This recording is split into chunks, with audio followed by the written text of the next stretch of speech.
Well, none of them can hide from the truth, yeah. Children have to go back to the roots, yeah. None of them can hide from the truth, yeah. Children have to go back to the roots. I'm telling you now, the truth. Telling you, yeah, the truth, the truth. You have to go back to the roots, the roots. Go to the roots, to the roots. Yeah, man, you know, this is Benjamin out of the Smiling Coast, West Africa, Gambia, representing for the one and only Abu, the big man you don't know, the Soninke warrior, the man that brings the truth, Soninke warrior, the sign of enlightenment, the Soninke warrior, the righteous and the true African. Abu, reveal the truth to them, you know, no matter how them try run from it, because none of them can hide from the truth, yeah. Yes, we have to dig back the roots, yeah.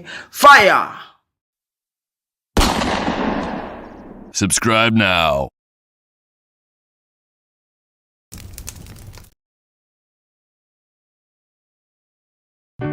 I remember the days, all those years ago that never fade away. And I remember your face when you hit the ground. I can recall the time and place on a midnight walk through the old streets, trying to turn back the clock to the days of old, back to the days when all the things we knew were made of gold. As the world moves on, time sings a song. In the old neighborhood, as the clock strikes one. All right, ladies and gentlemen, welcome to the Afridamus Report. I'm your host, Afridamus. Yo, St. James, welcome in the Afridamus Report. It's been a minute. I hope all is well back in Burkina. Speaking of Burkina, I'm speaking about the mother continent, about what's cracking with the repatriation movement. Ladies and gentlemen, I want to welcome all of you to Sunday's edition of the Afridamus Report. If you haven't already liked the video, please make sure you like it. Guys, I know from especially around 2019, if you guys remember, they had what they call the year of return. Who was promoting the year of return? You know, the Ghanaian president, right? And I get it. Some of you, others have even blamed the president of Ghana. But, you know, when I look at things deeply, can you really blame him? Some are like, oh, he just wanted people with money. Do you guys want him to invite broke people to Ghana? So that's what brings us to today's conversation. You know, because when we look at, you know, the facts, I'm talking about the facts surrounding life. A lot of the people today who are saying they want to repatriate to Africa from America. See, not all, but many are trying to abdicate, meaning they are refusing to take responsibility of what their position is. Because many are like, oh man, these Africans are saying, if you don't have money, you know, you can't come, you can't live there. Well, you need money because Africa is not, I mean, I know I'm generalizing, but African countries are not like the United States. They are not like the UK or, you know, where there's like this social safety net. You build the life that you can afford. You build it according to that. So now if you're in the West, in the Western world, because, you know, in America, everyone knows, you don't have to come here to know that America is the land of opportunity, unless you don't want to see it. I get it. Some people might say, no, it's not. Hey, I'm not arguing with you. If that's how you feel, I'm more power to you. But I see it differently, completely different. And the people in Africa, they see you differently as well. because they automatically are going to assume you you got it, you're wealthy, even if you don't got it like Bill Gates, Donald Trump, and those people, but they know you are better off than them. So even us, the native Africans, when we leave, they don't, we're no longer not part of the normal population, just so you know. You better not show there. You better not show your face empty handed. Ask some of those brothers who got sent away to Africa empty handed, the type of reception they received. Yeah, maybe for your first few months, if you got few dollars, you would receive good reception. But it's not the people's fault. You just have to recognize life for what it exactly is. See, for me, I don't waste my time, trying to be upset at other people or trying to change other people. No, I don't do that. What I do is I study situations and I change my approach to it. That's what I do. Because at the end of the day, if you truly, if you look at it, does the circumstance of that environment require you to have money? Well, you can also choose not to have money and go there, but are you going to get the life that you desire? Even here in America, it dawned on me, right? It dawned on me. I was just jogging the other day, and I know some of you sometimes you're like, oh, Afridamus talks about his white neighborhood. He worships the whites. No, it's not about worshiping whites. But here's what come to my mind. I'm jogging, and it's not because I'm black, white, green, or blue.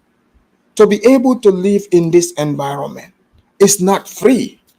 I realize I have to pay a lot more money to be able to live here, to enjoy this environment. And I'm perfectly okay with that. I pay to live.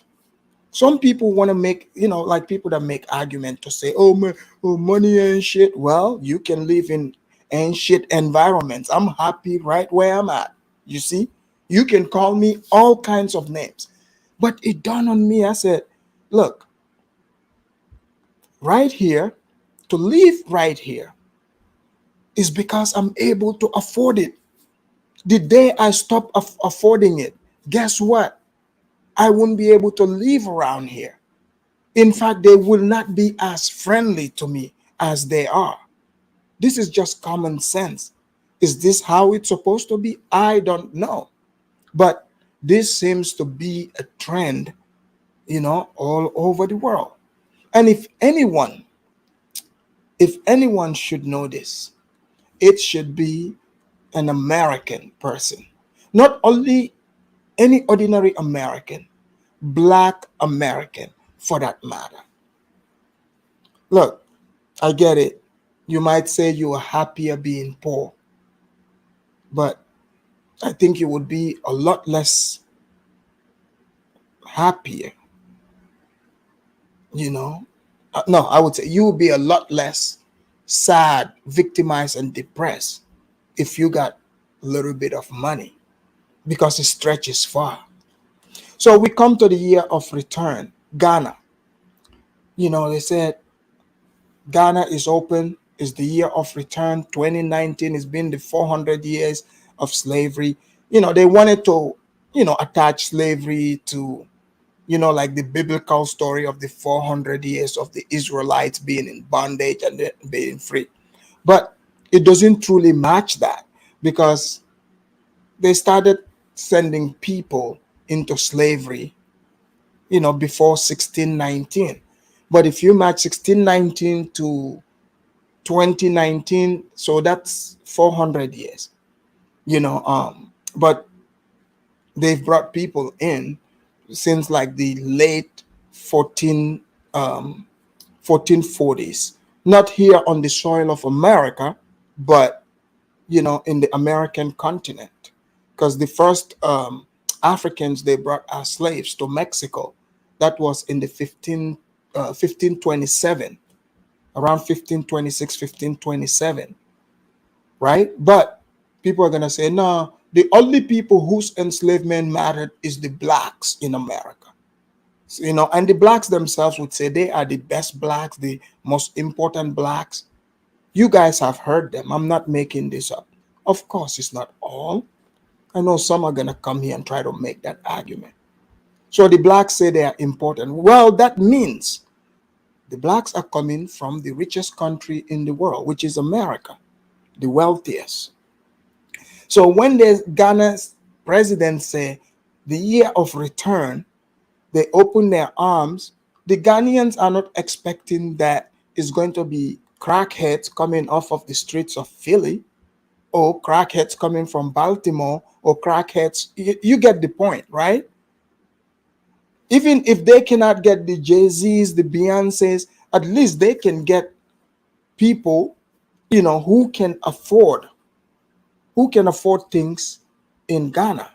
Because my understanding, even the Ghanaian president, when he spoke, he wasn't only saying, oh, like necessarily saying the blacks. He said the diaspora. He's also speaking about the Ghanaians. Do you guys know us? Like me, I'm considered a Gambian diaspora. Even our president have made that same kind of speech, saying he wants the Gambian diaspora to come back and work with him. Yes. So when they said the diaspora, they're not only talking about you whose ancestor was a slave, they are speaking about us, that we are the original people from there. We were born there, but we are in the Western world. So the reason why they are calling on us, because A, you've been here for so long, you can bring, you've at least our people in Africa, they are expecting that we are not just here, being fools, tomfoolering around. Either A, you find a way. You better be making money, because money goes far. You can use money to buy land, you can invest, you can build, right? So the land is available, but the capital to make this land, to turn it into something valuable, if the people don't have it, now you are in the West. You know this. Like me, I know the problems. So this is why I don't joke around with my hustle. I'm working 24/7 to turn those lands and other important things that our country needs into something valuable.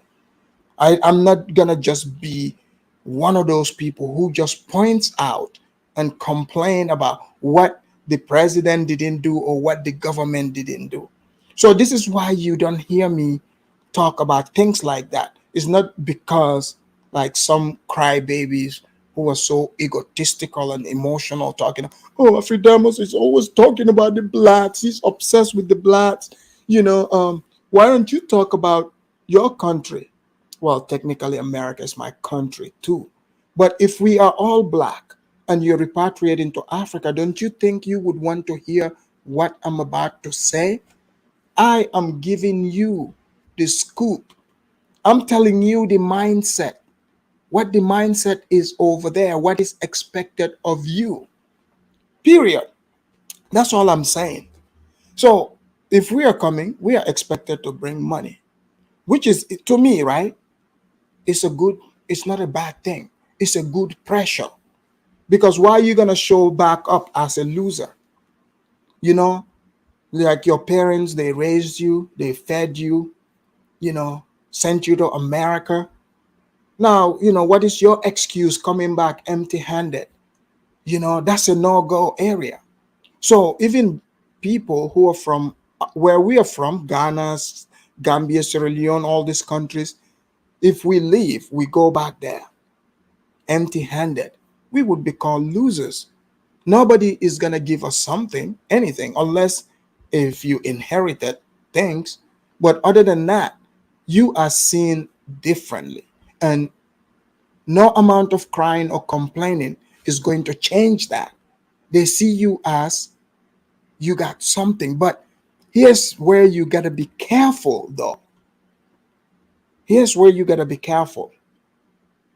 There, you have to understand how to transition between knowing that, okay, if I don't have anything, these people are very ruthless. They will be ruthless to me. So this right here, this is how I, you know, would be able to provide the life that I want. America gives me that opportunity. So nobody should even tell you this, which means your money. But never let people gas your head up. Now all of a sudden you think you are such a huge baller and start squandering your money. Africans do that to people, and some people fall for it. This is why you hear about all that scamming stuff and all of that. Look, I was there hanging out with some people. These people were making statements like almost like acting like I'm a billionaire. But you see, I'm the type. I always tell them, I said, I do not discuss money with anyone who does not work for me or is paying me. So like you can think what you like, but I know what my mission is.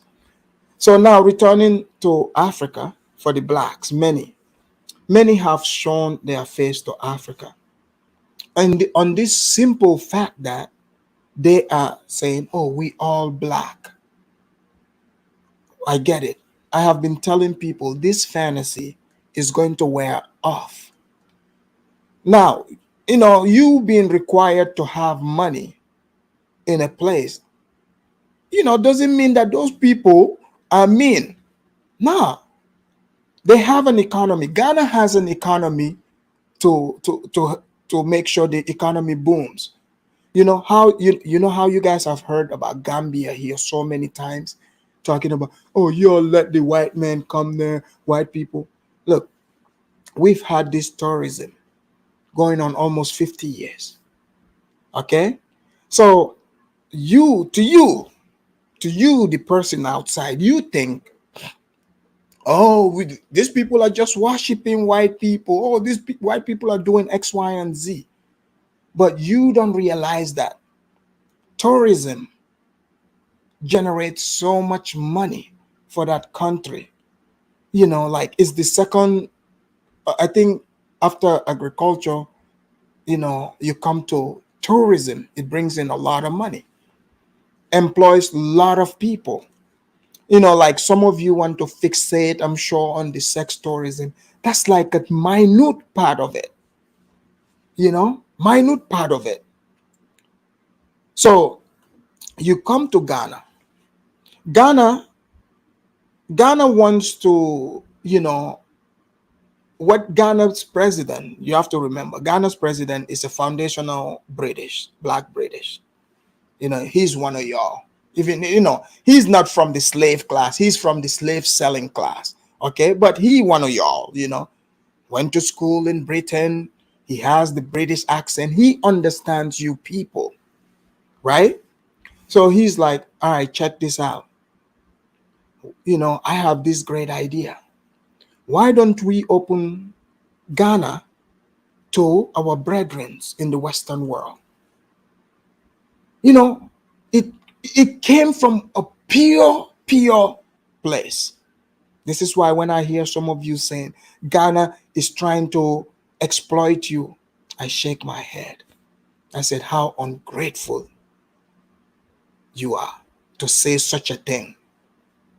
Do you know how much backlash the Ghanaian president had to take from the Ghanaian citizens, the hardcore Ghanaians, some of the ones who knew most of the blacks that are coming don't have money? When they saw the single mamas, they saw all this old, dried up, the shriveled, former, activists all showing up. Nobody's saying don't show up there.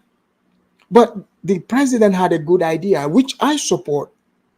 Why don't Ghana be, say year of return, so that black Americans especially, and this is not only to them, Jamaicans, everybody. So they can come, but especially with the blacks, he's thinking America is a wealthy country, the blacks got money. They can come to Ghana, be a part of the economy, and help Ghana's economy boom. But some blacks have a problem with that. I'm like, what? Are you kidding me? So if you say you are African, your ancestors are from here, you want to move to the place, but how do you think the economy is going to, grow if you are not willing, if you think spending money from you is a bad idea? But either way, people went, there was money, and you guys saw even this year, people still went. People are still gonna go. So it is not a bad thing for the blacks to go to Ghana and spend some money there. Nothing wrong with that. Because there are many who have stayed and continue to stay. But before you go to Africa, you move there. Before you sell all your property and give the middle finger to Africa. Let me get into that. Listen to me and listen carefully. I understand that, sometimes I say things that you don't like. My delivery you might not like, but forget about what you like. Why don't you listen to what I'm saying here? Because this might save your life. I'm telling you what would make your relocation to Africa easy. Number one, what you have to do is you have to go there and gauge the temperature. I know you are asking, Afridamus, what do you mean by gauging the temperature? You visit first. Visit, you check it out, and because what that does is going to help get rid of the hype and the fantasy that you have about moving to Africa. Not just because you watch, a couple of episodes of YouTube. Of course, not the Afridamus report, because if you've been watching it, you would take your time before you go to Africa. Because I have been the one that's been given the real advice, the good word, even though some of you are pissed off. You just want me to come here and tell you Wakanda stories. But when you visit, you get rid of that Wakanda idea, out of your head. You check it out, mingle, make sure you learn the prices of things. Learn the prices of things. Do not, because you see, it's easy for you to just go there and you exchange your money, right? Remember, the dollar is more. Some of these people, they all of a sudden they start thinking they are rich. They start living lifestyles in Africa that even here in the States they can't afford.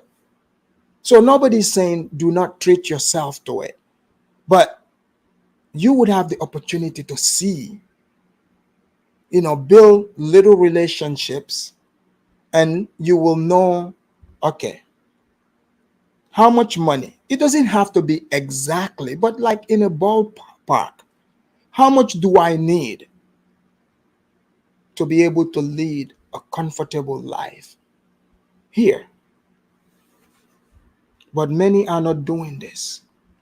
Many think they can go to Africa because they are used to shaming the white man, white zaddy. Because you see, they are so obsessed with the white man. They think, oh, we're going to shame the white man, and they're going to give us everything. That is not how it's going to go down in Africa. Because in Africa, you are expected to come with something. Every single one of you are seen as having money. I'm just telling you right now. Let me see. St. James said, Afridamus, you should get paid for that. These bookies are charging a lot for that. Exactly. St. James, you are very correct. You're very right. I am giving them free consultation. And because you know why? I'm doing my work because my heart have been broken about reviewing these videos. I am tired of so many of these people leaving the first world, going into Africa and acting like refugees there. Some are homeless, some are complaining about spending 5 cents. You know, it's been painful. It's been very, very painful. So now, I get it. There's some people have seen so many videos about this type of topics. Now I think people are beginning to listen. Look, you can have your Wakanda dream. I'm telling you, I'm not even making fun of anyone here. To give you hope, I've seen videos. I've seen videos which I would highlight here. A couple of black people in Ghana who are building their own Wakanda. When I say their own Wakanda, I'm talking nice homes, nice real homes. See, those people probably listened. You know, they listened, they took their time, they didn't go with the hype. Look, if somebody else is trying to create your Wakanda for you on YouTube and you follow that exactly, you are bound to fail. You're bound to fail. How are you going to show up to Africa saying you move into any African country with $2,000? Are you kidding me? $2,000. This is what is happening to many. If you're just visiting, places like Ghana especially, look up Accra. Accra is very expensive. Okay?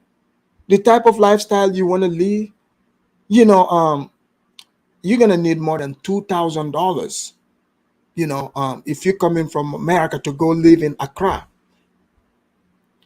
Gambia is cheaper than Banjul. Those areas are cheaper than Accra. You need more than $2,000 to move there. You can't move with $2,000 to Tanzania. I even saw one person who was asking if they can get land for $1,000. I said, why don't you add 19 more minimum on that?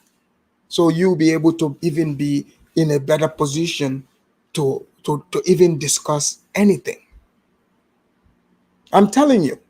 So since Ghana is the popular one on the map, Gambia, but we'll speak about Ghana. So people showed up to Ghana. They didn't have enough money. Not all, of course, but many showed up broke. And the hype was done, and they're like, oh, there's no jobs here for us. They didn't set up anything for us. Like, what?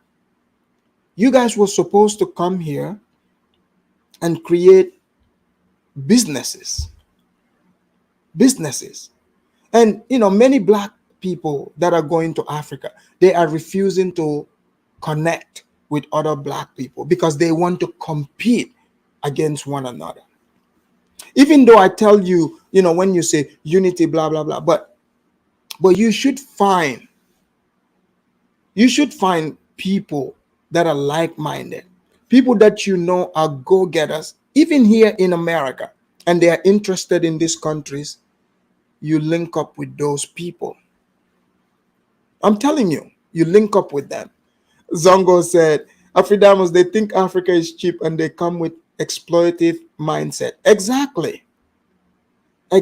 St. James said, a land in the middle of nowhere is still a thing in 2023. Exactly. And the crazy thing is, many people, what really gets them is when you go to Africa for the first time, oh, you're dealing with African people. To you, things look slow compared to America. Of course, because in America is go, go, go. In these countries, they move slow, but that doesn't mean they are mentally slow. You think you're going to come and exploit them. That's when you would find out Oh, hell, that's not how it is. But my point is $2,000, first of all, you need more than that. If you're just visiting for maybe 2 weeks, sure, you can save that and go in quick, acclimate yourself, and bounce back. Good.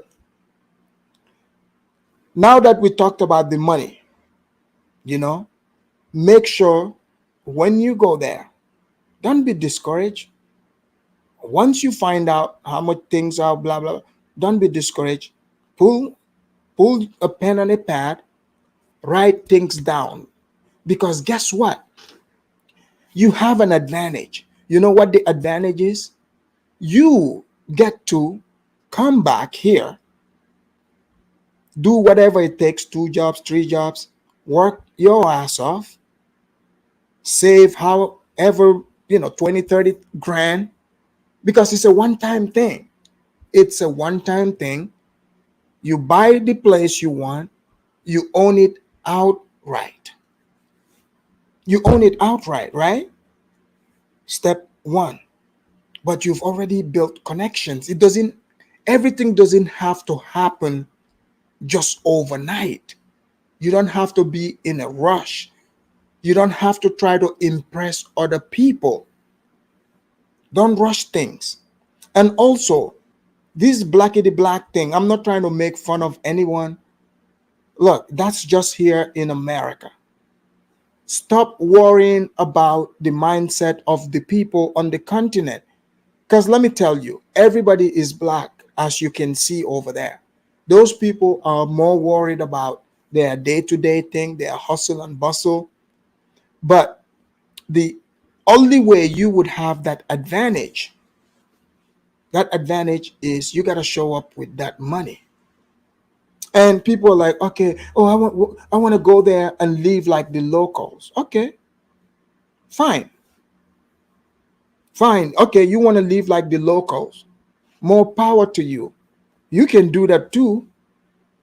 But then don't complain when you get the local treatment. Because if you're living like the locals, I can assure you, being from the States, you being born here, what you're used to, right?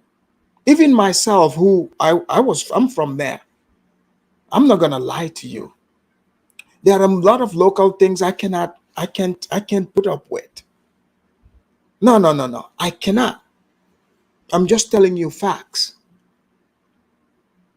So when people are like, oh no, I just want to live like the local, what I'm hearing is, you know, um, I want to go and pretend, like I'm not from America so that they don't think I have money.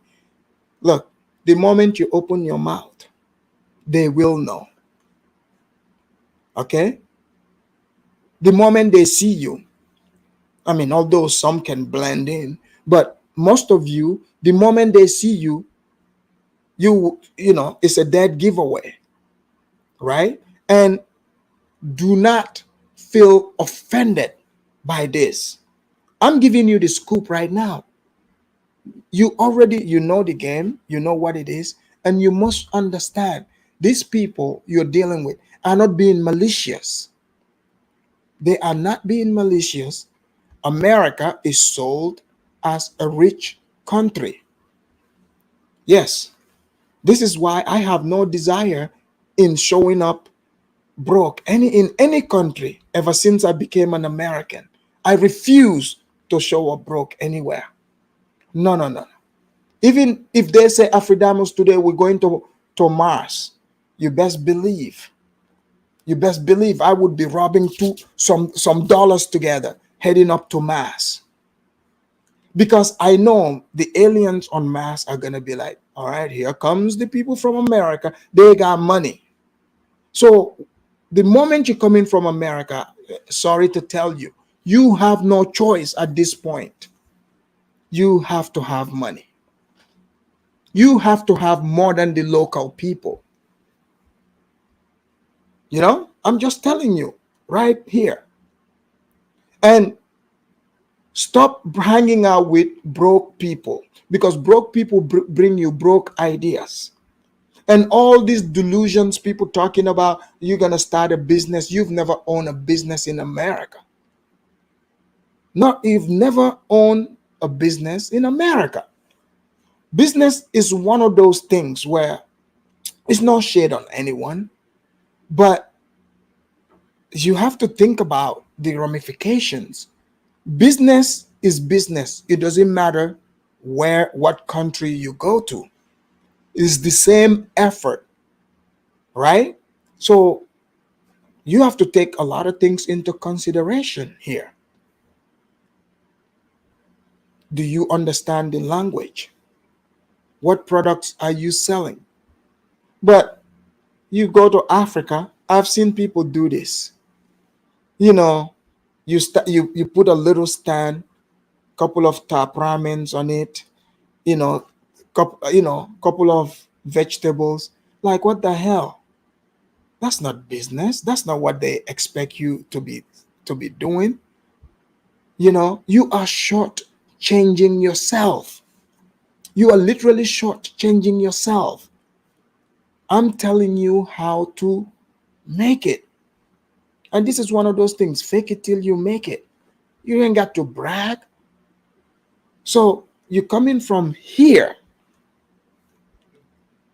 like when you visit, check out, look around, you know, what things are difficult for the people there to have.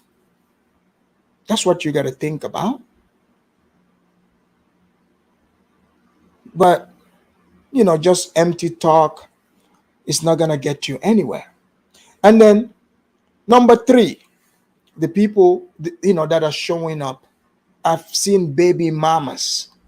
Please, do not take your your children to Africa running away from their daddy, you know, moving to Africa thinking that your EBT card is going to work there or that government is going to give you food stamps. Food stamps, they do not have food stamps in Ghana, certainly not in Gambia. Ma'am, you are the food stamps, and no, you cannot exchange the food stamps either. I've seen some people talking about, I'm good. All I gotta do is get my ticket, me and my babies. I get my $600 on my card. I was like, whoa, whoa, whoa, Shaniqua, pump your brake, girl, pump your brake. I said, you do realize your EBT card is not gonna work in Ghana? And this woman had the audacity to tell me, then I moved to South Africa. It's gonna work there. I was like, oh Lord. I said your EBT is gonna only work in your state. That's it. All right. But I'm telling you guys, if you're one of those people that have that kind of mindset, don't do it. And why you want to even put your children through all that? I mean, I can understand fine if you say, all right, you got a spot, you got enough money, you built it whatsoever, sure, do what you got to do. But you must also realize it's not the same culture. Because when you are a single mother with those kids, it's not going to be well received like here in America and say, oh, I'm black and strong. It's normal to just see women, single women with children, no daddy. It's not this, like it would be frowned upon and it would be questioned. Where's their father? There was this woman who was complaining, saying, oh, some of these men, they don't want to talk to you. They want to speak to your husband instead. Yes, because that's how things are. So you're showing up with these kids. Yes, they're going to ask you, where is their father? Yeah, they are going to ask them. I mean, unless you are able to afford large piece of land, build house on there, you got your farm and homeschool your children, whatsoever. Hey, then more power to you. But how many of these single mothers in America have that kind of money? How many? It's not a whole, I mean, I would say very few. Unless if the single mothers, I'll give you a scoop here. Since the government don't want to give reparations, you black women by yourself, right? You can petition the US government and shame them into giving you guys relocation package money to Africa. You see? Because black women easily would get the money. Now that would give you an advantage instead of showing up to Africa broke. Another thing you have to get past, there is a difference between your ethnicity and your nationality. Huge difference. Just because you're black, okay, your ancestors came from West Africa, let's say, and then you show up in Rwanda, you know, even if you go to West African countries, like if I go to Ghana, even though I'm from Gambia, right? It's normal, I would be considered a foreigner in Ghana because I'm a foreigner in Ghana. That doesn't mean anything bad. It's normal. But there's several of these people that are going to countries and they're saying that they are offended because they are being called foreigners. Foreigner, and they are very pissed off at that. Well, honey, you better get used to this because you are a foreigner in those countries. They're like, how can I be a foreigner in all black country? This is very embarrassing. Many black people are embarrassing America. People are very, confused when they see you not knowing the difference between this. Yes, you are black, but you are not a citizen of that country. If you are not a citizen of that country, then that means you are a foreigner in that country. But they are offended that they have to renew their permits. Many of them are now illegal in these countries. So this is why when I hear some of you blacks talking about illegal immigrants are coming here, what about all the illegals? Now the black illegals that are in Africa. I know you guys don't like me saying it, but there are many illegals there now who are not renewing their permits according to time. So some, like these people are refusing to pay their bills, all in the name of we are all blacks. Well, I have a video here to review. There's a woman who is going to give us their plight, their complaints. These are the usual complaints they give to white people. And this makes you wonder, are black people majority? Are they even qualified to live in any country outside of America? Do they understand how things work outside of America? Because some of you are taking this black thing way too far. Because if you're looking to reconnect with your ancestral land, your people, I don't think you should be going to Ethiopia because that's not where they're from. Or Tanzania, that's not where they're from. Or Rwanda, many are going there because they're like, oh yeah, the place is developed. That tells me most of you are not builders also, because it's a lot of women going there. And here's the thing, you can say, oh, I'm an independent woman, black and strong, I can receive my paycheck every 2 weeks and pay for that apartment, blah blah blah. That's not how it's like over in these countries. It's completely different. So you're making your bed, you lay in it. When you enter these countries, you're coming in. Yes, you are black, but you are a black foreigner. Just FYI. Let me play this video. Let me do my disclaimer here real quick. And guys, get the likes up so we can reach a lot more people. This is fair use for edutainment purposes only.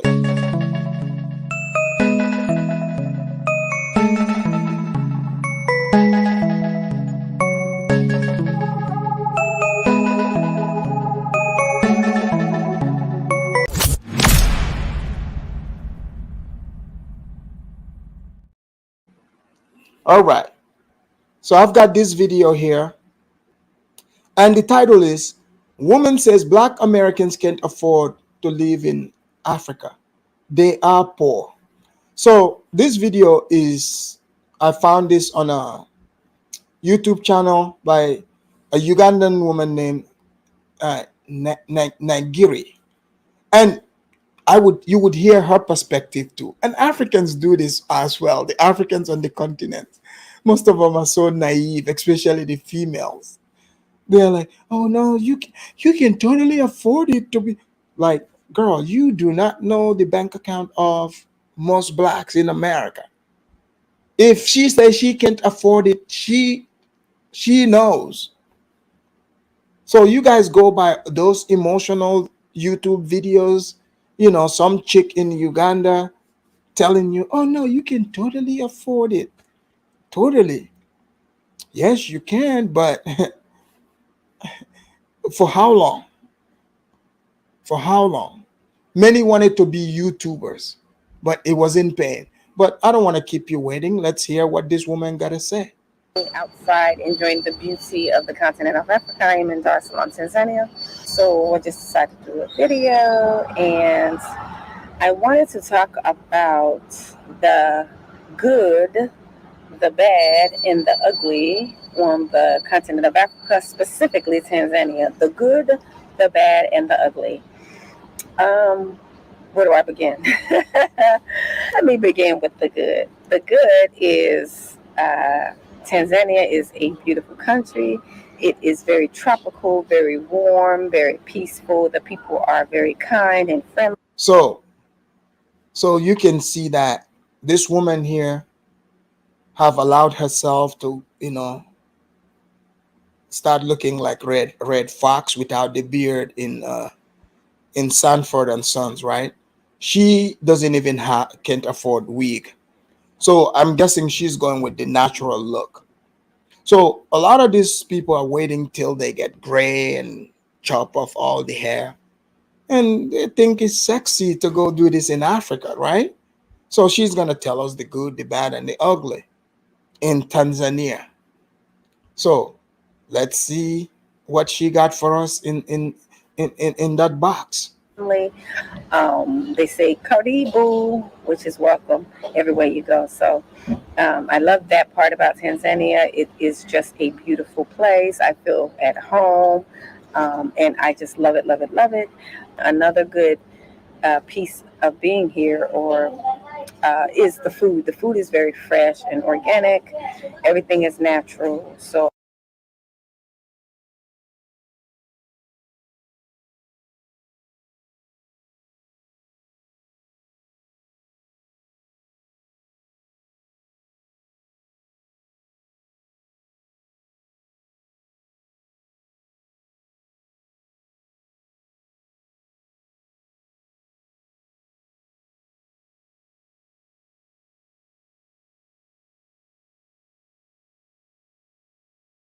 I like that. And the living and the lifestyle is a bit more of a natural environment, in that you can just be who you was created to be. You don't have to wear makeup.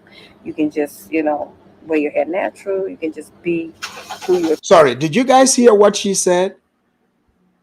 She's like, "Oh, you just gotta be beautiful, natural." Did not tell you guys? She is doing the natural thing. You know? I mean, come on, like I get it. Like some of these women want to do all that natural hair thing. The hair is all dried up and come on. I mean, yeah, I get it. Natural is cool, but when you chop it all off like that, you know, like some of these women, they take it so far. They're like, "Oh, I don't wear makeup. I don't also Even some of them, they're like, oh, I don't wear deodorant. What? I look. Don't get me talking here, but she is claiming that no, no, she does not wear makeup. She is going natural. So the food is good. Here we go. created to be. So I love that natural part of living here. Now, the bad. The bad is the fact that it's not easy to stay here in Tanzania. Immigration wise, it's very expensive, and also to try to sustain yourself is very difficult because you have to try to find streams of income. You have to have online gigs or streams of income. Did you guys hear what she is giving you? She said the food is good, all natural. Guys, let me tell you something. That food that she talks about, it ain't free, okay? So, like, when you go to the restaurant, they're like, hey, karibu sana. Hey, my friend, welcome here. What you like? You order that fresh food. That is usually followed by a bill. You got to pay. It ain't free, right? So now she is telling you another problem is to figure out streams of income. Did I tell you guys that the income part is important? Did I tell you guys this? Well, let's let the lady tell us, since you don't want to believe me.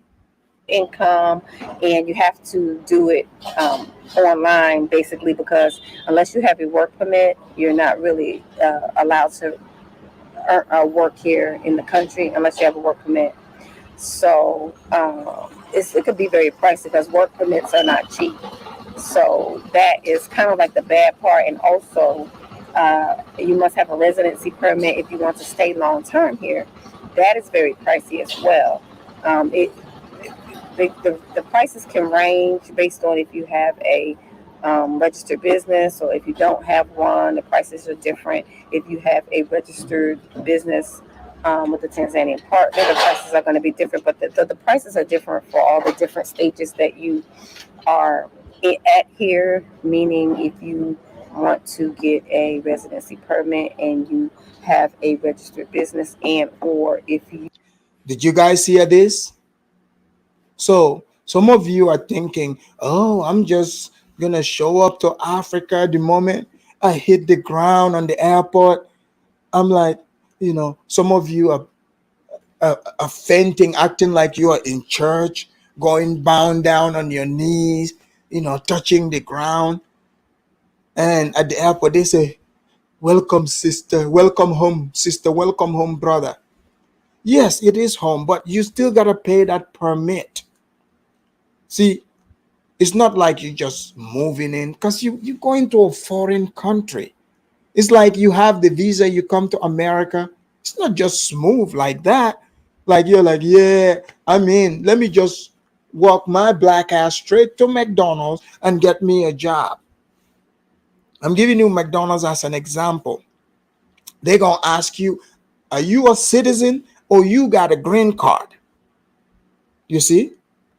So you got some dealings to do with the government.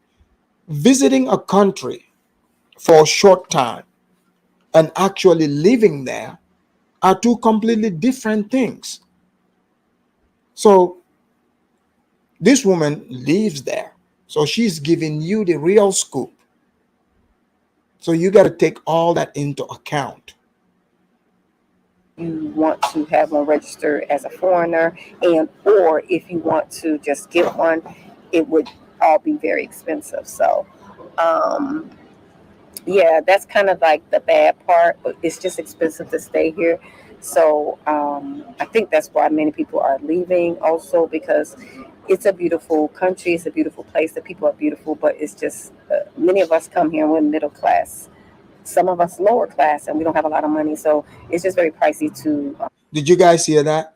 So she's trying to tell us that middle class person cannot leave there. So the permit she's talking about, I bet you if we go look at it, is super cheap. But she's correct. Many are leaving, according to her, she said, because they don't, the permit is expensive. I can see why. Of course, it would be expensive if you're getting permit and no job, because those people in that country already, you have to look at it. I mean, you're gonna go to those countries and compete with their people about jobs. It's not going to happen. The wages is not even going to make sense.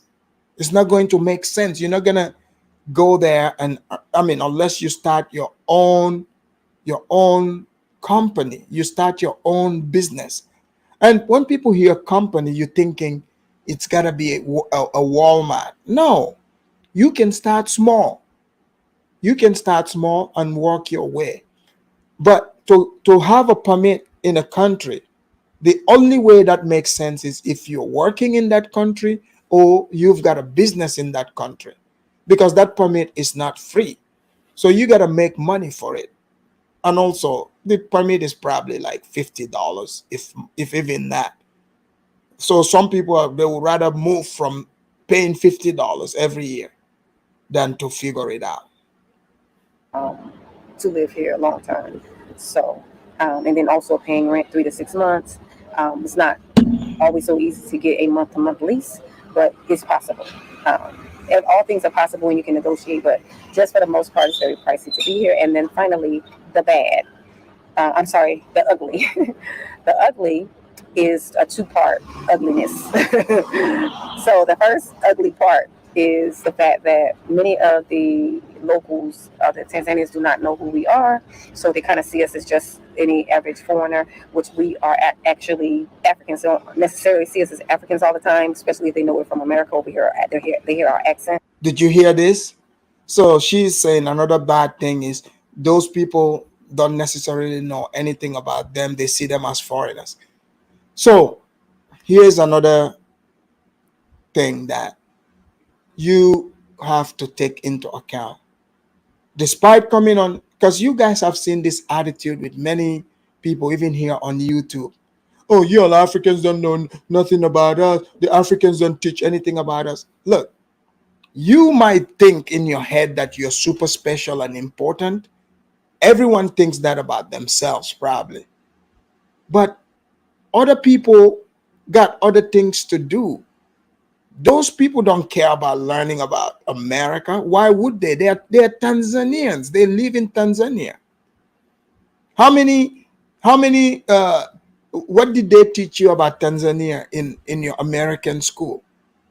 Zero about them. So it's the same way. The slaves did not come from Tanzania. They are not related to you. So of course it would not be shocking for them not to know anything about blacks in America. So she's saying paying permit, that's a bad thing. They're just seen as foreigners, but just like any other foreigner. Yes, that's because you are any other foreigner in their country. So this blackity black mentality is not gonna help you. It's just gonna cause you to have, it's gonna break your heart, just to tell you. And we speak like English a certain way. Sometimes we're treated as foreigners in that we're overcharged for items and things, and then also when we go to leave the country or whatever, we're asked kind of questions like, which is common for a foreign person to be asked, but it's still kind of ugly in the fact that we are still Africans and we are the sixth region Africans. You see that? So they claim they are the sixth region African. Look, I'm not trying to be rude, but I've heard these people say we're the sixth region. You are not a country. Like, if really it comes down to it, you are not recognized at all. Like in Gambia, remember that lady, Juliet and Adrian? That's what they were fighting for, to say, oh, we want automatic citizenship. And he's supposed to be the rep for the quote unquote the sixth region for Africa. So it's like these people just want to form like this organization to to force themselves. That's why I say trans-African news. It's like a transgenderism in America. So a man can all of a sudden just say, I'm a woman, and we all have to accept it. So Tanzanians are not saying you are not an African descendant. That's not what they're saying. But they're saying on the soil of Tanzania, you are a foreigner and your feelings are hurt by this. If I go to Senegal, I'm called a foreigner there, it will not hurt my feelings. It will not. I know what they mean. Can you vote there? Can you stay there without paying permit? If the answer is yes to all of those, guess what? It means you are a foreigner on that land. So if these are things that are going to hurt your feelings, then don't go to don't go to foreign countries because you are a foreigner there. And also, when they call some of you Muzungu, this is why, remember, I keep telling you, be careful what you call white people. You think you're making fun of white people, but then you go and find out you and white people are put in the same category as Muzungu. You see? So maybe unless now the East Africans change it to Blazungu, to separate it so we know who you're talking about. When you say Muzungu, those are whites, because most of the blacks are upset. This is what they are telling me to tell you East Africans. They said they are not Muzungus. Do not call them Muzungus. Do not call them that. So I agree. They are not Muzungus, but to just put a separation, you can, if you cannot help yourself, you gotta call them Muzungu. Just turn it into Blazungu, meaning black and Zungu. Black people who are raised in the white man's land. Blazungu. Guys, what do you think about that instead? Blazungu. Instead of calling the blacks Muzungu. Blazungu. Here we go.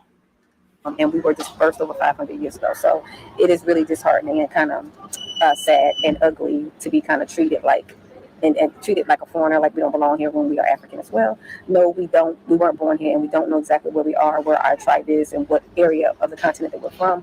But being that we're here in Africa, and to be treated or ask questions from fellow Africans, questions pertaining to like, why are we here? When are we leaving? Like, it's just kind of. Ma'am, okay, so those of you that are watching, I know some of you are going to run and be, oh, the Africans are asking. No, she's talking about authorities. This is very normal when you are entering any country. It doesn't matter if you're black or not. So that means black people are looking to, to be mad and depressed about things that are normal. So you are a foreigner, an American coming to a foreign land. They are asking you how long you're going to be here, stay here, when will you leave? You're pissed off at that?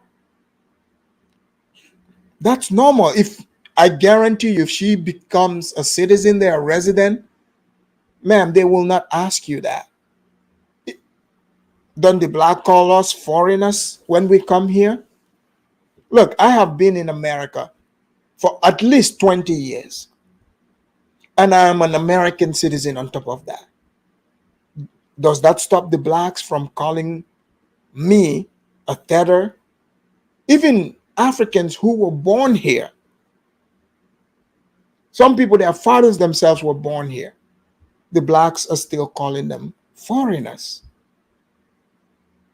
So this is what I'm talking about. Like, use your own logic and understand.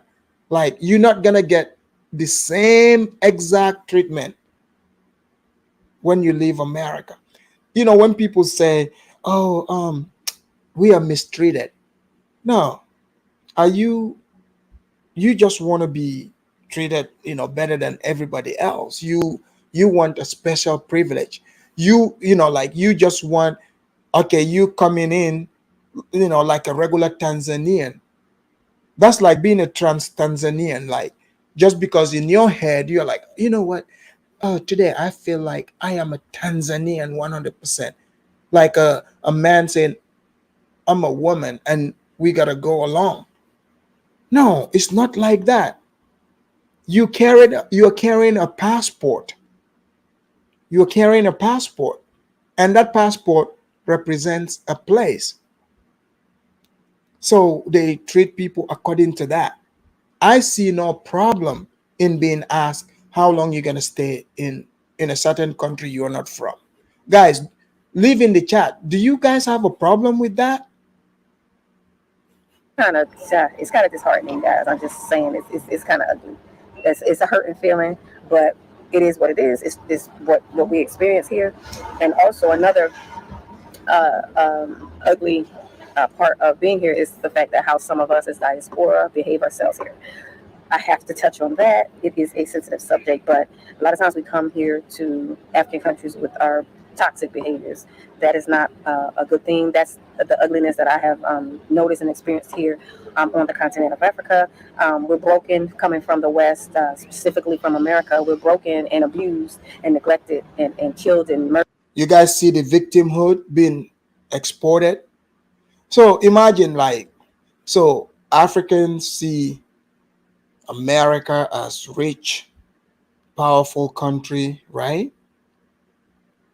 Now you do realize Africans have relatives like myself. We have relatives that when we show up, we are not showing up all broken and you know, oh, we are disheveled. No, Africans are we are used to seeing this. They are used to getting gifts from us. And now here they show up. She's telling these stories about they are broken people, but they want to be the sixth block of Africa. I mean, how come everything that is broken, including humans, gotta be given to Africa? Like, what the hell? When are we Africans going to stop accepting this?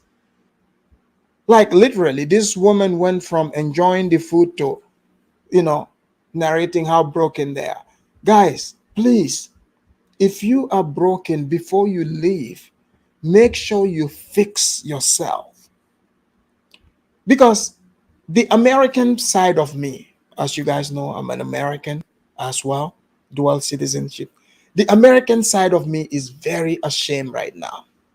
Very, very ashamed. I am very embarrassed. This is bringing total bad name to our country, making it seem like over here, you know, in America, all we got is broken people. Again, I'm speaking as an American, just so you guys know, because I am that too. I'm very embarrassed right now. How can this woman travel all the way to Tanzania to bring this type of shame upon America?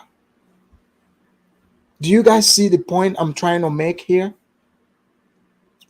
She's not only embarrassing the blacks, America as a whole. As a whole. This is why I keep telling you guys, get yourselves together.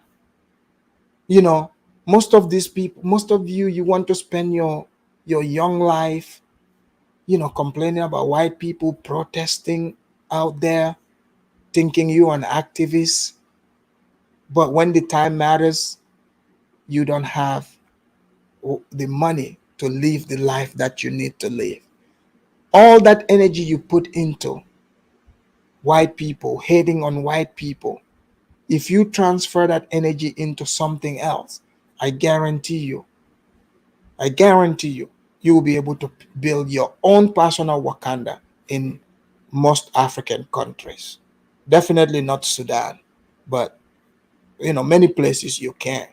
Murdered and disrespected in all kind of ways, and then we come here and a lot of times we don't realize that we are toxic, and then we bring that behavior here to the continent, which makes the continent of Africans not really care for us or not be so interested in dealing with us or working with us in business and or even giving us good deals or good prices because of a lot of our bad behaviors.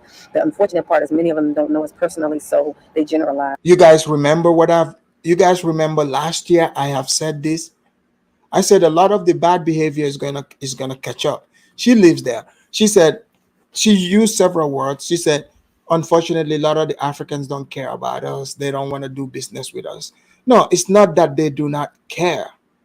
Like, you cannot be coming from America and peddling these stories to people on the continent. And like they're like, look, I don't want to hear this. Are you going to buy some nyamachoma or what? Are you here for some chipati? Right? Ma'am, do you want some kenke? Do you want some fufu? Like what do you want? If you're broken, guess what? I got fufu to sell to you. Are you going to buy? But now you're going to tell me, oh man, 5 cents is too much. 5 cents is too much? I don't want to deal with you. I'm just saying. I'm telling you, your bill is 5 cents if you change it to American dollars, 5 cents. And you're complaining. Look, that's just how it is in Africa. If you don't have no money, they're not serving you. I'm sorry. That's just how it is. So if they see one, African American misbehave or rude or disrespectful or something like that, then they just group us all together and they assume that we're all that way when we're not. We're all different ages and we have all different experiences. So it is the ugly part from what I've experienced being here on the continent 1 year and 4 months. That's one of the ugliest parts of, just being in this environment, living here on the continent. As you've seen in the video, this is an African American woman and she's in Tanzania. So now we're going to hear the Ugandan woman's perspective. She's the YouTuber. God bless her heart. Many of them have never been to America. It's funny when they give their take. Her heart is in a good place, but I don't think she totally grasps or understands what it's like in America. I'm from Uganda. She's in the neighboring country next to Uganda, East Africa representation. Every time I see that you guys are coming in the continent, in the south, in the east, in the north, in the central, like it just makes me feel so happy and so good. I just want to say thank you for coming home and thanks for taking in the time to come home. Anyway, let me fast with that. Ma'am, it's not her home. Because if it was her home, didn't you hear what the woman said? She got to pay for permit. Many even left. She is called a foreigner. If you have to pay a permit, then it's not your home. I'm sorry. Things that she says she loves about the continent, and that is the continent itself. She loves where she's living. She's loving Tanzania, and also she says she loves the people because people are very welcoming. They treat her well. They are very inviting, which exactly we are. I don't know why the media or the white media have to put a really barbaric image on us. It's just crazy. So I love that she pointed that out, and also the culture that we are so much into our cultures. Yes, there's religion, of course, but we are so into also our culture as much. The food is organic, as the lady said. Guys, I just dropped the link. I wouldn't be here too long, but feel free to hit that link and come through. It's just amazing. People are so loving. Everything is amazing in its own way. It's unique. I'm not trying to hype you. I don't want to hype you. Don't come expecting to find, the promised land of Eden they gave you in the Bible. No, it's going to have its bumps, its hills, its lows, but it's still going to be sustainable because if we Africans can manage, what about you even has a bigger currency? Because that also counts. You notice? I like what she's saying. She said, if we Africans can manage, you that have the stronger currency. See, even though she's not delusional about it, she's like, if we can manage, you got a stronger currency, you should be just fine. So this is the part I was trying to help you with. Help use your money wisely. You got the stronger currency. Instead of trying to flex or pretending, be smart. And it gives you an advantage as a person from the diaspora into the continent. And on the bad side, this is something that I really want to really put out. I don't really like when I see some videos of people when they're like, let's say, for example, the passport bros, I could put it together with the women and the men, especially the black people. When I saw a lot of videos where people were saying the people that are living the United States or living the diaspora to come into the continent were poor or mediocre people, which really doesn't make sense to me because as a Ugandan, I've seen some of the people that come into Uganda, and let me tell you, if you are from the diaspora, if you are an immigrant and you're coming from abroad to come into Uganda, it might be cheap in a sense of how you see it, but to really settle into Uganda, to really settle into the country, it's not that easy. So when someone comes on the internet and they want to put people down, that is cheap, it's just easy, just go to the, let me say, the third world countries to pick people or to pick women or men, that it's easy. It's not easy and it's not. She's correct. Isn't that's what I said? AB said, hell nah. She learning being immigrant is effing headache. Exactly. So many that come around talking, man, these immigrants, blah blah blah. Like they said, they got what it takes. This is what it takes. So she's saying, yeah, you can come. Oh, when you hear people on the internet telling you, you go into the, it's a third world, it's cheap, you're gonna go do X, Y, and Z. This is why when people are saying these things, I don't respond. I don't say anything until you go there and prove to all of us exactly what you're saying. Show us in real life. Do videos. Like there's a guy that's running around the internet saying, "Oh, go to these um, Tethers homes, these immigrants, their home countries, and buy land." Look, I'm open to you going wherever. You can come to Gambia, buy land if you can afford it. You know, I think people confuse my shows with saying don't come. I'm saying get your money together. I'm not fighting you. What she's saying is 100% true. Do not let YouTube videos hype you. The people you're saying, okay, you might say they're successful, but you don't know how they got there. You don't know how long it took, how much preparation they had to go through to put all that together. So, yeah, it's about reality. Reality, guys. Cheap. So I just want to clear that out. That's something I'm not gonna lie about. And also, she pointed about the thing where it's not really easy for the people in the continent to understand you as a person who is from the continent, but not really from the continent. Because I always tell you, I'm sorry to say, but our generation of our parents and our grandparents, I'm sorry, but they really don't know anything. They really don't know anything when it comes to. Ma'am, just because they don't know about a history that is not affecting them doesn't mean they don't know anything. People are preoccupied. Generally, humans focus on the things that impact their lives. It's not it's not that if they don't know, like how some other blacks would, oh, how come you don't know about slavery? Well, sir, because I've never been a slave, neither are you. You see what I'm saying? So yeah, they're not, yeah, the parents you talk of, they are busy. They were busy trying to feed you and others. That's what their focus is. Our ancestors. That's the blunt truth. So majority of the time, they are the people that you're going to find, and you're going to ask them what they know about their history. Nothing, zero. And that's the majority of Africans. So that's why I'm very lenient when it comes to the internet diaspora wars that happen. I'm like, but really, these things are on the internet. Majority of Africans don't even know these things. They don't even care about these things. Like they just work to eat and have a normal day, like live a life. So it's really hard at some point where you guys from the diaspora are coming in the continent, and then our own people see you as foreigners. You're Africans, but they see you as foreigners, especially if you speak. Most times, if you are coming from Europe or America or any Western country, the moment people notice that you are sounding different, you are from a different country, prices are going to go up. It's not about a white or a black person. It's because of. Did you guys hear that? If you speak with a different accent, yeah, the prices are going up. It has nothing to do with you being black or white, right?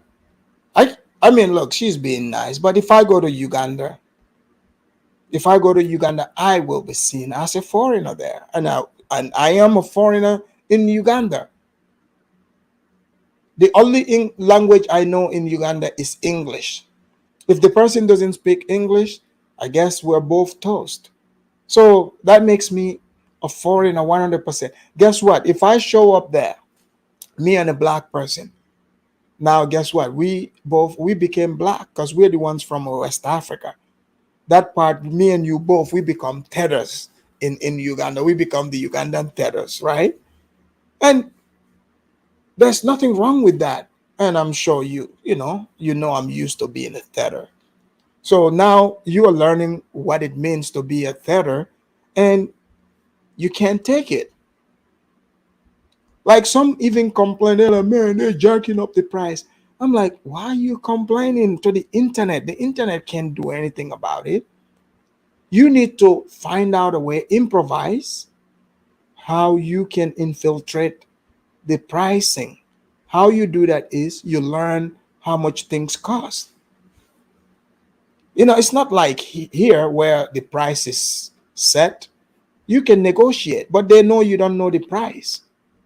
So, it's your job to find out. where you come from. The moment people hear an American accent, an European accent, because there's this narrative that American people are rich. There's this narrative that all European people are rich. It's not because they are black or white. The moment you have the passport of the Western world, people assume you have the money. I'm not trying to defend it, but that's how it is. Also, when it comes to our relatives, like I made a video previously about how when Africans go abroad or when we go abroad and then our parents see us as money, it's the same concept. The moment an African person gets on a plane and goes somewhere else, the family people, the community assume that person when they come back, they're going to have money. So imagine if you are from the United States or Europe, we always assume you have money. And yeah, I don't know how we are going to work on that because yeah, it Nagiri, my sister, you're not the people are not going to work on that. They will never accept it because you see, and rightfully so. They claim the West. They claim is third world. So you better show up with money. it's affecting people like our diaspora people who are trying to come back in the continent. Honestly, I don't know how to solve it, but I can only talk about it. And then the last thing that she talked about is the behavior of the diaspora people when they come in the continent. I saw a video, or I saw videos of African Americans coming into the continent in West Africa and some in East Africa, and how they were acting. The way you guys act in the Western world is different to the way we act in our African countries. So when you come into the continent and do something that is not in the norms of our society and community, people are going to assume that that's how everybody acts already. You see, isn't this is what I've been saying? When I say when people go and act like pookies and doing crazy stuff, people are like, oh man, Afridamus, man, why don't you just shut up? I said, look, they will judge everybody that's from America with that brush. She is in the continent. She's telling you, yeah, some of the behavior, you are painting every black with the brush, and you don't seem to even care about that.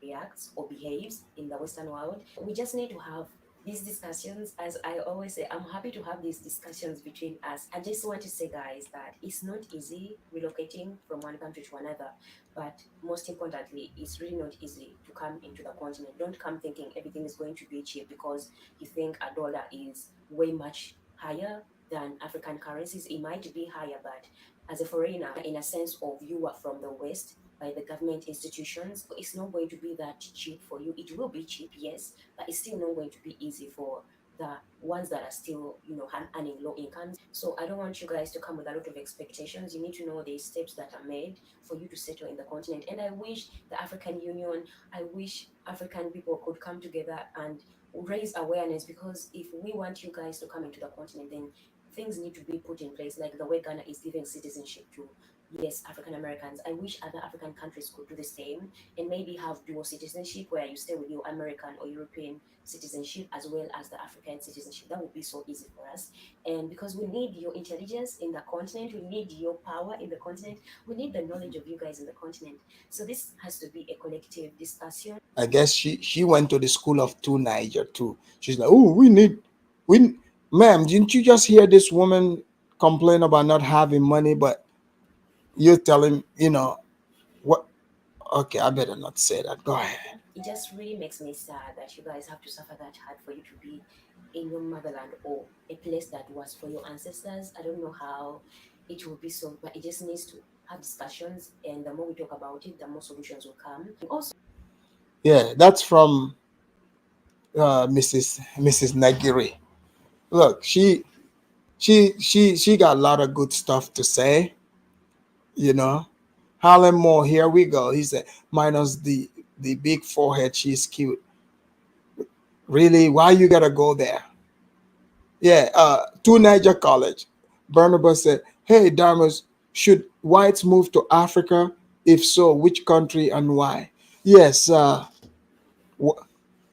Barnabas hit the link. Whites are already there. Okay, they are all over.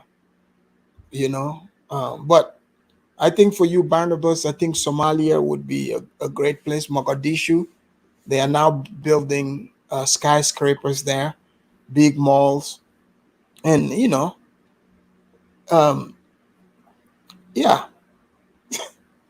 Or Djibouti, Djibouti. Guys, I dropped the link again. Let's see. Zongo said nobody wants them to come. Let them sit there. Oh, Black AS in America. Come on, Zongo. Your president in Ghana. Your president invited the blacks. So don't be butthurt, Zongo. You better make sure you open up that country for the blacks to come in. We have Audrey said, Audrey, there was a Russian chick that went to Nigeria with $100 and spent 6 months being taken taken care of by Nigerians. Niger hospitality. Oh, she was a 3 or 4. Of course, Audrey. You said a Russian chick and she was getting taken care of? Of course. It wasn't free. She was using some power. I bet you that white woman ain't on the internet complaining because she got that Niger hospitality. Babatunde, Olu, you name them. All right, I have a caller in here. KBM, welcome to the Afridamus Report. Thank you for having me on. And how you doing today? Oh, I'm doing well. Hey, what do you think about, because some of the blacks are pissed off when they are called Muzungu, but I said don't call them Muzungu. What about Blazungu? It's not a bad Blazungu, if they're willing to accept it while they're traveling to East Africa.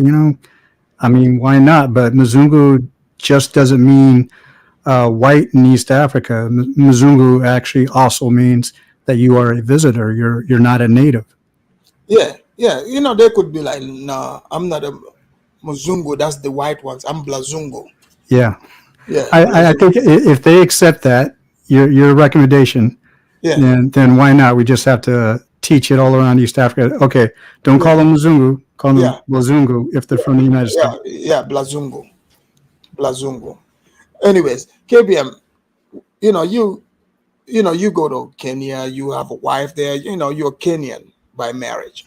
Yep. What do you think about like this woman? Because I've touched on these shows. Remember, I've said things like this would show up, right? Yeah. You have. So what do you think about her complaints in Tanzania? Are they even legit? Like, do you think this woman even took enough money to that country? No, not at all.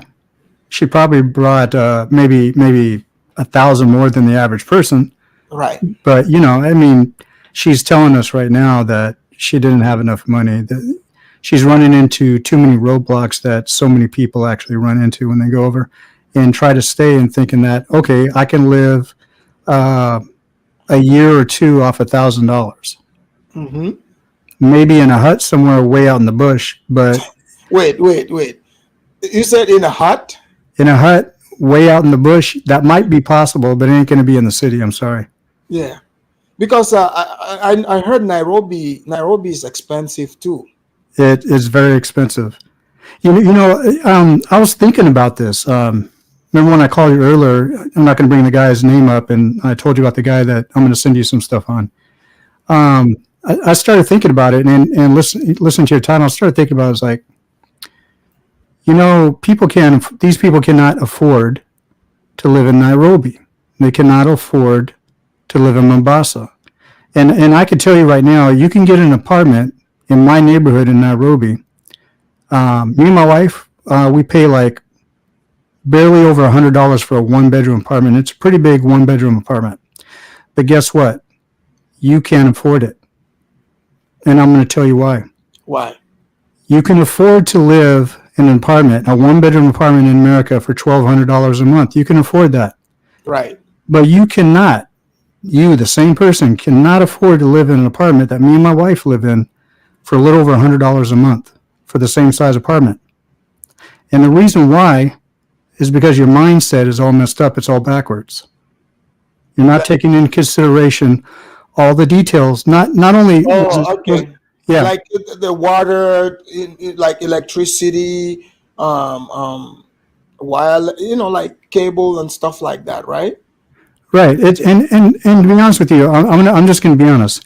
If the average American went to my neighborhood and they said, "Oh, I wouldn't want to live here," and I'm going to tell you right now, it's not a bad neighborhood. Not at all. It's not upscale or middle class. Well, it's considered middle class actually, but it's not upscale, right? But you can get a 1-bedroom apartment for a little over $100. Now Like that's going to every month.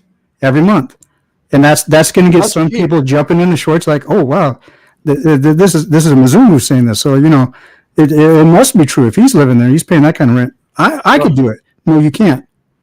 The reason why, because you have unrealistic expectations when you go to Africa, period. Right. And it's not about this apartment being $1,100 cheaper than what you can afford to live over here. Over here, you know how to live. Over there, you don't know how to live. And that's going to make all the difference in the world why you cannot afford to live there. Right. Did you hear what this person wrote on Sweet Tea? Said, "You all come over here and get everything. You all, as well as white people, are the reason why we are socially and economically at the bottom." You see, didn't I say one day we Africans would be blamed like the white man? Yep. Didn't I say this? And it's happening. It's happening right here. We have go ahead. Real quick, this isn't talk to hurt anybody. This is talk to be realistic. If you just actually just think about somebody in America that you know personally, that you look up to, that actually takes care of themselves, if they actually made the choice to move to Africa, whether they lived in an upscale neighborhood or the neighborhood where I live at, I bet you anything that they're going to do the actual research to make sure that when they make the transfer over, that they're going to be taken care of when they go over there. They're not going to go over there to be living hand to mouth. And the way most people are going over there from America and complaining are ending up living hand to mouth, and then they end up coming back. And if you don't know what that means, ask anybody from an African country. They'll tell you exactly what it means. Don't ask me, ask them. Exactly. We have Barnabas. Another Barnabas, are you a Muzungu or Blazungu? No, I'm not any of that. I'm not sure what that is. Well, Muzungu is a white man. Blazungu is the black version. Like black in Africa. Since you want to go there, you're gonna hear Muzungu. So Muzungu, that means as white, because they've called some black people Muzungu and they're upset. So I said, from now on, East Africans do not call the blacks Muzungus because they are not. They can call them Blazungu, meaning black white. Is it a bad word or is it just No. It's just saying, you're from the, you're a white person from the Western world, mentally so I'm white. a Mzungu? Yeah, you're a Muzungu. But what language? Like what country is that? That's East Africa, That's East Africa. Tanzania, Kenya. It just means that originally, from what I read in history, it meant British tribe, but it just mainly means that it's a person of paler skin who's visiting. Okay. That's it. It's not a bad word at all. Okay. So Barnabas, what do you think about the Trans-African News here? Before moving to Africa, we've laid it out because America is the richest country, right? Sure. You agree? Okay, so don't you think if you're leaving America, you're going to any other country, especially Africa, they expect you to show up with some dead presidents, right? At least to pay for yourself. I've never been to Africa. I'm a fan of yours. I didn't unfortunately get to hear the beginning of the podcast. So you missed out. I'm sorry about that. Maybe I'm unprepared. If I can still stay and talk, I'd love to, though. Sure. But you asked the question. You said, can you move to? Can white people move there too? Oh, white people are all over Africa, sir. Americans? Oh yes. What are they doing there? Living their lives. Are they like retired people? Are they business-minded people? Or are they doctors? All kinds. all Just a mix. kinds, just Yeah, a mix. Oh, okay. Yeah. So what country should I go to? You know, Ghana is pretty nice. Ghana, I like the soap. Kenya, Okay, Djibouti. I like the name. I think Anna's gay friend is there. I haven't heard from him for a while. I hope he's okay. No, but I think for white person, for the most part, just avoid some of those countries that their languages sound more like Arab. Like, if they have that accent, if you're white, avoid it. That's like in the north, right? You might get kidnapped. I don't No, want that. no, you got Morocco. Morocco, white people love Morocco, Tunis, and you might want to avoid Somalia, probably. I tell you what I've been watching. I've been watching What? it comes up on my YouTube and I really like it. It's the Cote d'Ivoire. It's the Oh Zulu, yeah, Ivory the Coast. The dance. Ivory No, Coast. have you seen the dance they do there? You mean the capoeira dance? No, They have different kind of dances. no, it's like a Zanugu or something, man. And they have like the woman's mask, but it's a dude. Oh yeah. And he like stomps his feet really fast. Uh huh. Dude, it's Oh awesome. yeah. Uh huh. That's what I've been watching. I mean, but so let me just speak for the poor white trash of America, such as myself. Can I just show up in Africa Well, with no money and somehow do better in life? Didn't you hear what the poor black just said? What he said? And the poor black is from there. They said that they're not having a good time. If Okay. if you show up as poor white trash, you would. Do you want to be poor white trash in an African nation? I don't know. That's what I'm trying to figure out. I don't think you want to. Can I just show up with my whiteness and like somehow use that to my advantage? It's with no dead presidents. I highly doubt it. You might be able to get away with it for a little bit, but then you're going to be expected to probably work on the farm, pull your weight. So can I actually get a job legally? No, not unless you become a citizen or a legal resident, like here. Oh, all right. Well, I guess my dreams are dashed. I don't know what to do. But You see, now you see how hard it is to be an immigrant. You see, immigrants gotta come to America, go through the hoops, get all those papers, and work. So there too is the same way. let me tell you a story. Unless I can smuggle you and enter, put you in one of the countries illegally, you become an illegal immigrant and work under the table. Let me tell a story that kind of answers this question from before. Can I just show up as a Caucasian guy without any money?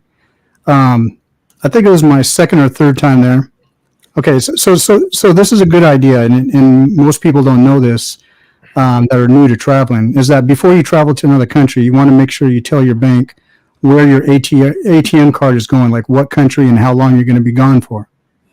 So when I went over there once with, and this was in probably like 2007, when I went over there for 2 months, second or third time over there, I didn't realize, but I told my bank that I'm going to be there for 2 months. I told them 2 months. Okay. I only brought $600 cash with me. Usually I bring more than that, but I use my ATM because I don't want to carry a lot of cash with me, right? Yeah. Until I need it, right? Okay, so this is what happened. After the first 30 days, $600 is almost gone. Okay. I go to the ATM. I can't pull any cash. So I contact my bank and they said, well, you didn't pay your debt, because I had a debt at the time with my bank. I didn't pay my note. So because I didn't pay my note, I was like, wait a minute. But my money is in the bank. I got $22,000 in the bank. They're like, it don't matter. You didn't pay it. So you got to come back, clear it up. So what ended up happening was I went from Nanyuki all the way to Nairobi to the embassy, spoke to somebody there that said that they can help me get money out of my own bank account. This is like one of the top brass people that meets with people on the other side of the window. He didn't come through. He actually just kind of like left me hanging. And he said that you got to prove that you're destitute. I was like, well, how am I going to do that? So I did the best I could to prove it. He gave me one call, said he's still working on it, and he never called me again. So what I ended up doing was swallow my pride, ask one of my in-laws, an uncle of hers.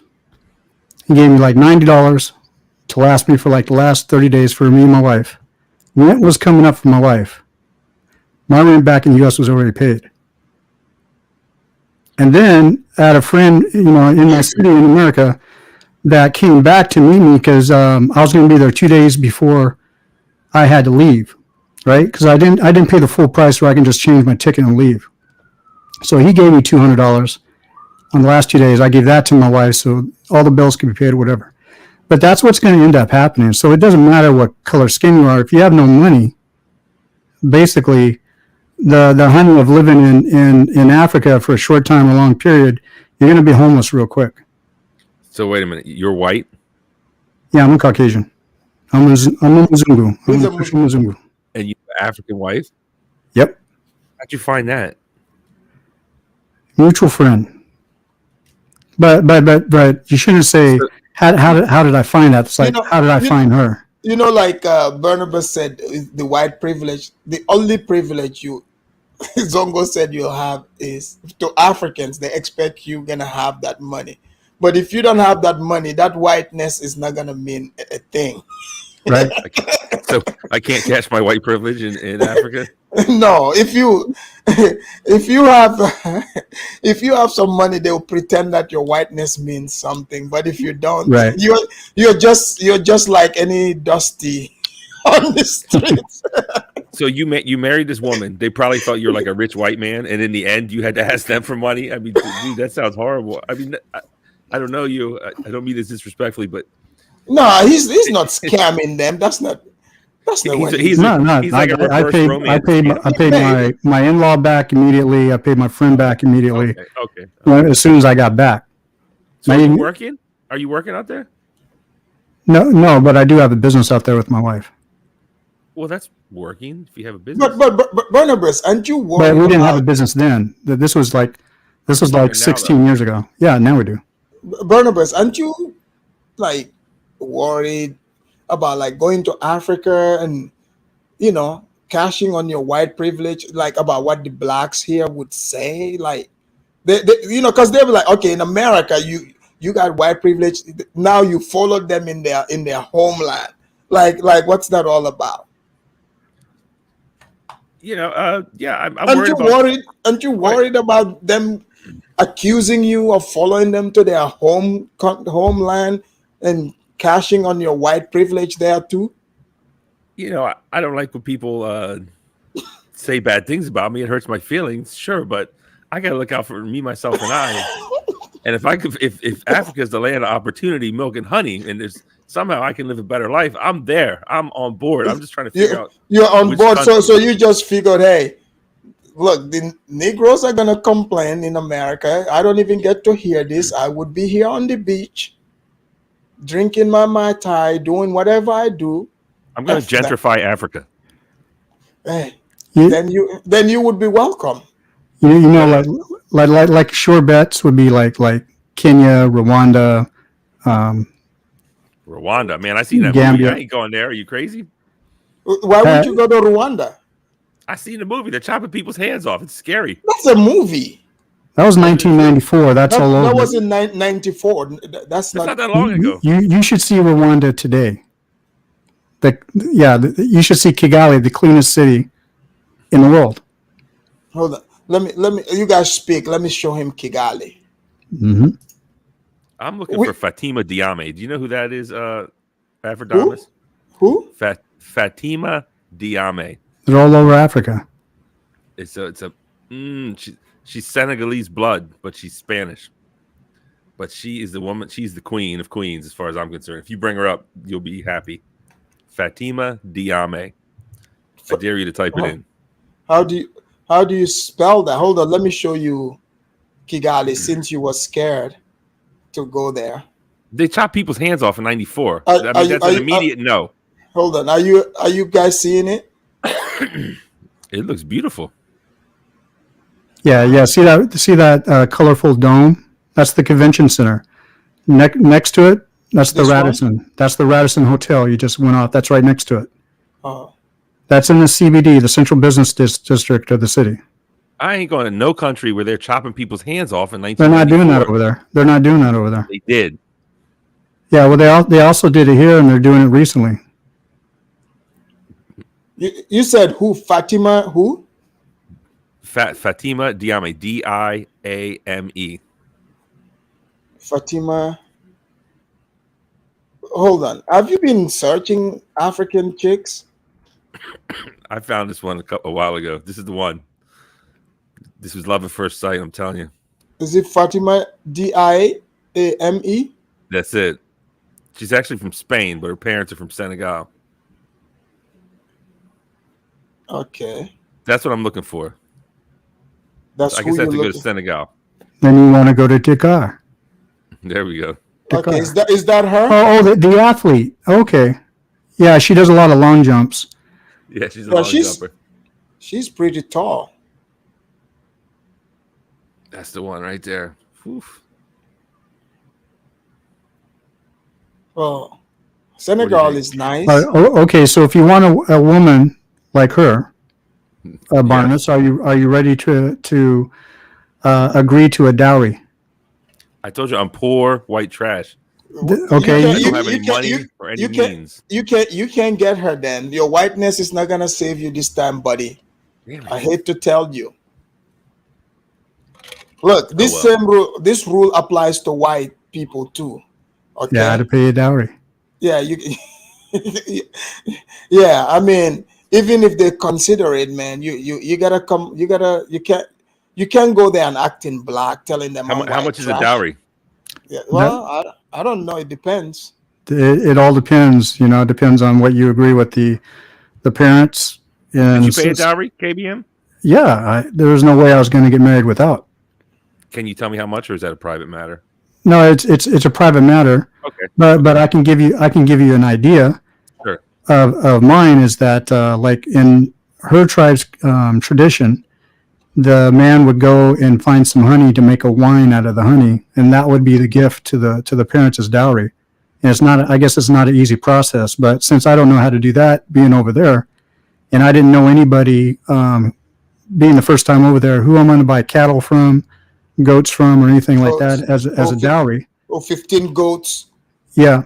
So, and then money is also one of the things that could be a dowry, or cattle and money.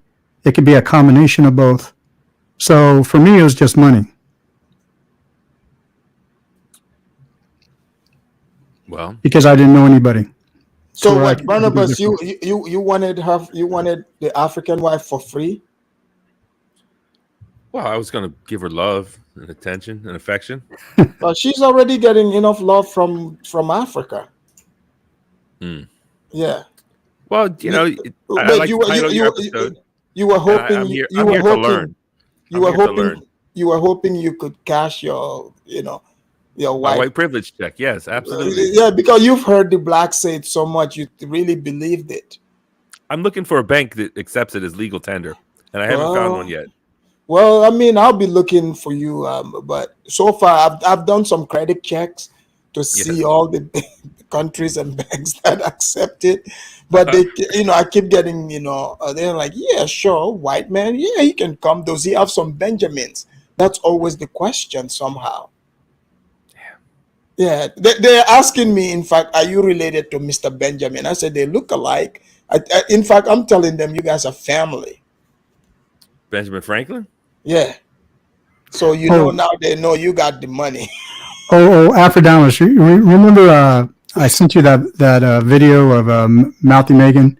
She thought Barnabas, she couldn't tell if he was Mzungu or black, that he was a tether from probably, I think, the DR.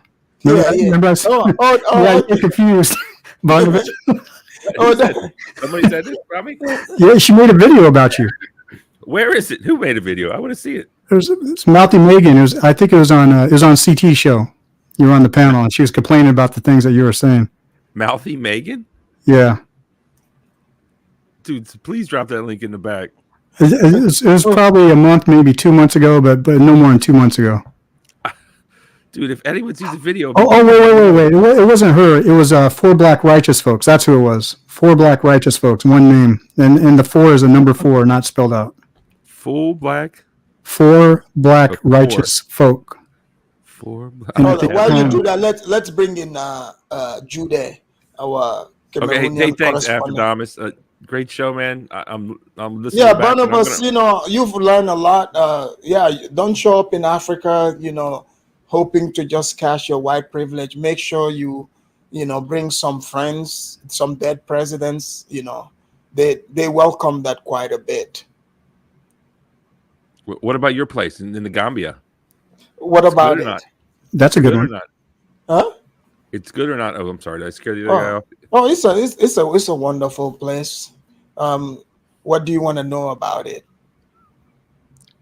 I don't know anything about it. Only thing I know about it is that you're from there. I never hear anything about it. Oh, Like Cote d'Ivoire, they dance. Ghana, really? they make the soap. Oh yeah, I don't know. I've done a lot of Gambian shows here. Afrodamus, should we lead him to Juliet for the Gambia information? All right, look, I'll go. I'll re-listen, and thanks a lot for I don't having me. think Barnabas would be able, if he hears Juliet, he wouldn't want to go because Juliet makes it clear no whites allowed. Or Kathy, that would be a better one. All right, thank you. Bye. Thank you for coming. Judy, come back. Guys, Jude, hit the link and come back again. Mimi said Fatima is a Gambian Spanish, not Senegalese, so she's not Senegalese. I guess she's a Gambian. But yeah, man, Jude, if you're still listening, hit that link and come on through. But KBM is really crazy for these people to go to Africa, to these different countries, and they are offended about being called foreigner. It's not like, even being asked how long you're gonna be here. That's very normal. They're not even from that country. Right. And they have to have the realization and ask themselves, look in the mirror and ask themselves, and they're probably going to have to look in the mirror 1,000 times. Where was I born? Where was I born? And that should tell them that when you go to another country, you know where you're from. And you should be expected to understand that if people call you what they call everybody else that visits that country, that it shouldn't be looked at as a disrespect. Exactly. We have Judah in the house again. Judah, are you there? Yes. Oh, yes, Afrodemus. Can you hear me? Yes. Judah, did you get a chance to hear the woman talking about how they cannot afford being in Africa, in Tanzania, these different countries? And Judah, you've been somebody who have always said many of these people cannot afford to live in Africa.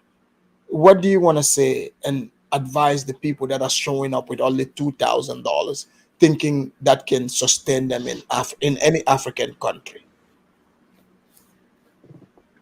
It's really a sad situation, man.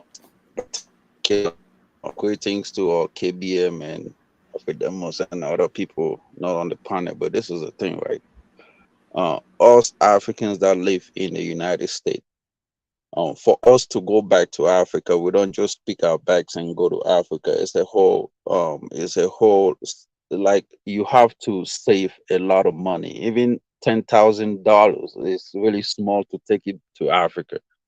I mean, I don't know who's gonna take that kind of money unless you want to be a tourist for a day or something. But Africa is getting more expensive. It's not as cheap as what people think, right? So you have to think, you have to save. Most of the time, if I'm planning to go back to Africa, I'm going with at least $25,000 in my pocket, and I'm not expecting to stay up to 2 months, because after 2 months I might run out of money. And the way it is, when you go back, people look at you.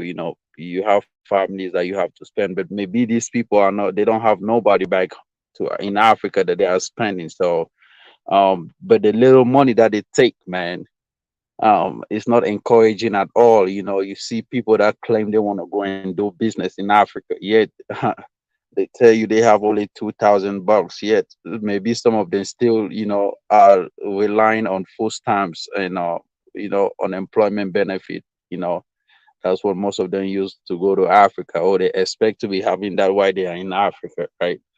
Um, yeah, I've watched a lot of videos, but it's not encouraging, man. These people, I mean, Africa is not for everybody. Some people just want to have a name. Oh, I went to Africa, I went to Ghana, I went to this country, I went to this, right?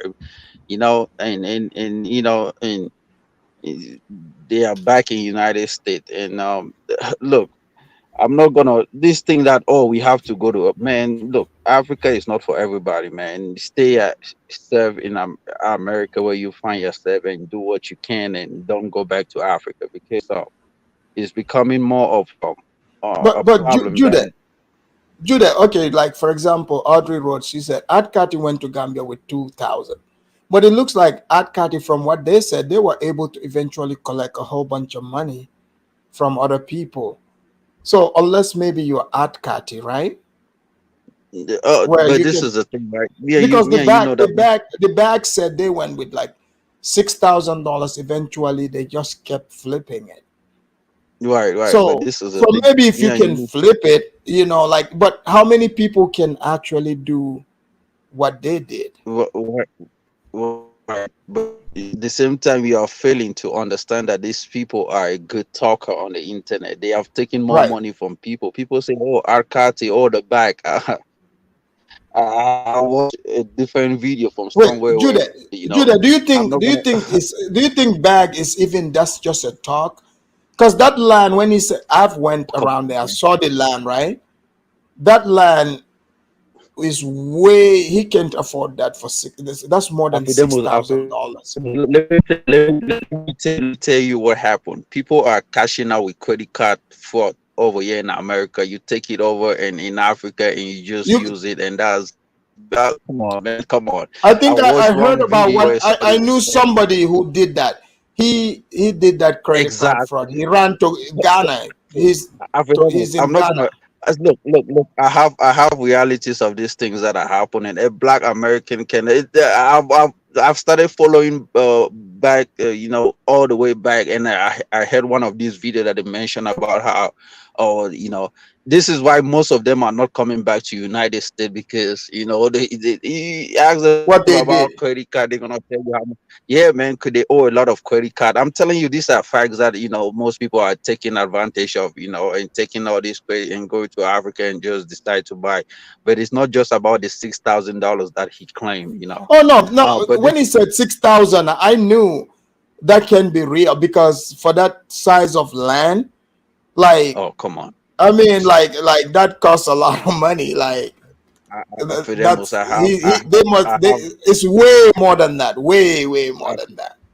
for them, also, I have details of everything that is happening on the continent, especially most of these YouTubers that are claiming. But this is the thing. I watched another YouTuber from Tanzania who was crying. You remember there was one young girl that came from United States and went to Africa and started making videos in Tanzania. Oh, she's never gonna come back to United States. Oh, she was probably one of the youngest YouTube, Tiffany. this little chick. Oh, she's never gonna come back. Oh, this and that. Oh, Africa is.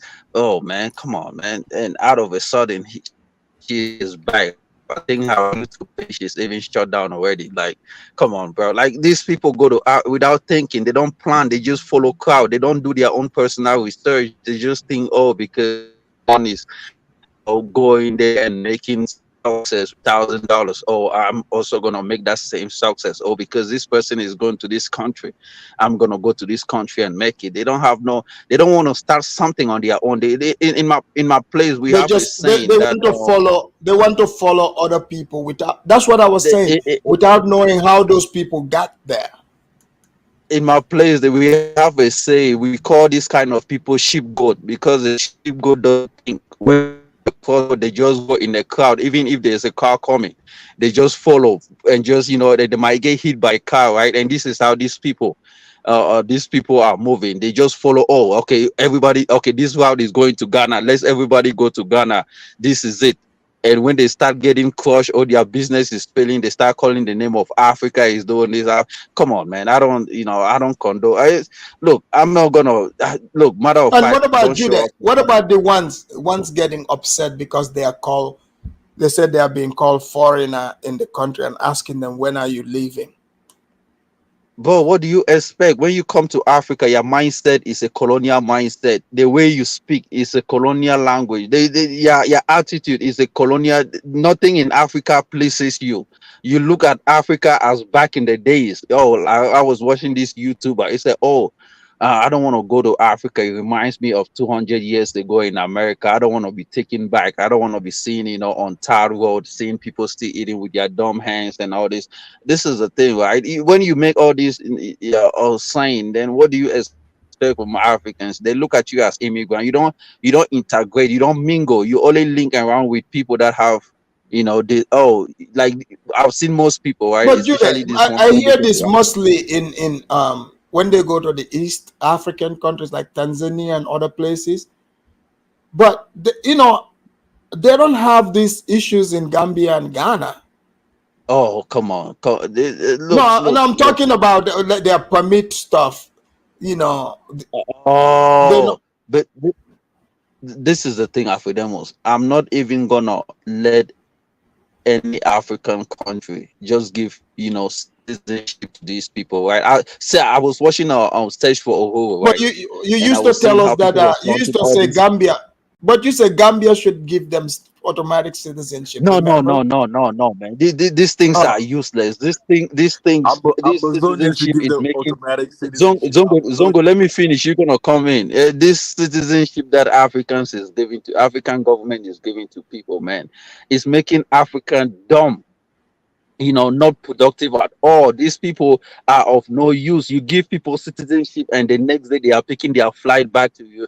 Like, what is the importance of it? Why? Look, and this is the thing, and that's why I'm calling on African Union to not to I mean, for a country to give citizenship to people and then they expect that, oh, these people have to roam around in the West African stuff and no, man, it's not advisable, man. Look, I was watching back one time and back said the back family said for you to have citizenship in Africa you have to be there for 10 years in the Gambia, and in they Gambia, do a lot 15. of things In that people will Gambia, see. 15. no, 15 There you go, years. productive. But these people do not want to stay on the continent. They just go for tourist visa and then they get citizenship and then they come back and that's it. And they just displayed on their trophies. Oh, we went to Africa.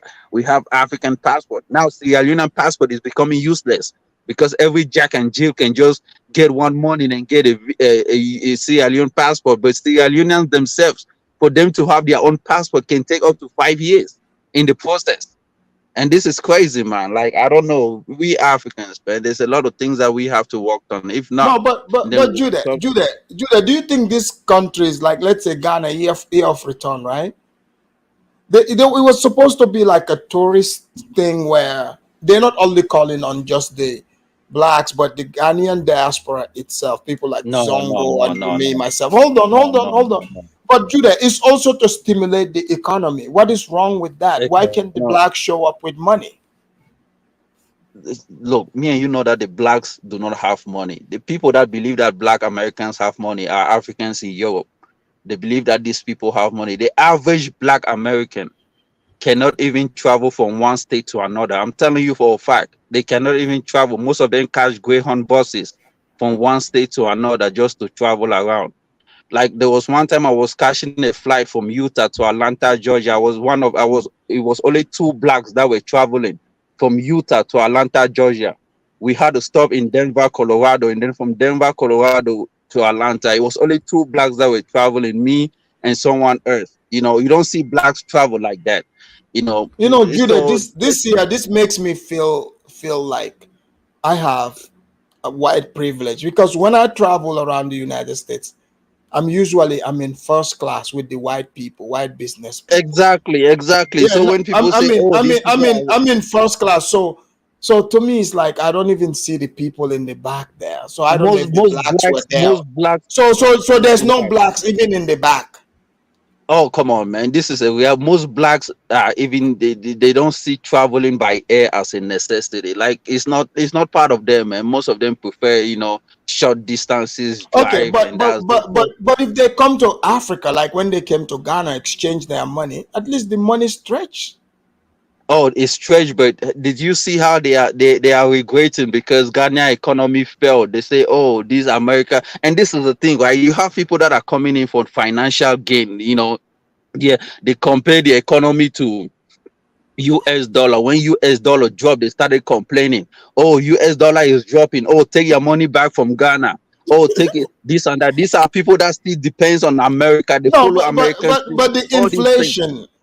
The I thing mean, is, I mean, if you are talking of relocating to a country that you assume that you are part of Africa, why do you still want to involve in American dollar, but American no, doing this? Judah, Come on, man. Judah, Judah. In fact, the dollar, right? If you're black in America, like all of us, now the dollar is good for us because even though there's inflation, but when you exchange it, the inflation is good for you when you exchange the money in those Afidemo, countries. it's You good, get but when more. I know you get more. I understand it's the same thing everywhere in Africa, but this is Yeah. the thing. If the economy drops, are you forced to take back your money from Africa and bring it back to United States? No, because that's your No. country. Right, Right. that's your country. But these people were saying, "Oh, take out your money because the economy is Oh, gonna oh, they keep are saying crumbling." that. And right, right. I watched a video where they were saying, "Oh, the economy is gonna keep crumbling in Africa. Take your money back so it Nah, doesn't go all the way down." That tells you nah. that They these people do not have a mindset of African or staying in Africa. They have a mindset of just doing their local business, small real estate, Airbnb stuff, and doing these are the kind of things that they get involved. I was watching a video where Ghanaians have started complaining that people that are coming from America are taking over their businesses because most of these people are opening hair salons. And hair salons, Ghanaians were the ones that used to do it. Now you have Americans that are moving in and opening hair salon shops, barber shops, and all these things. And me and you You know see, that these you are the see. kind of This is businesses why. that these This is people own why in I America. think. I think a lot of the blacks would fit right in Gambia because there's black salon. When I went there, I went there to get my dreads retwisted. I have long hair to get it Right. retwisted, and the blacks. Honestly, their salons are welcome there. In fact, they have their mall there too. So There you go. there's so if you want to open a barber salon, I think no, seriously, move to Gambia. You would fit right in. Now Yeah, but this is the that makes sense. Yeah, no, for right. real, it For, will. All jokes aside, though, it will.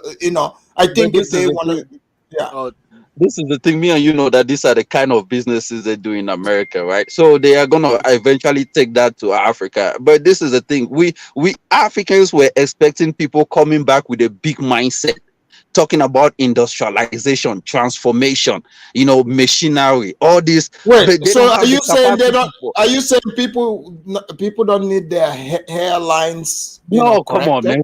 We don't need hair salon and barber shop, man. I mean, my local boy in Judah, Cameroon have a barber shop that is more prosperous. I mean, why come over and create a barber shop in a community where people are expecting more of okay, transformation? well, You know, Judah, come Judah, on, man. Judah. Like When it I makes went to no that, sense. I went to the black salon to get my dreads retwisted. I really appreciated it. Like it was Oh because wow. I was able to get the same American service on the Oh, come on, continent. man. Come on. If I go to Africa, I'm not going to. The people that do better hair is Africans on the continent. I'm not going to go to no barber shop owned by an African. Come on, bro. It just You're make not no gonna sense. I'm support. going to You're let not you. gonna support black business, What you mean black business? If I go to Africa, the people that I'm Judah, communicating with are black. Judah, What the heck are you Judah, talking about? Judah. You have to support blacks. You have to. This Who is is black in Africa? I'm telling you, if I'm going to Africa in Cameroon, the people that are working are black are Cameroonians who are at the same okay. time Let's black. say Judah. If you come to Gambia and you need to go to like a barber shop, right, or a hair place, so you're not gonna go to the black salon. No, why we are go to, because these people have you realize that they are coming from a place where they have a little something. Why we are give money to someone that already have something than to Because give to. their salon is nice. It's nice, No, and no, no, no, no, you're no. gonna Come get on, the come same on. American service.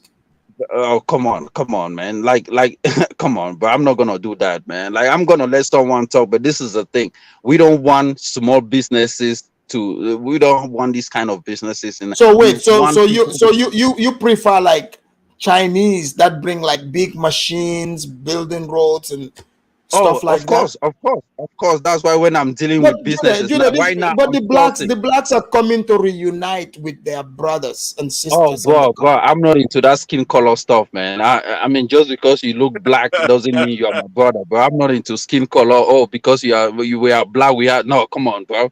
What do you have? What is your resume? What have you done in the past? I'm not into because no, come on, man. I'm now Okay, sourcing for Chinese businesses. I'm now sourcing for Chinese manufacturing stuff because okay. I'm planning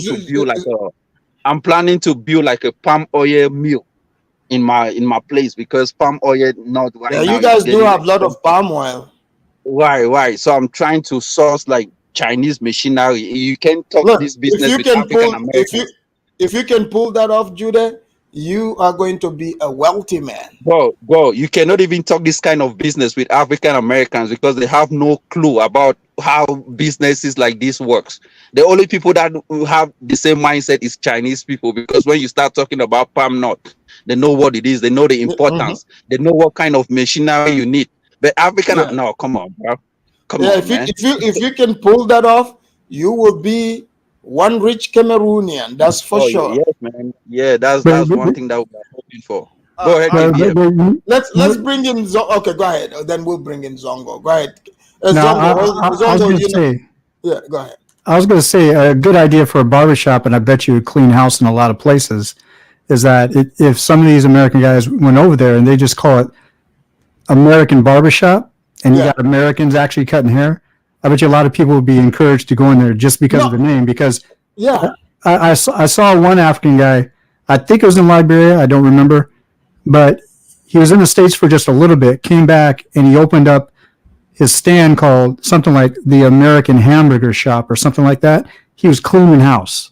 Look, KBM.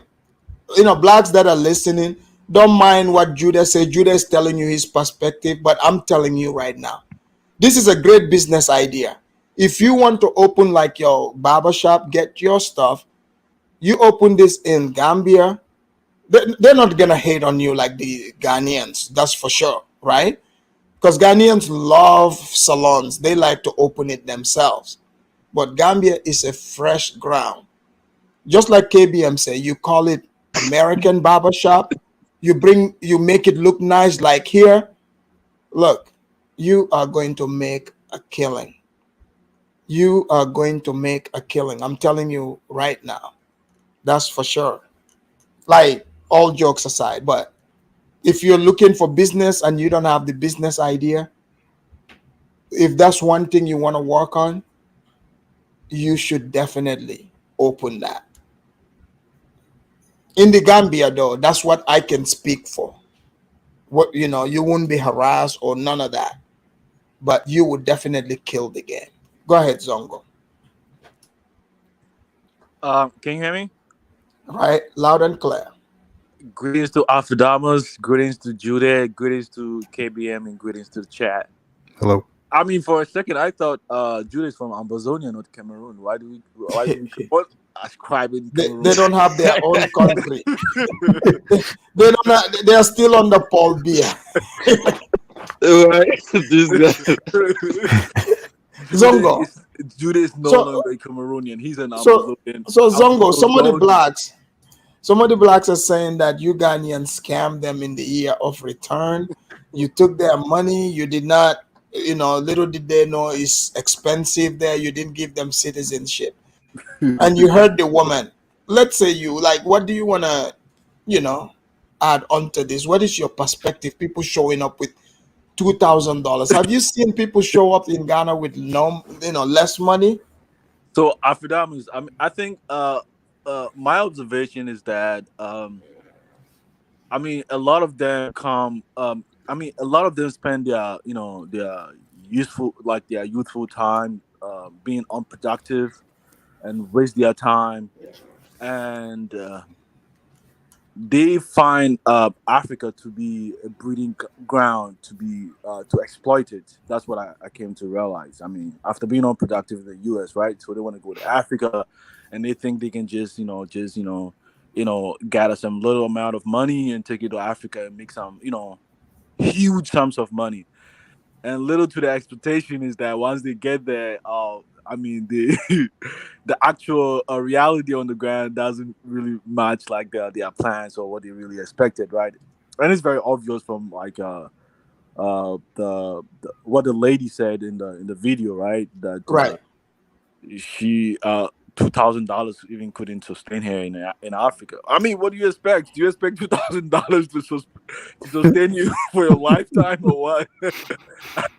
Like like I think some people, like, okay, let's say, I don't know what gets in their head. But Like, for Afrodamas, instance, if they go, like, they exchange the money, hmm and it looks like it's a lot, but hmm it's still not a lot. Like, okay, when I visited, right, last year, okay, even though when I exchanged the money, okay, this might sound embarrassing, whatever, but I did not know the prices of things, yeah, right?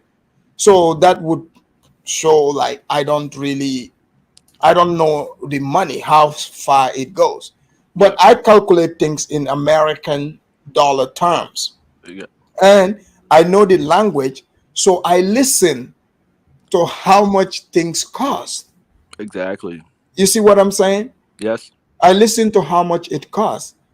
And when I want to buy certain things, I don't negotiate myself, because the You do. moment they see me price go up, I come with, Yeah, I mean, you have relatives I who. come with relatives and other people. Yep. So Like I said, a lot of them, I mean, if I can be very honest with you, a lot of them stay in America. They have no desire going back to Africa. The only right. desire of going back to Africa comes when they think they can go there with their little money and live large over there. So they don't go there with even good intentions. I mean, some of them do go with good intentions, but majority of them go there with exploitative intentions. If I can be Like, very honest. what do you mean exploitative? I mean, a lot of them want to buy a land at the coastal area for cheap price. Can you imagine Like that? $1,000? $1,000, a phenomenon that wouldn't even exist over here in America, but they want to do it in Africa. Why? Because they think Africa's a little backwards. That's how they think, right? Yeah, yeah. I'm glad you brought that. That's another mindset. I think that's what a lot of them are having, this disappointment, because they are realizing, nah, it's not really what they think it is. When they go there, they find out, no, no, no, no. A beachfront property still is a beachfront property in Africa. Exactly. Right. Like, everyone want to live close to the beach. It doesn't matter where it is. and So, and our and Afrodamas and a lot of them they think they are complaining. They complaining about the leasehold system that we have in African countries. It's not suitable for them, but it is being practiced over here. Can you imagine? Even in Washington State, I went for a training about, I mean, home purchasing a home. Do you know there are counties in Washington State that have like a community like trust land that you cannot even sell the land like if you belong to that particular community at a very high price. You know that they have a similar system that is comparable to the system we have in Africa. let me read this. Kabiru said, if you go to Africa, on my mama, get with an indigenous African and lie to the government and say you're from the country and need welfare. They are no backward. They are so backwards. You will be Gambian if you act dumb. Exactly. Good one, Kabiru. Good one. Check out Nat Turner's. I Oh, mean, hold on. What did Nat Turner write? Let me look for it. Nat Turner said that is not a picture of Gambia in Afridamus's, background. How would you know, Nat Turner? You've never been to the Gambia. How do you know? You yeah, have no idea. I watched YouTube exactly. I mean, you don't when I see was looking people for like ice cream. Afrikaans.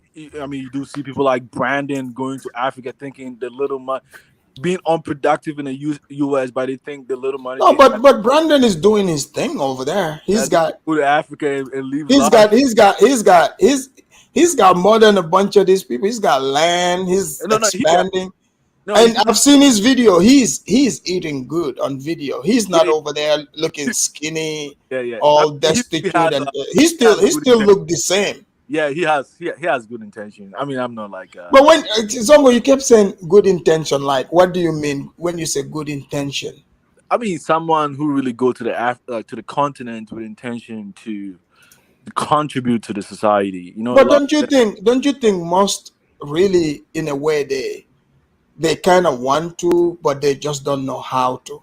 Really, you think they really want to help the society? Well, not. I mean, like, first, let them start with helping themselves, right? They got to help themselves first. Yeah. So by helping you helps the people around them. That's my point. For instance, like I'm saying, if you really want to go, show up. Just make sure all these things you talk about, your dreams. To get them, you need money. So show up with money. Don't show up broke. And like, don't think $2,000 is gonna get you anything. I mean, Afrodamas, that man going to Ghana, paying $1,000 for a beachfront property. I mean, do you think that's really intentional? Like with good intention? Oh yeah. That's pretty. That what there was nefarious business behind that. Exactly, and then also like this Quissy Yeah, boy. because that land wasn't even sold. It was supposed to be leased, and I mean, common sense would tell him that land costs way more than that. Exactly, and then this Quissy boy like going to Africa, marrying To Gambia and Ghana. You mean in my country, Gambia? marrying more than like several wives. I mean, a thing Well, that is he's Muslim now. no. I mean, you believe that? I mean, Hey, the man, look, Zongo, you're Muslim. You know better than this. They said if a man says he's Muslim, I mean, you can't dispute it. You don't know what's between him and Allah. He said he's Muslim. You gotta take it. I mean, do you know like they wouldn't even dare do that in America?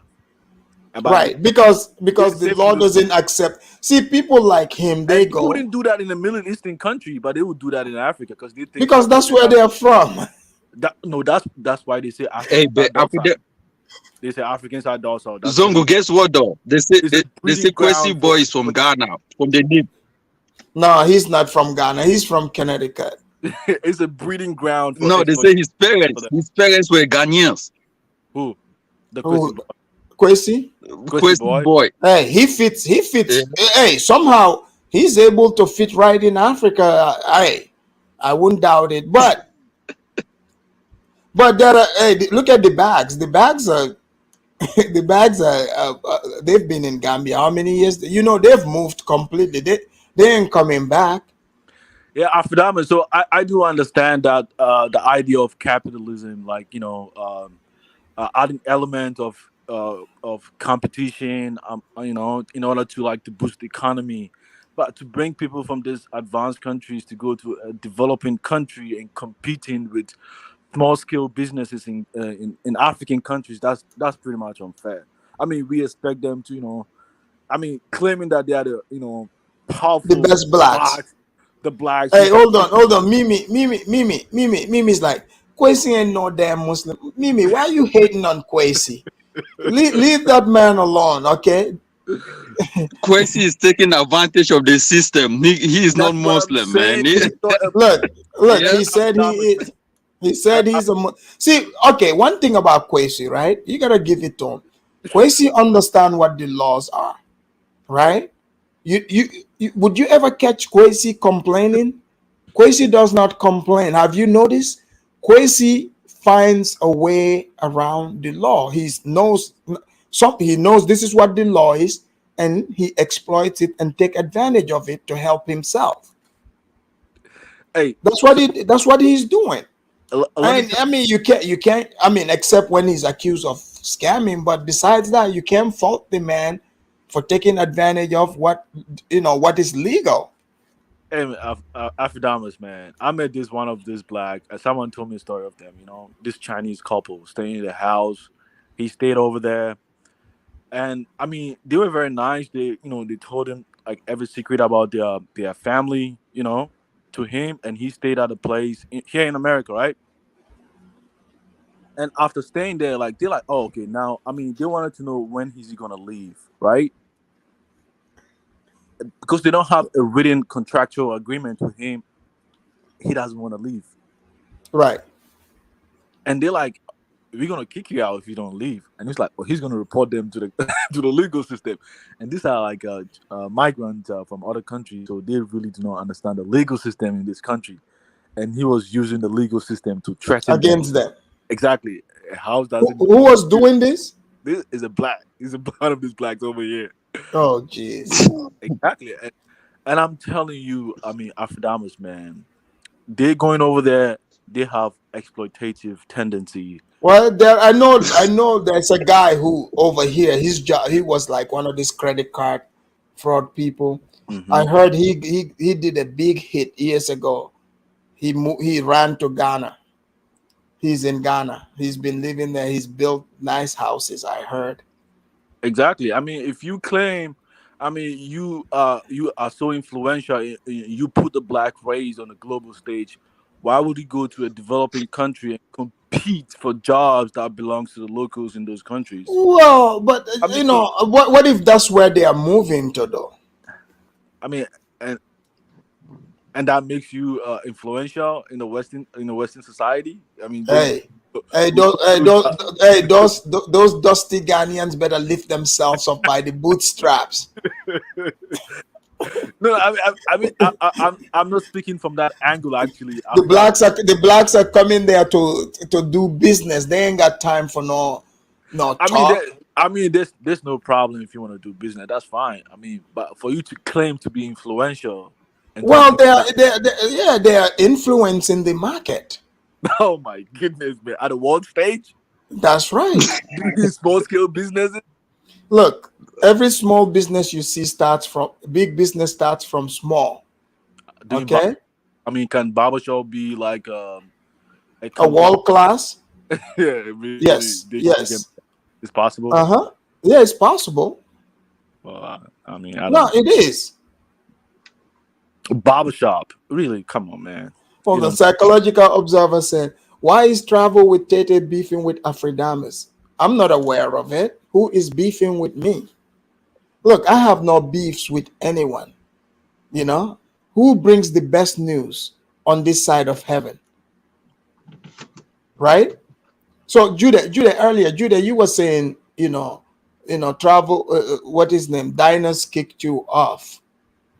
Or diners, even Kala and his people kick us out too from that channel. Yeah, What Zongo? You're banned too? Yeah, I was yeah, banned. who is that? Why were you banned, Zongo? I mean, I was just being objective to them. I told them like, I mean, they go there like the kind of businesses they do over there. They don't need any special skills to be. But wait a minute, Zongo. You don't think what they are doing needs any special skill? You think anyone can just get up and do it? I mean, tourism business, So it's anybody travel can do it. business. No. Look, they are taking it to a whole new level. Who? Kala and his people or what? Yeah, What is his name? Or the other guy, what's his name? Bomani or whatever. yeah, Bomani. yeah. What kind of level Because is that? What level is that? Going to several African countries in a year or what? Is that the level? yeah, I mean they are bringing money. And you need special. Do you need special skills to be able to do this kind of business? Yeah, absolutely. I mean, do you know what it takes? Like he's got to set up his website. He's got to do the marketing, I, booking, bring the people I mean, in. He's a got lot to of coordinate all of that. a lot And of the time, they attract the potential buyers through YouTube videos, like through this. right, you can make sales in YouTube too. You yourself, you can do the same thing as well, Afrodamas, if you Yeah, want. but this job is such a high, complicated job. I chose not to I enter mean, the game. that's the main point that I'm saying, and the fact that I'm saying you don't need any special skills. That's why people like what is his name, like Kosi Boy and whatever. Lou Major were able to exploit a lot of these Negroes sitting at home watching YouTube videos, right? Well, yeah. Well, technically, there is a market for it. So they just probably entered it and not deliver accordingly. But the simple fact that people came to them shows that, yes, there is a market available. I mean, the point that I'm saying is that, I mean, they're speaking about Pan Africanism. Like, you gotta Right. understand, they're speaking about infrastructure. I mean, Mm-hmm. competing at a global stage. Doing tourism is going to help you to compete at a global stage. I mean, this is the kind of The what? conversation we're having, right? Well, They're first not speaking about they gotta bring the people to Africa first, and get what the kind of people. people, the blacks, to so The the kind of businesses they are doing, like they can become Africa centric first of all. Afterdamus, what first of Zobo all, is. in every country, there are several industries that forms the backbone of any functioning modern society, right? We have like trade and commerce, we have tourism, we have finance, we have the agricultural sector, we have aviation, we have petroleum and energy and several others, right? Right. Tourism is just a section of that. In Dubai, Yeah, but do you understand like how hmm much money tourism, you know, like let's say in the Gambian economy, hmm tourism is like the second largest sector. You can make tons of money from that. Even Dubai, Vegas is a touristic place.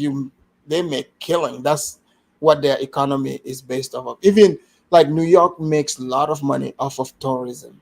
So yeah, don't underestimate it. but It's the a point lot that of I'm money. saying, It's a lot of money to be made. It's you know Afdamas, what I said, I'm not saying that they don't bring money to stimulate the economy. What I'm saying is that what they claim that they are doing is not something special. Tourism could also mean bringing Africans from neighboring African countries as well, right? yeah, It but could also that's not happening though. it is happening, No, and that's also of course it is happening. happening. That's happening. Neighboring African countries, they do it more than even these foreigners, and also there are Exactly. Ghanaians in diaspora also coming back home and in other countries Exactly. and stand by most of the time, and they bring money to stimulate the economy too. I mean, Right. Right. Last comparing time to I like, went there, I brought a lot. So so like Exactly. How much comparing to did you what they spend? claim, comparing to what they more claim than they $2,000 for sure. exactly. Exactly. Comparing to what they claim they bring to the continent is no way comparable to what even Ghanaians have been doing for several decades. Right. Yeah. No, I agree with that. I mean, I've heard people talk about some of the blacks get ahead talking about they brought more money to Ghana than the Ghanaian diaspora. I was like, that's a big fat lie. Yeah, That but I like mean, that's not true. I'm not But discounting the fact that they that's come not. from. It's not. It's like yes, they contribute, but everybody's contributing. You know. I'm not discounting of the Most fact that they are not contributing that. I mean, first of all, you're speaking about building a nation. I mean, African, you build a nation, you want to compete at a global stage, you want infrastructures. You got to start from somewhere. So, like, Right. You got to start from neighborhoods and walk your way out. so that was the conversation we're having, and they were like, "Oh man, I'm just, and I got kicked out." So, Oh. So did you go there and try to be negative towards the blacks? no, I was just being objective, like that. That the kind of skills they bring is not something, you know, it's not being respected. In Ghana, let if I me can. see. But this is the thing that is wrong with these people. Once you are an African that have a different mindset, that is more reasonable. They kind of they don't want that. They want people that will just say, "Oh, okay, we are blacks. Oh, okay, these people are coming to Africa. Oh, Because okay, they are doing Judah, you know what they said they are tired of? They said they are tired of you being you doing your theta babbling. Hmm. Oh wow. Tether So Babel. they scared of Theta people like babble. us, people that want to ask questions. Go ahead, keep So so yeah. so Go so ahead. wait. So Okay, because I was saying, don't show up broke. But right, they can start businesses. But Zongo, you're making it more complicated. What if somebody's showing up with their money? They want to open up a hair salon or slash barber shop. This is what they know to Oh, be. This is what they know as their business. They are good at this. They got the money to build a standard one. So are you guys saying? there's Are only you, more are you of guys it saying? at the, Wait, the what? Are you guys saying no? You can't come. Well, I'm not. I'm not. I'm Afidemos. not. Hold on, Judah. It's my turn. I'm not discounting. Oh, I mean, so if they come and they want to do that, that's fine. But they shouldn't use that to say that makes them the powerful blacks on the world stage. I mean, come Hey, on, doing this hey, kind of business, maybe in their eyes, that's what makes them doing this kind of powerful. business doesn't make you, the powerful No, black no. on the Look, stage. I don't think they are talking about just their business making them the most powerful blacks. They are talking about they are Afidemos, back. can They I? are they are directly the children of White Zaddy, and they know what White Zaddy got. That's what they are telling you I think. indirectly. Afrodamas. I mean, we speak about Chinese. I mean, they do all kind of business. They do like local at a local level. They do businesses, and at the highest level too, they build like infrastructures. Okay, what about soul food joints? Isn't that I mean, this are soul food. food? Some of those have taken off in some parts of Africa, Any just with the special name skills? soul food. Do you need any special skills to do food? I mean, come on. Yeah. Oh, of course, Zongo. You gotta know how to cook well. Like, what do you Afinamas, mean?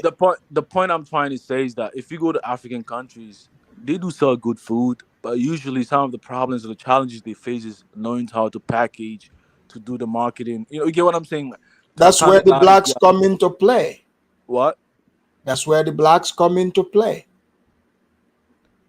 And so currently, like what they're doing in Ghana, like are they building the standardized, shops or something like that? Well, I've seen a couple of guys who have like they're building nice big buildings. But Afrodamas, man, if you go to Ghana, a lot of them are pretty much Ghanaians who have been in this diaspora doing the same thing too. I mean, Right. So Zongo, majority you saw in Ghana, what are they investing in?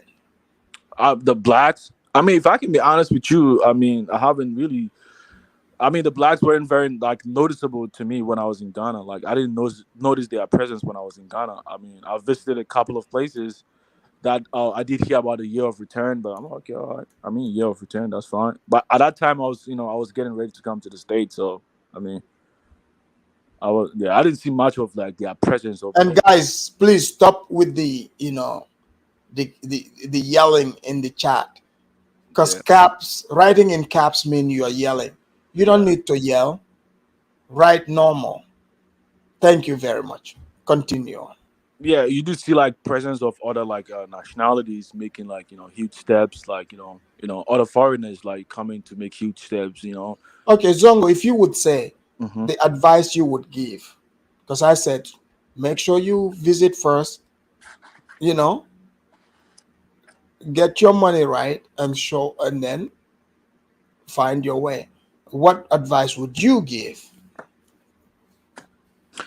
Well, if they want my advice, I mean, hey, if they are going there just to have fun or reconnect with the continent, that's completely fine. I mean, that's fine. If they want to go there to invest, there's a Ghana investment promotion center. I mean, they have like sectors within the industry where like the country need investment. So you can review areas within the sectors that need investment. So do they gotta pay permit like in Tanzania? Of course you got to pay your permit. You got to pay Wait, your are they're considered foreigners Of in course they are. Ghana? Man, you guys are cold as ice. Yeah. I mean, and they're Americans. I mean, they are Americans. I mean, But their ancestors came from Ghana. yes. I mean, can Ghanaians also come to America and use their ancestors to claim citizenship in America? Yeah, but it's not their fault that they were removed from Ghana though. You went to America on your own. Well, if they want to be Ghanaians, they have to relinquish their citizenship from America. But they don't want to do that though, right? So you can tell What, them, Ghana doesn't accept dual citizenship? no, they do accept that. No, there is intentions of trying to implement that law, implement that Right. idea. But Ghana has dual citizenship, right? I think we do have it. We do have it. But you see, then it would be unfair for the blacks to have to give up their citizenship. What about the Ghanaians who came to the States and became American citizens? Ghana still recognizes both citizenships for them. They should recognize the blacks' citizenship too if they're gonna let them have the citizenship. I mean, you do have Don't a you think? yeah, you do have a point over there. I mean, Yeah, because but that, like, that would mean they are yeah, but being I'm not. treated. Afidam They are being treated differently. I mean, I'm not really like I'm not really against them. I mean, if you want to do things the right way, I mean, you can go to the investment promotion center. They have sectors within Man, the industry. Zongo is tough. I mean, Zongo is like, hey, look, man, you gotta invest in oil, you got to do it roads, the and proper way. I mean, you gotta Zongo is Afidam is like, hey, hey, pretty much what Zongo is telling you is, you gotta come with Chinese money. Yeah, you got to donate 50 computers per school. Hey, let me translate for you. Zongo is saying, come with Chinese money. So those of you that think Africans were worshiping Chinese, no, you see what conditions are laid for the Chinese? Same thing. Zongo is telling you, hey, we are used to Chinese business. Okay, bring oh no, Chinese money. no, I'm not saying that. I'm not saying we used to Chinese. I mean, in fact, when I was in Ghana, I haven't even seen Chinese in my locality or where I stayed before. You're right. Even in Gambia, when I visit, I didn't see But many Chinese, in very fact, few. But people, in fact, what I well, in did, the internet, they believe there's Chinese all over. in fact, what I did see the most was most Europeans. If I can be honest with you, Yes, I've seen more Europeans too. yeah, I did see a lot of Europeans, and even the local businesses from where I come from, they never like the blacks. I mean, because the black they never pay, they don't pay money. So the Africans, Wait, they you like said the local business don't like the blacks? I mean, I met a couple. I've had What? How come? Is it about where they I don't want met to pay? a lot of I met a couple of like some African like those who deal into beads. They mostly like Who interacting. do what? Who sell beads? Oh Beads. yeah, and the quickest way for Africans not to like you is if they have business and they know you not to want to pay money. Oh yeah. Like they won't talk to you. Yeah. But So like, continue. some of them told me like they don't like dealing with the blacks because I mean when they come they are very stingy. They don't like paying the white pay, so they like dealing with the one who has money. So I mean that's how it is. What it So is. then they come on the internet and say the Africans kissing the white people's ass Because they don't have the money. I mean, because the white people are but buying stuff. I'm not saying even all the whites do pay. They, they do have some stingy Europeans who do Oh yeah, come. you did say there was a white man that tried to use his white skin privilege in Ghana. How did that go for him? He showed up with no money. White privilege. I said that. No, you said the white man that went mad, went Yeah, crazy. yeah. What I was saying is that I mean the only privilege he has is that Africans are going to expect him to have money, right? Right. Because he thinking that he's going to go to Africa with his white privilege is a fallacy to most Africans. It's not going to happen. So He's probably when am I gonna talk? Go ahead, Judah. Since you Zongo, keep wanted to talking, man. interrupt, since you wanted to interrupt Zongo. No, Zongo is my brother, man. Zongo, keep talking. Hey, Afidam is from today onwards. Judas not from Cameroon. He's from Amazonia is not a free territory. But They're still under Paul Biya. but he was on Callous channel speaking that he was from Amazonia though. Nah, he's capping. Oh my goodness! They are not. They are not. They don't have Gotta independence. explain yourself, Judah, man. Yeah, Explain yourself. they better chill before Paul Biya rolls again and drops some bombs. Let's not make this an Amazonian stuff. Let's Then, talk about yeah. what is happening. Yeah, That's fine, man. Respect to you, Judah, man. Respect to you. see, I like how Judah don't want to deviate from the topic. Judah, you're maturing big time in these YouTube streets. But go ahead. Oh, come on, man. Come on. I mean, even today as we speak, like there's a celebration that is going on in Cameroon called a 20th May. That is or a reunification, something that we unite the two part of Cameroon together. Because in Cameroon we don't celebrate independence. I think that's the only country in Africa that does not celebrate independence. Because there were two countries that came and had independence 2 different years, so it would be a problem to celebrate the other side independence and not celebrate the other side independence. So they just say, okay, do not celebrate independence, and they come up with this fake day that they call a 20th May 1972, which was a reunification that they are claiming that the So, two sides came and reunited. So that's what we celebrate as a national day. That's crazy, oh, nice. distorting history. But Yeah. guess Look at go what back to look at what look at what Nat Turner wrote. He said Africa is very unstable. Your investment will be destroyed or stolen overnight. Corrupt government and people.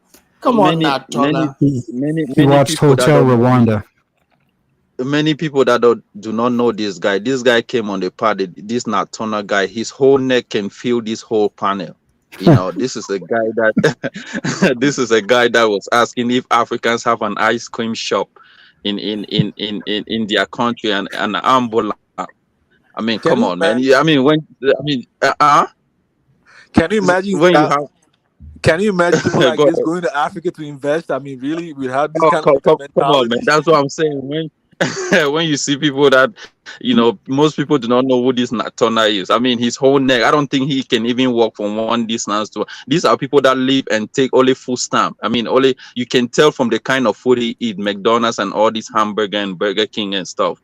And these are the people that you expect them going to Africa. I remember one lady that went, I think, to Ghana and was starving and decided to came. I mean, she came back and was Oh, cursing out the Ghana one because with the one that said they didn't have snacks. snacks and all, yep, and all this. Come Yeah, on, man. Like, there are plenty of snacks in Ghana.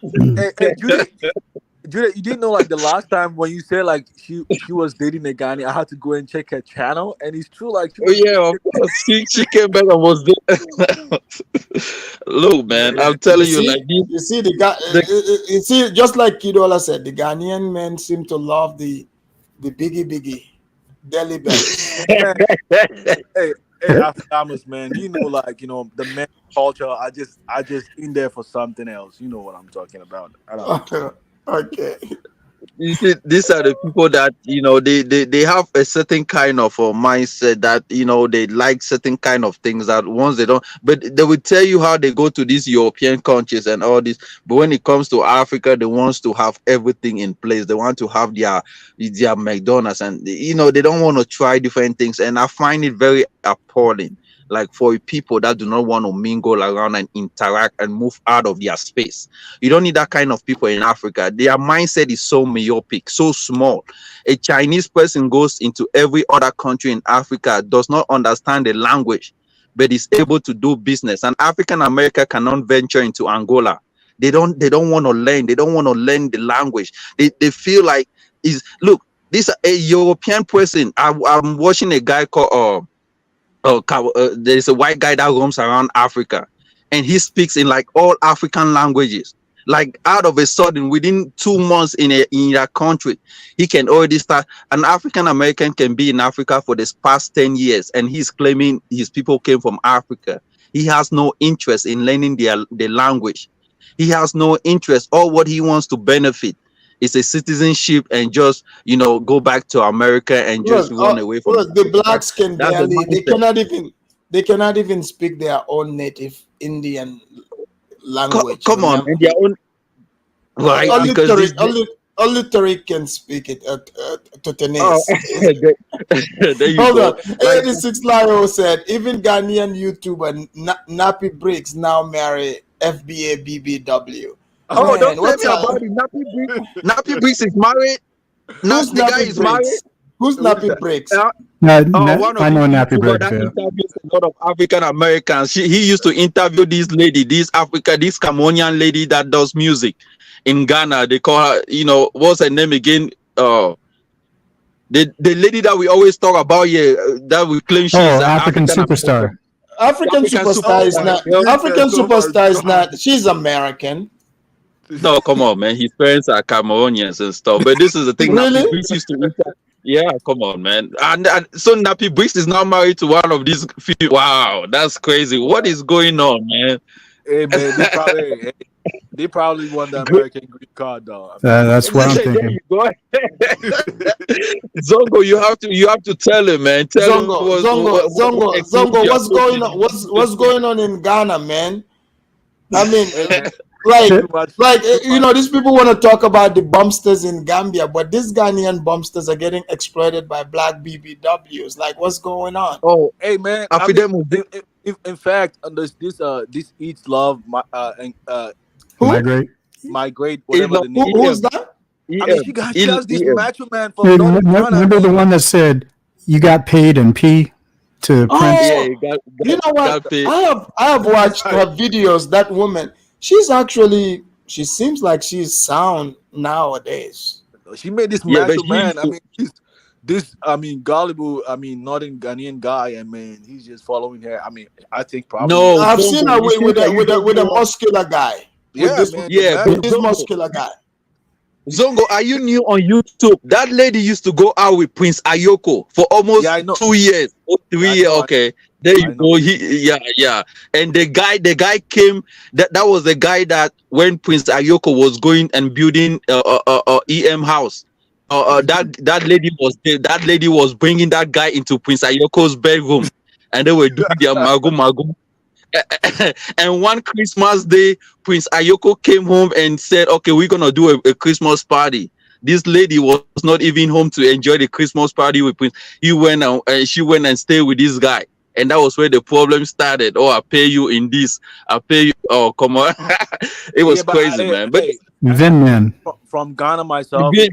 the so-called Prince Ayoko, he's a scammer too. I mean, I can. How is Man, he a scammer? I mean, come on, man. I mean, we He's want to know.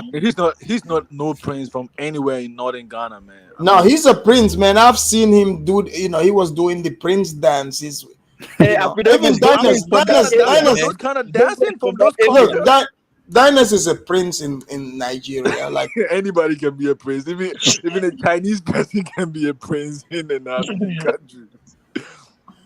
Prince Ayoko is not. But Zongo, you're from that area, right?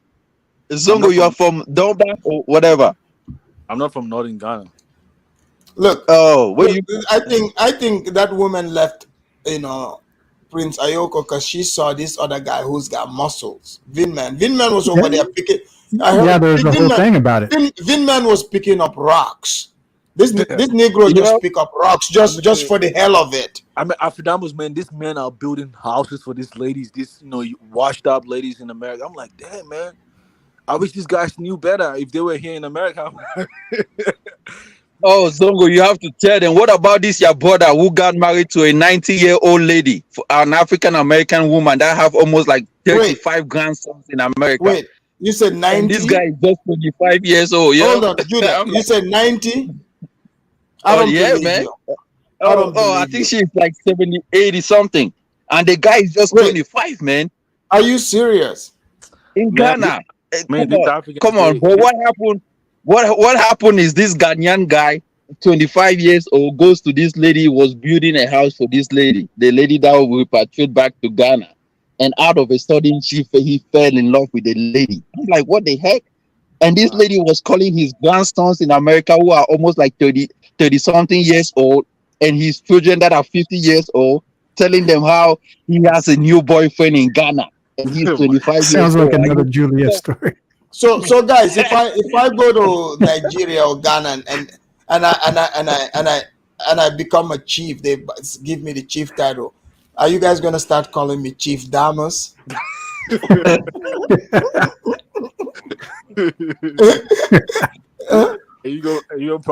You can probably be a chief. Even that guy from that African American guy who teaches at the University of Ghana. I mean, he's a chief from one community. He was being called a chief. Cambon, Professor Cambon or something, whatever. it is. Dr. Cambon. And hey, don't hate on them. I mean, they are look. if I in fact get my chieftaincy, I'm gonna make a shirt that says Chief Damas. But Yeah, but I would say it's like very I want to make sure everyone knows about it, but I would say just Dr. like the Kambon. blacks are doing. I would say Dr. Kambon is really making an impact over there. So he Oh, come deserves on, to man. be chief, But right? what the heck is Zongo saying? A guy that is a Jamaican guy, has no cultural background Hold with on, hold on, Ghana, hold on. goes Who to is he? Ghana, Who is and that guy? that guy is not even a Ghanaian. He doesn't even speak the cultural language. Now No, he Who? does, man. they gave him a chieftaincy Who? because he had Hold on, money. But it's Who is crazy, he? man. Chieftaincy is not be like that. In hold my on, hold on, country, hold you on, cannot hold come on, and hold on. claim and they give you a chief. Come on, bro. That's disrespectful. No, Because we no, let me Jude, finish. hold on. Let me just give you a head. Zongo, hold on. Let me give you a head up, right? In my village, right? We also have evil forest. Evil forest is like when you have a palace, you have that forest. For you to be crowned chief, you have a personality. You have to enter into that forest, and in that forest, you have to communicate in traditional languages. So it seems as if the culture is dying down, giving it to all these useless. Come on, it makes no sense, man. I'm telling you for a fact. If it, you, Hold on. let Who is this guy? Who is the guy? Dr. Kambon. go on Wodemaya. They go on Wodemaya YouTube. Hold You're on. gonna Is that the Wodemaya guy? made a Hold on. video. Is that the guy he interviewed? The guy with the he, Yeah, With the dreadlocks, the guy with the oh, the dreadlocks. guy with the dread, the one that wears my kind of Yeah, yep, African. yeah, That that guy. guy. Wait, wait. The he's guy a with the he's a big cane that's thing. got a knife and a The cane. guy with the cane. He's Yeah, got a yeah, knife and Yeah, cane. he's Hold a on. big figure in Ghana. Okay, look, they sent me a video of that guy. Okay, Zongo. Really, I mean, I'm just curious. but What is he's that guy? Look, what is he contributing? I'm but curious I now. mean he's a professor of African in the African State Department at the University of Ghana, and then Okay, wait. He teaches in the Ghanaian university. he's a professor. He's a doctor. Zongo, that's not a good idea. No, he actually he went he did his Look, hold on hold I've heard this man's hold, history. This man is very woke. hold on. Yeah, I think he went to Howard University, if I'm not Yeah, mistaken. he is very woke. Like he is very woke. Like I don't know where he got his history from. Yeah. But he's way too obsessed in the like this guy goes to Kemet. He calls the Kemet the pharaohs Nana, and it's like, man, poor Ghanaian people. But after that was I'll give him a props. I mean that guy he speaks the Ghanaian language Yes, fluent he does. and the I've local language. yes, he does speak the language. I've heard him. And Um, yeah, he does speak the language. and I mean he was the one who Hey, he's contributing. To be honest, I mean, he he's teaching in the university. he advocated for the demolition of Gandhi statue at the University of Ghana. Here we go. So he's bringing toxic things into Ghana. Thank you. and Yeah, and here he we was go. I mean and he sparked What international attention from international medias. He was interviews. I mean, and he justified, and eventually his argument was justified, and the statue was sent Well, back to Gandhi India. was racist though. He had like racist tendencies towards the blacks. And But that's what he justified that, and I think his argument was valid, and yeah, I mean, in a way, why? Like, what is his statue doing there? To be quite honest, I I mean, mean, how African people they watch a movie about Gandhi being a non-violent oh please. activist. So I mean, he's a Yeah, hero. I mean, I understand, Mister Nana. Professor Cambon, is that his name?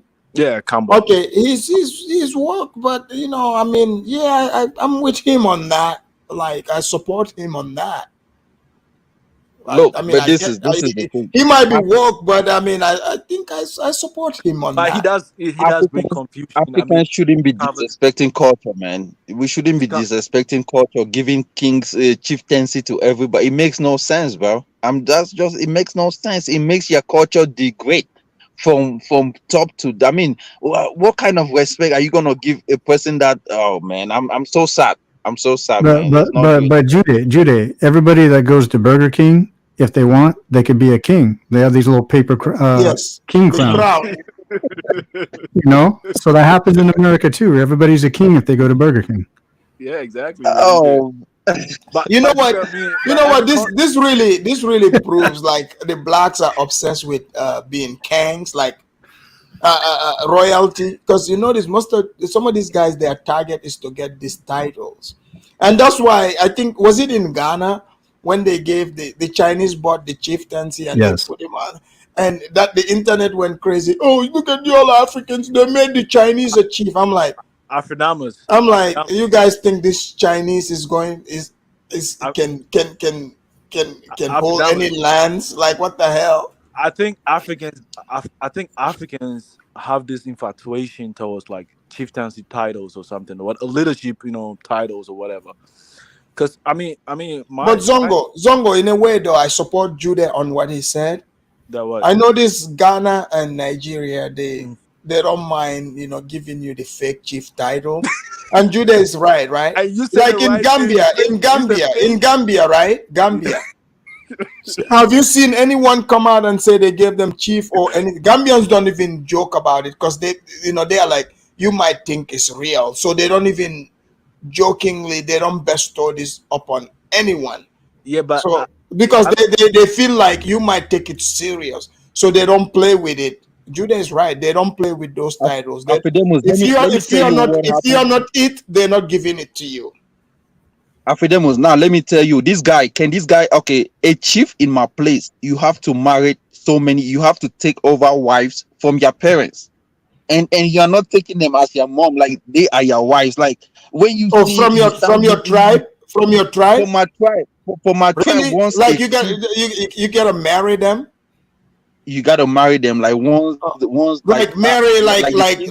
like marry, like really be with them. I'm telling you for a fact, okay, the chief in my village, when he died, his son took over. His son is like 32.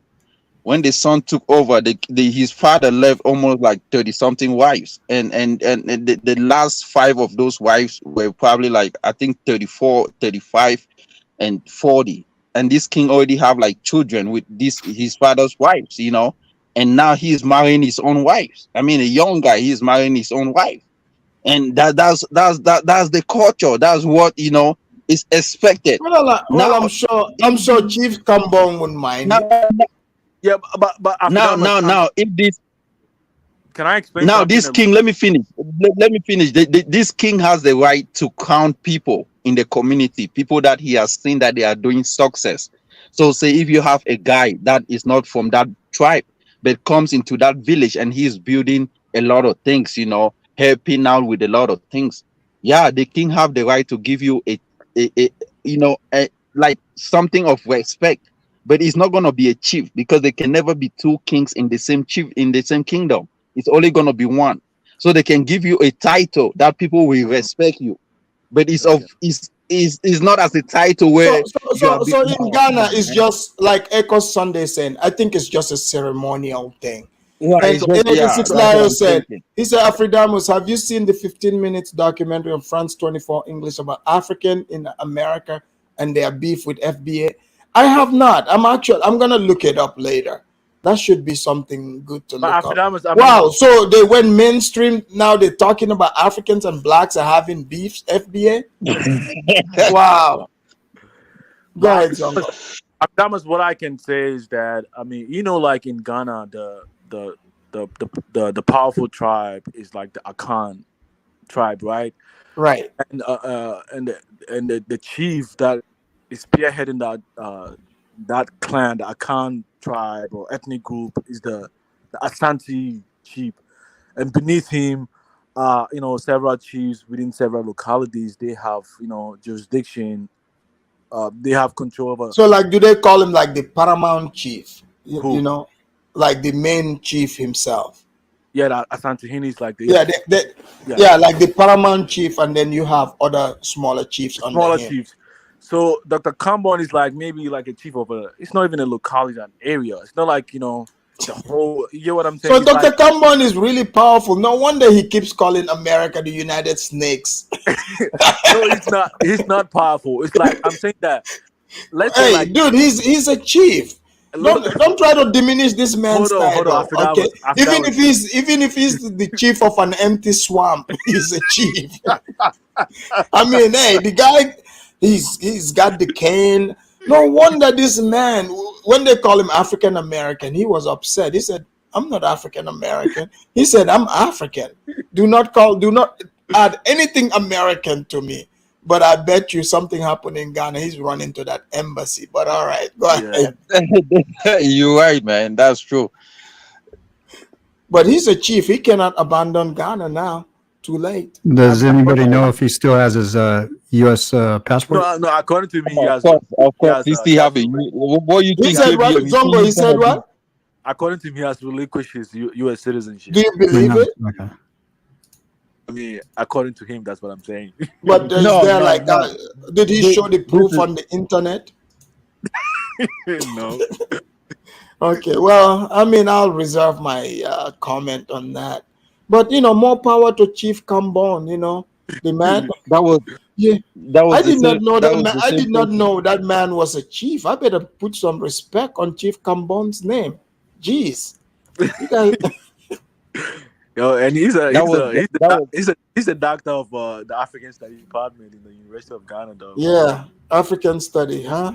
Yeah, that was the same. That was the same question. Audrey said he's born in America. Audrey, are you trying to get in trouble? I have seen this man get upset. Do not associate anything American to me. So saying he was born in America, don't let this man see you write this. So I guess he That wasn't was educated in America. He No, was educated. He was educated in America. I was No, listening to this but man talk about the things he's talking about, Mm-hmm. and the first thing that came to my mind is, since he reject white people so much, all these things he was spewing, who wrote those books? Where did he learn it? Since he don't trust the white people so Man, much. I think even the local Ghanaians, they were getting like upset with him because every conversation about white, black. I mean, come on, man. People just get tired of that sometimes. Everything's about the white people. He cannot have a conversation without bringing the red white into it. People just get come on, man. We're all blacks. Why don't we have a conversation about I think he all wants that? to awaken the Ghanaians. You got to do it through the schools, though. You don't do it like come on. yeah, he has a problem with the women in Ghana wearing wigs and all that other stuff. I mean, he's probably talked Oh. more dirty about them than anybody else ever heard. Pretty soon he'll get kicked out of Ghana. Those market women. Oh, he better Chief Cambon. If you know what's good for you, you better leave them Ghanaian women alone and their wigs. I mean, They the don't problem- play about that. But a lot of them think even the men like the idea of their women wearing wigs. I mean, the locals never even liked them, but nobody can force them not to do that. You get what I'm saying? Like, Right. they think people just do that by force or under duress or something like that. They choose to do that by themselves. I mean, we live in democracy. I mean, we uphold. I mean, like I like his passion. Like there are some things I find ridiculous, whatever. But overall, I think the guy. I like him. He's funny. Yeah. He's saying what he wants and he's standing on it. That Ghana, Mahatma Gandhi statue thing. That was actually, I think I saw that on BBC or something. So Yeah, he man. was the one behind that. Yeah, he spearheaded that Okay. that demolition of that statue. Yeah. Okay. he did. Yep. Now, so if you're talking about people actually doing the work, I mean, I think he's No, I mean, like he's doing the you work. might say that's not your section, but he's definitely true about what he's doing. Oh no, I'm not saying that. I'm not saying. I mean, I was the one saying that he does have some some positive things about him that he's doing over there. I'm not discounting that. I mean, you get what I'm saying? I'm Right. saying like the Pan African is like the other guys. He doesn't. He does this thing through the university, right? I mean, But he you doesn't see, come- Zongo, that's interesting though. With him, right? yeah, he Someone doesn't come like to him. YouTube. He speaks doesn't the teach- language too. He he's fully immersed into the No, Ghanaian, into the he's system. he's way eloquent than the local Ghanaians who come from that tribe. If I can be honest with you, Wow. very eloquent, and he Yeah. helped even the he helped he Zongo, even why is he not gonna be eloquent? He schooled in American colleges and stuff. No, He in came the back. Come language. on, man. No, in the he's talking Ghanaian about the language, Ghanaian the language. Tree No, language. no, no, no, He no. speaks No. I swear to No, No, come God, on, Jude, man. that. Jude, you was arguing with a Ghanaian. Look, I'm not even Ghanaian. When I heard him speaking, I don't know the language, but I was like, man, Man, the he man is speaks. good. I can tell like he is speaking fluently. No, his PhD. He did a PhD in the Tree language, actually, Yeah, right? he In speaks it Ghana, well. and then he wrote a dictionary of the Tree language. Like, I mean, he has a dictionary that he helped to write new words that was not existent into the language. He helped it remarkably. He studied the language, So he's etymology. well known in Ghana, huh? I mean, within the linguistic, department, I think, yeah. I mean, I'm on the educational circles as far as like linguistic. Hey, good for you, Dr. Kambon. Not only are you a chief, you are making your salary. More power to you. And he's not coming on YouTube preaching to viewers on, when he delivers lectures to the university students, he just broadcasts it. But he disagrees with the year of return. But yeah, he does have, disagreement with that. So he's become a regular Ghanaian. Oh, yeah, I would say that. I mean, I would say that. Oh, For but he still has his U.S. passport in his pocket, though. No, he said he gave it up. Didn't you hear what? He Come said he on, doesn't man. want anything to do with America, sir. I mean, Come I'm on. not. The same He question can watch. that I asked Bomani, and Bomani kicked me out of his pan But hold on, and he can all watch this his style like that. interviews. He can watch his interviews. In Ghana, speaking tree, even like telling like some of the Ghanaians, even when they write in their local language, they don't write properly in their local language. They make full of grammatical errors on their taxis and something like that. I mean, Wow. yeah. I mean, he's That's putting good. the effort. I mean, he's Look, Judah, he gave the passport up. Wink, wink. It's probably in his. but that was. I mean, He it's not. probably It's have not. it hidden in his safe. The passport. But we still need time to. We You still know, need that's time. the good thing about America. Like American citizen, you can talk shit about America and say F America, blah blah blah, and still they're like, Right. yeah, they're like, yeah, sure, he'll be back. Who Yeah, cares? Yeah. when you get It's not. when It's you not get like America is not emotional like those other countries. They're like, okay, you are banned. They're like, hey, freedom of speech. Right. Dr. Kambon can say whatever he wants. Like Yeah. when Go Black say United Snakes of America. You know, no. What did he say? Go, damn America, Damn Erica.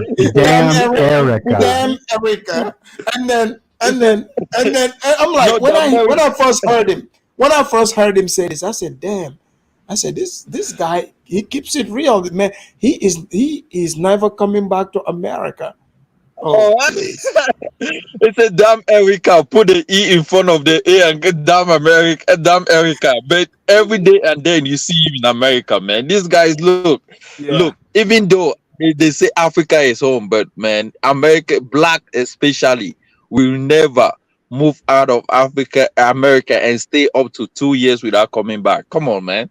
Yeah, They No, don't he the like. loves bag. he loves the No, Holiday Inn. Judah. The Bag family, they've left over 2 years, never came back. Yeah, Who maybe not, but most of them who? do not have. The Yeah, I don't know Bags. about that, but some people say they do some trips that they don't put on their YouTube channel. You never know. It's not everything that they do that they're gonna put on their YouTube. People have taken trips, and come back to America and stay for like 2 months, and go back. That's just how You know, it is. Audrey said, "Go Black love America." Yes, he does. Yeah, he But love look, America. I don't fault people for coming back to America. Like I mean, this is where they are from. I'm just saying, stop pretending. Nothing wrong with Right. coming back. You A lot know, of them, a lot of them get to Africa and they say they miss Mexican food. I'm like, what? So you love America that much?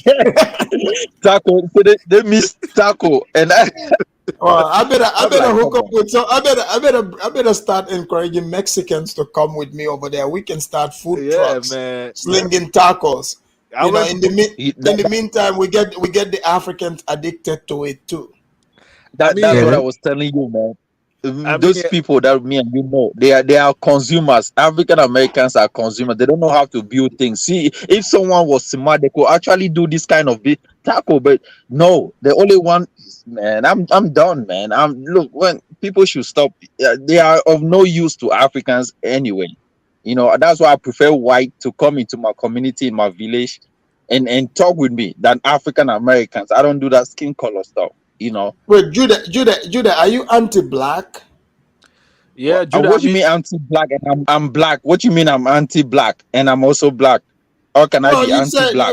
you saying you're gonna only invite white people to your village. What about not the blacks? but aren't Africans consumers too? Like, even like the toothpaste. I mean, they import toothpaste into their African countries too. This song, yeah. Yeah, Africans import toothpaste, into their countries, man. They just like I that. The mean, yeah too. that maybe in Ghana though. I mean, that used to happen in Cameroon, like where we import toothpicks. I mean, the Why are you toothpicks that we acting had was like coming from Cameroon is China. different from like West African countries, man? Why are you acting that way?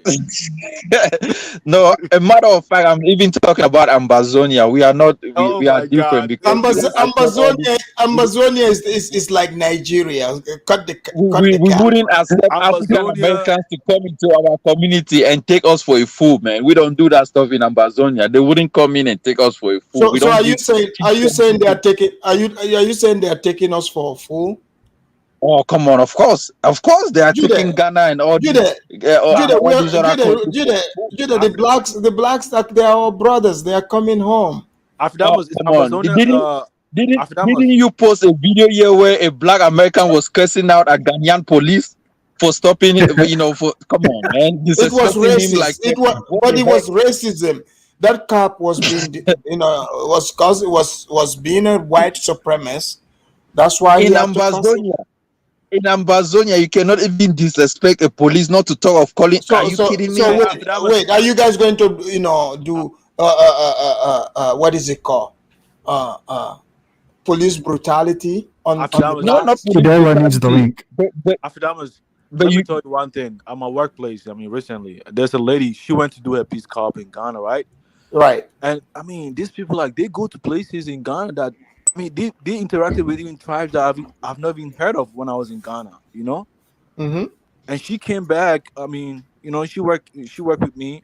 She's white. I mean, they love the African culture. They want to try some Ghanaian food. I'm like, wow, that's very interesting. Some of them like people go there. I mean, they have this cultural exchange. They have like deep attachments with those countries where they weren't. And even when they come back, they still want to reconnect with the same people. And that's you have my gun on a panic, Kidola. God damn. Hey, Oh I got a man. question for you guys. Since we were talking about Go Black not too long ago, what would you rather see? Some type of debate between Afrodamus and Go Black, or Afrodamus and Phil Scott? Phil, I'll let let me you guys start, answer man. that. Let me start. Phil Scott. I mean, Phil Scott is just taking. I don't know if Phil Scott is a Pan African or I, he is black. Well, I I mean, can I tell don't you know. one thing. Both of them have run away from me in panels before. no, So I'll prefer Right. I'll prefer Afrodamus because Phil Scott. sorry, we lost you, Zongo. Phil Scott You has got know, a He's Zongo mumble. come I mean, from West. Phil We have Scott Although, channel is. hello. Go ahead. Zongo. You said Yeah. you were saying I was saying like this. I mean, Afrodamus said that his people, Phil Scott, his people like came from West Africa, but when he chose to visit Africa, he went to East Africa. So to Ethiopia, yeah, so he psychologically he doesn't like himself, so it's not good to debate. and he's got a Mexican wife. Exactly. I mean, Oh no. So yeah. Yeah. I mean, I have no problem with it, but since he said he's pro-black, everything is blackety black, telling the blacks they are coons for having white women. But dude, like this is ridiculous. You know what I'm saying? Um, you know, it's like Dr. Umar, the way he talks about snow bunnies. I think he wants him a snow bunny, you know, and Oh, I come think on, one this of guy, these days. He got himself three wives though, Dr. Omar. I mean, he has a lot. Fiscal live in Texas in a neighborhood where it's mostly dominated by white people. And I mean, they drive. I mean, come on, man. These people do businesses with white, but they want to tell Africans that do not link with this. That's the hypocrisy mindset that should never be accepted by Africans. And when these people come to Africa and start preaching you about all these things, dumb them out, because it's not all about skin color, man. We have to do businesses with Let's bring Chinese. in Kidola. Hey, for Damos, thank you, man. You know, Kidola, welcome to the Afridamus report. Oh, it's about, sorry, man. I've been missing in action, but I'm here. yeah, Kidola, it's about we 5:30 in the morning here in Nigerian time, bro. oh man, it's early over there. I mean, Yeah, oh I sleep man, early. I wake up at now. Well, nice, nice. the truth of the matter is not about we, um, you know, coming back together as one family. It's about the way the Black Americans grew up. It's a total different grow up. You understand? Their society is different. You can't really trust most of them because of they don't even have trust for people, and and you have to understand, Black America was being used to chastise Kuruma. I don't know Oh, if you Kwame understand. Nkrumah. Yeah, you know, when Kuruma was singing that is Pan Africanism, and when the West didn't like it, they have to appoint a Black American as an ambassador to Ghana at that time. The guy was saying in a few months from now he will be ruling Ghana. You know what I'm Who saying? the black guy? Yeah, the black guy. So wanting to rule Africa, this has always been a thing. Because Kidola, you missed out on the first part. We were talking about this woman who, was or played the video, pretty much confirming what I've always talked about. Many show up, they cannot afford to stay in Africa. Because how are you gonna move to Africa with like $2,000 thinking you're gonna make it on that? Or looking for, jobs or any help from the government. Like, these countries are not the United States. So I gave some talk on that. Um, like, what do you think about? Because I'm sure you've seen videos where people went there and they got broke. Have you seen videos like that? Yeah, because they have in the mind that skin color will protect everything. Mm-hmm. You understand? They have in the mind like, oh, I'm coming to Africa, I'm black. You understand? That when they come over here, that they will have everything.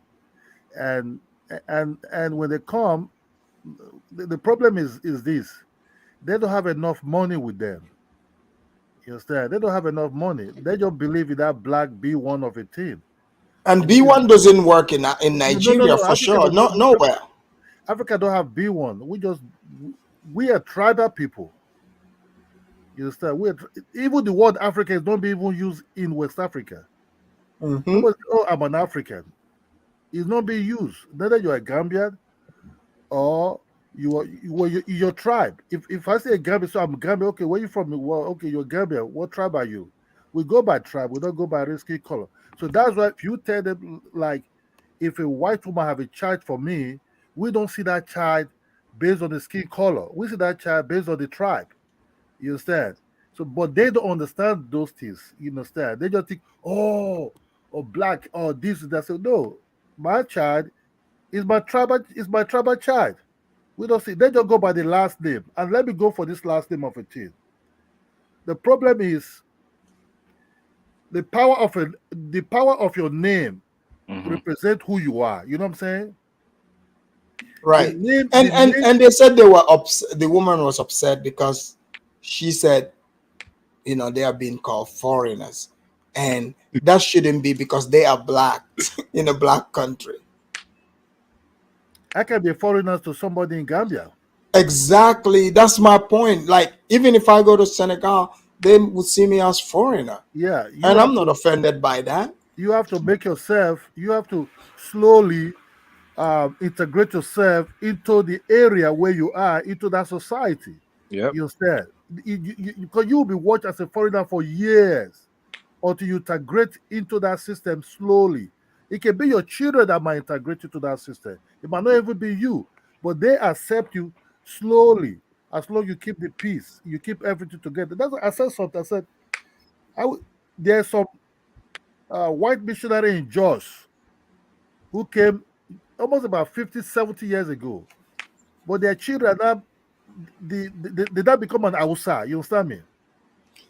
Yeah, It's not that they marry, it's not that they but marry a Nigerian women, but they marry, but the children now become an Hausa children, even with the white. Yeah, I mean, the former president of Ghana, I mean, he's Scottish too, but I mean, because he was, Jerry yeah, Lawrence. he's probably his dad is from England.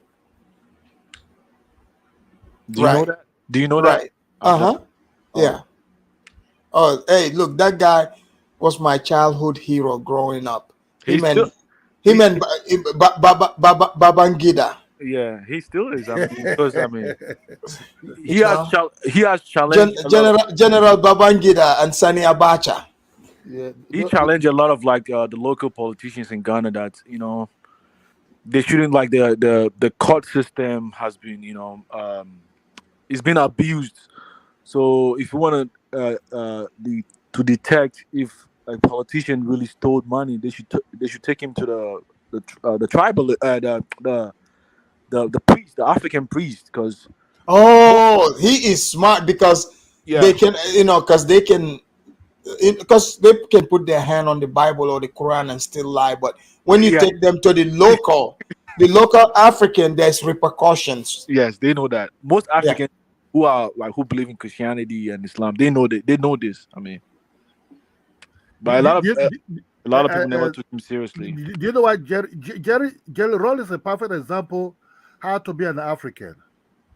Jerry Roll's father is a European, but the mother is Ghanaian. Because Rollins grew up in Ghana and he fused into his mother tribe. You understand me? Hmm. That what happened. He Yeah, was but I mean, vocal. Kidola, I mean, I think sometimes some of the tradition that we practice, I mean, there's a lot of like, unfairness in that. I mean, sometimes we do claim we don't marry from certain tribe. When it comes to whites, we don't have no, distinction when it comes to that. I mean, the blacks do question that validity of that, that way of our practice. I mean, they do have some points, You just gotta Yeah, be. but how common is people marrying even with whites, though? No, That's what you I got. mean, of no. The course. question is that you say you wouldn't marry another tribe, right? But then it's okay to marry from a far tribe from a different continent. I mean, But most people that I see, mm. even most of them, that the tribes that hold that notion, they still, yeah, you can be somebody who would be a rebel and renegade, but they still don't approve of it. No, they do approve them. I mean, if you bring a white, come on, If you man. bring a white woman, I mean, come on, If man. you bring a white woman, they might approve. But if you bring an African person from, they might not approve. Why? Because the Africans still consider white people as superior. And Exactly. I and mean, that's the and point. and, and, and that's another point that I was talking to a Somalian girl that I work with, and she said they don't have no problem her getting married to a white person, but if it was a she Bantu, said that. yes, she said Yeah. that to me they will have a problem if she married a Bantu Somalian, a black Somalian, but they will not have a problem Somalians. if he married a white, huh? But Oh, we gotta do a show. Somalians and their white Judah, worship. Judah, Well, I Right. gotta do a show on this. Judah, you have to understand. You have to understand the past tribal issues of them fighting each other in the past that this present generation don't know nothing about. I think it's become more even less and less. So when you bring other race into it that is neutral, so it's not like a threat, Right. to them. So so that's why when you bring like someone like this I marrying mean, but to I mean, the British hold on, hold very. on, hold on, hold on. Let me tell you one thing. This marriage to a white somebody has been debated in Nigeria for a very long time, for years. Even inside 1920s, even 1900, even early 90s something. Because first of all, the Africans don't really understand because they were marrying you have to Africans never really marry into their own tribe, really, because it's a taboo. They will always find somewhere to go and marry that we give them a fresh blood, so that it's not about, they know if you marry inside your tribe, that child will be sick. You understand Yes, me? because it might be incest, Yeah, but yeah, inbreeding. that's what I'm saying. So, Incest. so I think you're right, Kido. I think it's much safer to go way far and marry a white Marriage. woman So, or so they, something. they, they It's always smarter. know this. They always know this. They always know these things. But when the Europeans started coming in to Africa, and these African men started marrying these women, or the men started marrying these women, the whites started marrying these African women. They have to find how to place these things, because they were marrying the same skin color Yeah. and everything. Then they have to discuss. Let me give you an example like Nigeria. Uh-huh. When when Nigerian men started going to England to marry, when they go to study over there, they have to discuss. Okay, this woman is a foreigner, right? White woman. The man is our own son. They have to debate. The child being born into this relationship. Who is this child? Where did it belong to? They did not arrive at a conclusion. The spirit of that child belonged to them, because the father spirit passed into this child. So if you treat that child bad, the gods will be angry and will go against you totally. So that is the beginning of the elimination of their own tribe. You understand me? Because you belong to the father, no, you don't belong to the mother. You understand me? So they have to conclude that the child that comes out of that white woman is their own son, and it's entitled to inherit anything. This was already inside the 1940s already. You understand me? So that's why when you see, a lot of things change, a lot of things happen. If you go to Nigeria, they don't see these things as anything. You know, so there are a lot of mixed children who are like inherit ancestors things. Some of them even fathers are like, different type I of mean, the, race. So it's not like now that we have to start debating, because Nigeria start debating already. That's why you can I see mean, somebody start saying, "Oh, the mother is white." No, no, no, yeah, no, no. We don't count that. We count by the last name. That's what I yeah, say. The name alone. You see, your name is very powerful. The name Africans are naming their children, or yeah, the names you carry, is a very powerful name. That's what they always say. Oh, don't disgrace my name. Hold on to the name. That's Kiddo, very I remember one of my brothers, he married, at the time he married a white woman, right? But to marry this white woman, he like traveled to Africa with the white woman to Gambia to get the blessing from my father, my parents, right?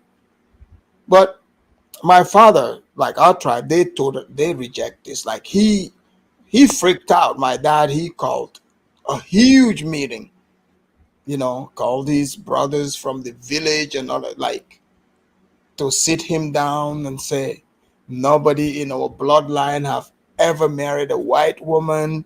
Do not taint our blood. Like it was crazy. Like this, like my dad was freaking out. He's like, I can't believe my son is going to marry a white woman. Like huge meeting. They try to convince him, and then of course they put the African curse on his ass, saying, "This since you defy us, this marriage will not last." and and they seem to be correct. It did not last. but After that, you can look. I guess they went into the voodoo section. They're like, okay, we Kidola, the point, Kidola, Kidola, the point I was trying to say is that in Nigeria, for instance, right, the Hausa and the Southerners, they have this tension, like you don't see even intermarriages between themselves, and stuff like that. Even though like it does happen occasionally, but the perception among those various communities is very like, I mean, I do know of the Hausa people in the northern Nigeria, right? But it's okay for them when they marry someone from outside, someone from But I mean, just imagine not any kind of white person, but marry someone from the UK, right? Because the UK, they have years of of colonizing your ass, right? I mean, they're almost equivalent to the southern guy that you've had years of disagreement or conflicts with. So why just keep them? And I mean, even if you're gonna marry, give the same, like someone from the south to the same equality. You can marry among themselves too. I mean, that's the fairness in that decision is what I'm talking about. Yeah, but look, even me that is speaking to you now, it was not also. Look, my mother didn't have any problem with it or my immediate family, but there's some kind of extended family and some friends and some of my people that start asking my mother, "How do you just allow your first son to marry to a white woman?" Mm. You understand me? Or some will even come close to you as, "Are you still eating an African food?" You understand? Do you eat the yam? You understand? Some of them will question what you eat and other things. But what you have to understand is this. I understand people they're not used to it. Hmm. Some. But nowadays, life, everybody, you see, the world is now become far more open. So Yeah. that's See, why I give see, you. Kidola, at least you're lucky. You stronger. See, they did not go to the Malamo, the Babas in the bush against you. So you still married, but my dad brother, he had to go back and marry a woman from our tribe. That's who he's with now from years ago, Yeah, but first of all, I just mean, to please them again. yeah, I mean, first of all, not all Africans, are against, into tribal marriages. I mean, even myself, I mean, we married among, we intermarry when we migrated from different region to Togo, then later migrated to Ghana, right? So, I mean, for me, I don't see any problem with that, but it's something that exists in African societies. They don't marry among other tribes, right? Yeah, yeah, that's true. But it is okay when they marry a white, because I mean, the white has been fed like Because like perfect. Kidola is saying, because maybe though there's ancient historically. Because if you look I at mean, it, like when you want to marry, right? Afidam Like for example, in my story, like tribe, they right? In love my they love tribe, white people, hold man. on, Zongo. For example, my tribe, I'm sure it's this, you go to the elders, they will go. You tell them who, they will investigate who this person is, their bloodline, and all of that, to make sure they are of a pure breed. They've never had any crossing with us and all that, to make sure this person is on the up and up. She doesn't belong to like a lower class according to them, because it's an abomination if you marry somebody who's from the slave class. So um so they investigate this. So the Africans have their own routine for whatever reason, Exactly. but Because yeah, they yeah even have because their this is a thing that, oh, go ahead, Afidemos.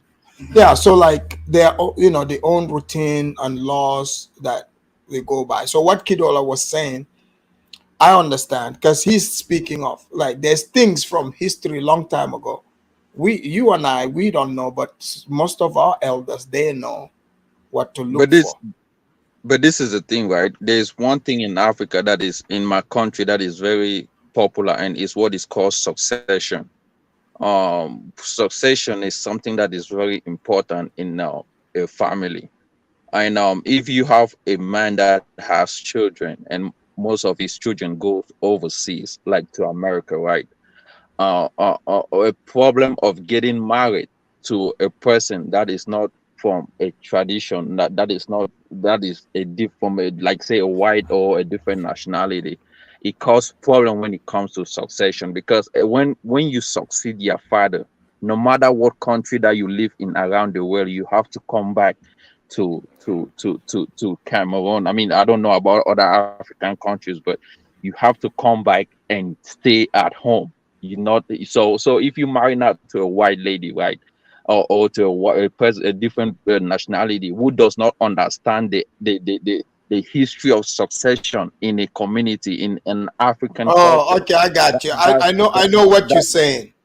that cause a problem, because But we there are are white white women. wife, or White women. we she want to move back immediately, you become a successor to your parents, to your family.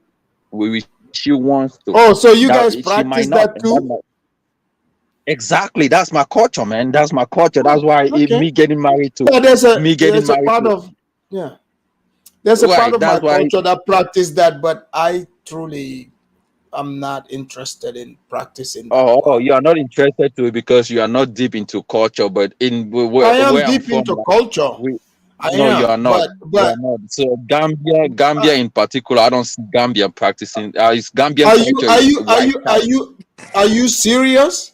Are you Oh, come kidding on, me? man. Come on. You Judah, guys' culture is Judah, wiped out He's over hold there. on, hold comparing. on, hold on. Judah, let me I'm tell telling you, you for a Judah, fact, we take coach. Judah, Go ahead, let me Africanus. tell you, Go ahead. hold on. Judah, you probably don't understand. Maybe you just see few something on online. It depends on the tribe. Like you will not find people from my tribe, especially women, marrying even people from other tribe. It's very rare. Much more like So people, after somebody that was from different race. You will not find it. after that Like was Exactly. it's very rare because this succession thing you're No, saying, they believe in it like so after but that let was wholeheartedly. what if let I me wanted to marry a Gambian no, Zobo, let me wife as finish. a second If you wife? what? If I wanted to marry a second wife, like a Gambian, are they gonna give me a wife to marry here No, in the it US? depends. It depends on the woman and the tribe she came from. Like, Oh, okay, because okay. But let's not forget, but like we operate with because we have different cultures, right? Ethnic groups, right? Yeah. Different ethnic groups. So like but some ethnic groups, generally when you go to Gambia, like some you would see mostly certain people with white people on the beach side and stuff. If you check, they're from certain ethnic groups who they but let don't me let really they don't really care. They go like anyhow, right? But you would hardly find somebody from my tribe with somebody different. It's very rare, very rare. why Like our when tribe is very close knit, very tribal. Like because it's that thing you're not gonna bring shame to the tribe. It's like huge pride. You're not gonna find bumpsters from my tribe. You're not gonna see them flaunting with the old white women. That's my point. It's not gonna happen. Even right if they, but if it's even if it exists, the person would have to hide that deeply, deeply. right. But the point is, most of these countries, like Kidola was saying that, oh, Africans do not marry within their villages no more. Now, I don't know about Nigeria, but I mean, even from where I'm from, like, if you married out of a culture, you might still be considered as an outcast. Like, because I mean, it's like you lost the value of the culture. I've never seen people getting sick because they married people from their village. So saying that people do not marry, they want to marry it out of their village is an No, understatement but because Judah, it might be Judah, happening this only to white succession thing people. you're saying, So, Judah, what about people that marry succession. their cousin? Okay, Judah, what about the people that marry their like cousin, their No, how can uncle's you? I daughter? mean, I've never seen. I mean, the people that There, marry their okay, cousin. okay, there are That's cultures not that a practice Bantu this. tradition. That's not a Okay, Bantu there are tradition. traditions. There are traditions that practice this, right? No, those are Muslim. Those are Muslim people that practice that. I mean, because I was talking to After Mo, and Damas, he was telling me how, you know, this issue of secession in Nigeria been wiped away long time. oh, Right. okay, Yeah, it's because wiped away in yeah, their because culture, let me not in my let me own tell culture. It's No, not. but Judah, this succession thing, you allow see, Kidola to talk. Most African, Judah, people have, most other Judah, cultures practice this, but they've wiped it out. But go Judah. ahead, No, how can Kidola. you wipe a culture? No, a culture is never wiped out because let me tell you what. Why is it being wiped out? Because it's being died down. What is it? Because Because Judah, people I are don't now want to getting marry. I don't want to remarry like my brother's ex-wife. Afidemos, Judah, Afidemos. Let me tell you what is going on. Why do cultures die down? Cultures die down because there have been a lot of influx. People have moved. People have intermarriage. Now they are by cleaning their culture. They are recycling. They are taking out. Okay, we are not gonna do this. It doesn't mean they cause because people do not want to do it. And now you after say that, is you call it cake. It's not. But these after are that, let me things that we Judah, take it wait, serious. Our own culture. After Damas in Nigeria culture, right, whereby the father is the head of the family. The Right. sons is his pride, not the woman's pride, but the Right. man's pride. Mm-hmm. Mm-hmm. If an African man, let's say a Nigerian man, it can be Igbo or Yoruba or in the south of Nigeria, if you have a mixed race as a child, and you have a Nigerian woman have a child for A him, mixed race can that never mixed be race. successor in my culture Hold on, hold on, because hold on, hold on, they, hold on, they hold on. Hold on, Judah. because Judah, let him, Hold let on, him, hold on. Judah, let him speak. That first son, because they go by sons now, that mixed child is going to be the head of the family after the man is gone. no, a mixed child can never be successor You see what in I No, no mean? African yes, he can. culture No, Judah, yes, because he no, can. Judah, what are in you Nigeria, talking about? Judah, Judah, Judah, Judah, what are you really, talking about? Judah, just Judah, because the kid is mixed, right? Don't you Judah. see this? If I have like my mixed child, it's a Soninke, right? It's his, that's who, like it's not by the Western standard. Yes, Yep. that mixed kid, you are the one seeing him as mixed, but he is seen as that tribe, and he's the one who's gonna be the one taking Thank the he you. doesn't have succession. the same, Thank you for that. But he doesn't have the same, he if you doesn't go have the to same Muslim, if power you go to like if a you No, he person from that does. group. Judah, he does. He if you Oh, go does. come to on, man. Judah, Come on, man. Come on. Judah, hold on. If you want to cause, I'm telling you about southern part of Nigeria culture. I don't know much about the house. I think it also happened in outside land also like that. I'm telling you, in Nigeria, The House of I've seen this thing in culture. the Igbo land, whereby some of these, there was a very rich guy in Nigeria, very, very rich, an Hausa man, even up in Hausa, very rich guy. He have a child with this Swedish lady. When he came to England to study, this woman was like au pair, or this one that take care of people's children in England, right? So the guy pregnant this Swedish lady, then he left. Then he came back to Nigeria because he came from a royal family. They start having children, but this guy didn't really have no peace. He told his own family he have a child from a Swedish woman, that he want that child to be back. I bet you the Nigerian child that was thought was the head, with the moment that Swedish child came back, the boy himself demote himself. Then that child now become the head of the family. Then the so-called Nigerian woman being born by Nigeria now become the second. So in Nigeria, the Oh, culture. wow.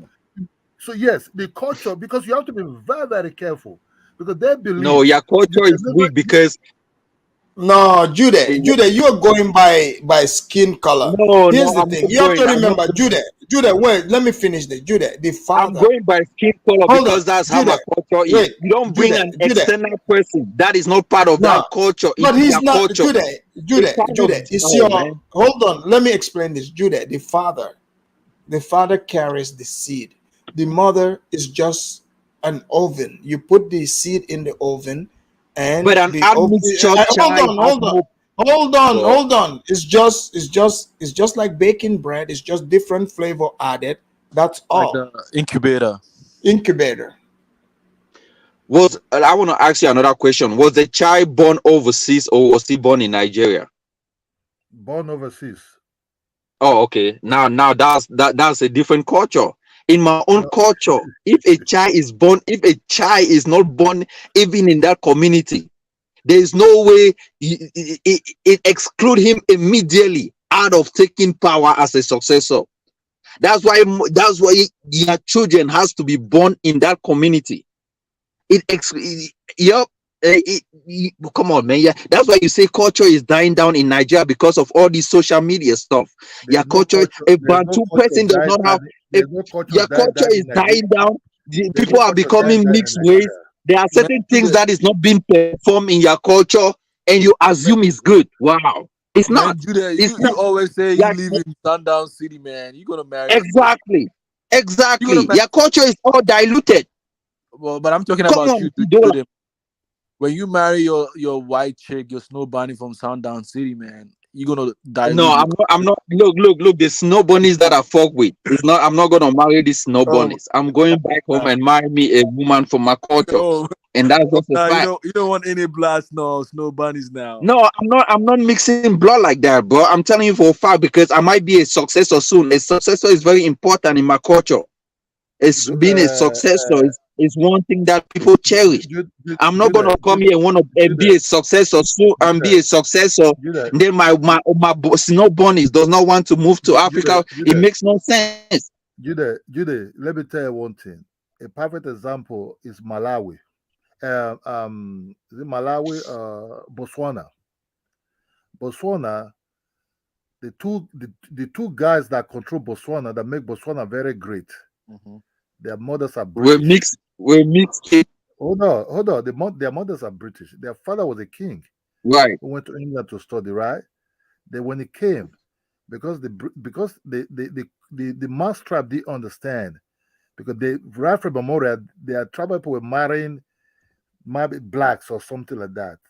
That the guy came with a British woman. They freaked out.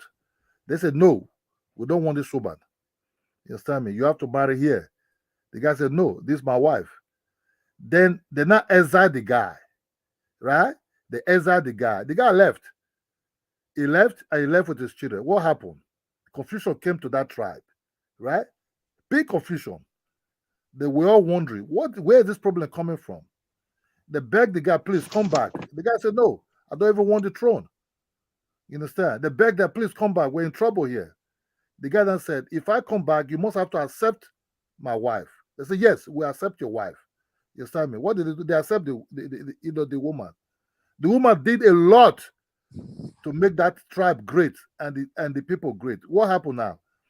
The children, one of the second son now become in the army. The other one was in the government. They were not corrupt. They create a system that benefits everybody. That's what you see with called Botswana. Botswana is a well-organized society. That means they create a system whereby the traditional rulers and politicians have the same seat in the parliament. You understand me? So, man, but Kidola. So one thing you should understand is what you try to drive away is part of your own spirit.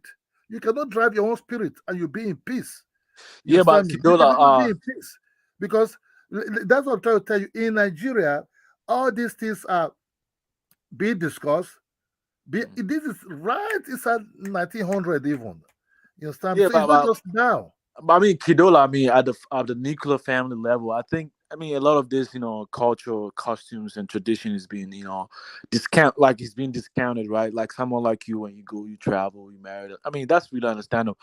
But at the throne level, I mean, come on, man. Even the British, that they're not gonna make Meghan's kids become the British, king. It's not gonna happen that way.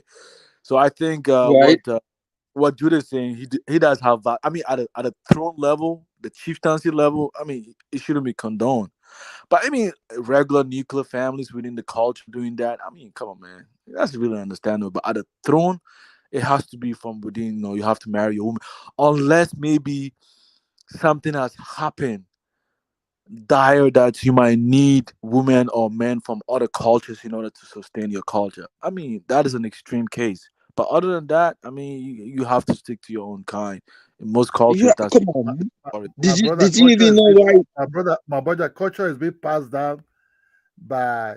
You can even have a full-blooded Negro child, but doesn't learn the culture. Culture is something that's being passed down. No, Kidola. It doesn't matter, right? You don't dilute your culture because someone doesn't know the culture. That's so you will bring in a white person to take over your kingdom because he knows better your kingdom than a person from that culture who does not know anything.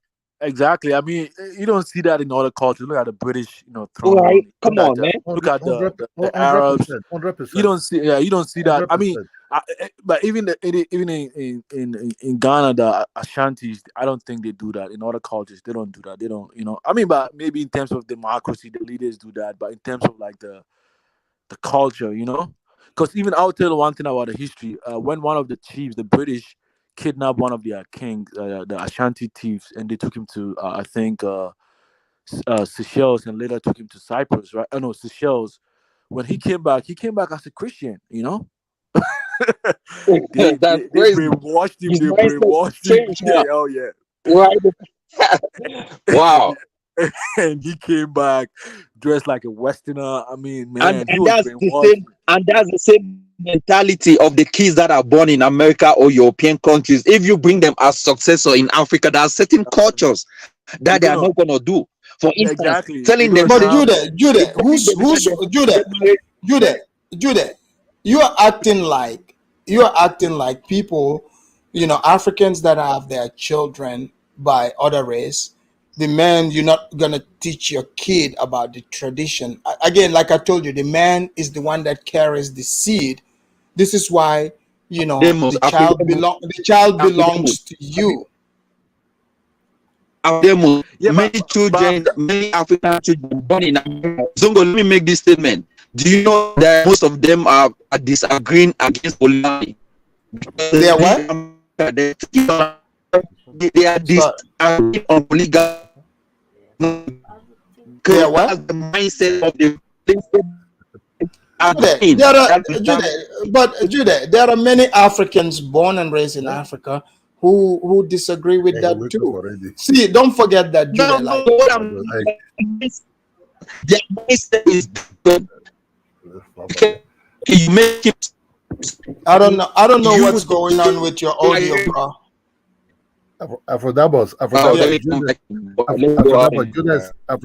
Judah is living in the past. You're right. Let me just tell the truth, Judah. Things have changed. Culture change. You can never define the culture of 30, 40 years ago. About 500 years ago. 500 years of culture now. Look, if it's so then, what do you think these Brazilians that came back to Nigeria, they will not be marrying them then? You understand me? Do you think Ola, what he's saying about look this up, right? In the 1994, right? When Yahya Jammeh came and did the coup in Gambia. Look up his vice president. You know, this guy, he's a Mandinka guy, but his mother is white. You know, him and his brother, they're both in the military. He was the vice president, light skin. He's the successor in their clan. He claims their clan. He speaks the language, right? So to you, if you look at him like, okay, how is this light-skinned guy the vice president in black country? That's because he is from a tribe. That's his father's tribe. He is from there according to the rules. I mean, because the laws say if your father or one of your parents is Gambian, you are Gambian. Yeah, I mean, that's completely honest in terms of, following democratic principles. No, he speaks the language. He knows the language more than you. He has their own village, you know. So it's Afidamas, that's completely. I mean, democracy has its own principles. Zongo, let me tell you the truth. I'm talking about the chieftaincy level. At the chieftaincy level in Nigeria, the family of that man, the sisters, the brothers, we even tell the child, that man's child, you are the first son. You know what I'm saying? They will even say you are the first son. They will tell that man, say you are the first son. You see, it's not easy. If you come to Nigeria, there's nothing like, oh, the mother is they might question if the woman will be with you in the long run. That's what they question. Right. If the woman will be with you in the long run because of the cultural differences, she's going to be here. Can it stay here? You know, Kidola, you're right. You're right. That's what even many people now I notice even some of the rigid people, tribal people, even in Gambia, their biggest concern to you is, is she going to stay here? You know, that's what they're not concerned about. It's not about the child, but because divorce is not something there. You understand me? So they don't think, oh, I'm going to marry and now I'm going to divorce this person. No, they want to know if she's going to be here for the long run. Look at 86 Lion just exposed Judah. He said, Judah, you can't say that when the president of Cameroon is married to a mixed race French woman. I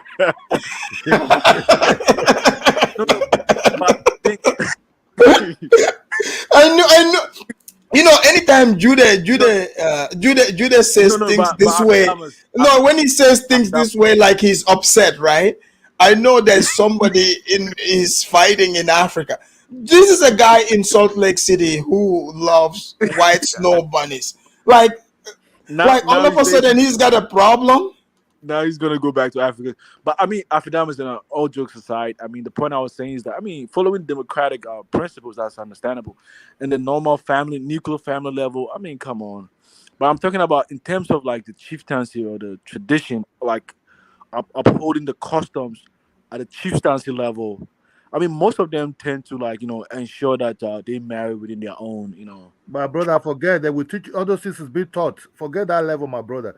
No, I mean, but I'm saying like, but most of the time, that's what is being encouraged most of the time, right? Now, if they see an intrusion within the culture by by intermarriage from other other groups outside, then that's an indication of the dilution of the culture, right? Man, the chat is not even playing with with Judah now. The stoic one is writing the name of the wife.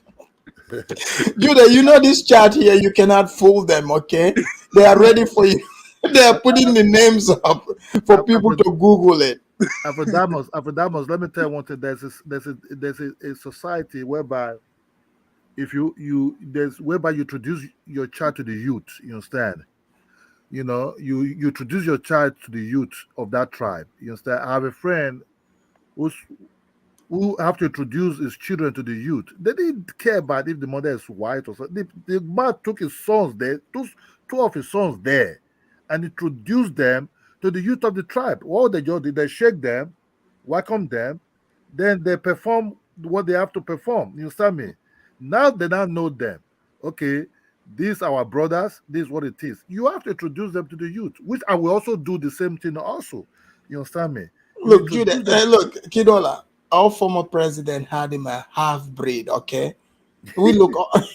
Okay, let's but I mean, you talking about a new country that uphold democratic principles. I mean, they don't abide. Do you think? Do you know how long? We have entire class of light-skinned people? These people have been in existence. However long?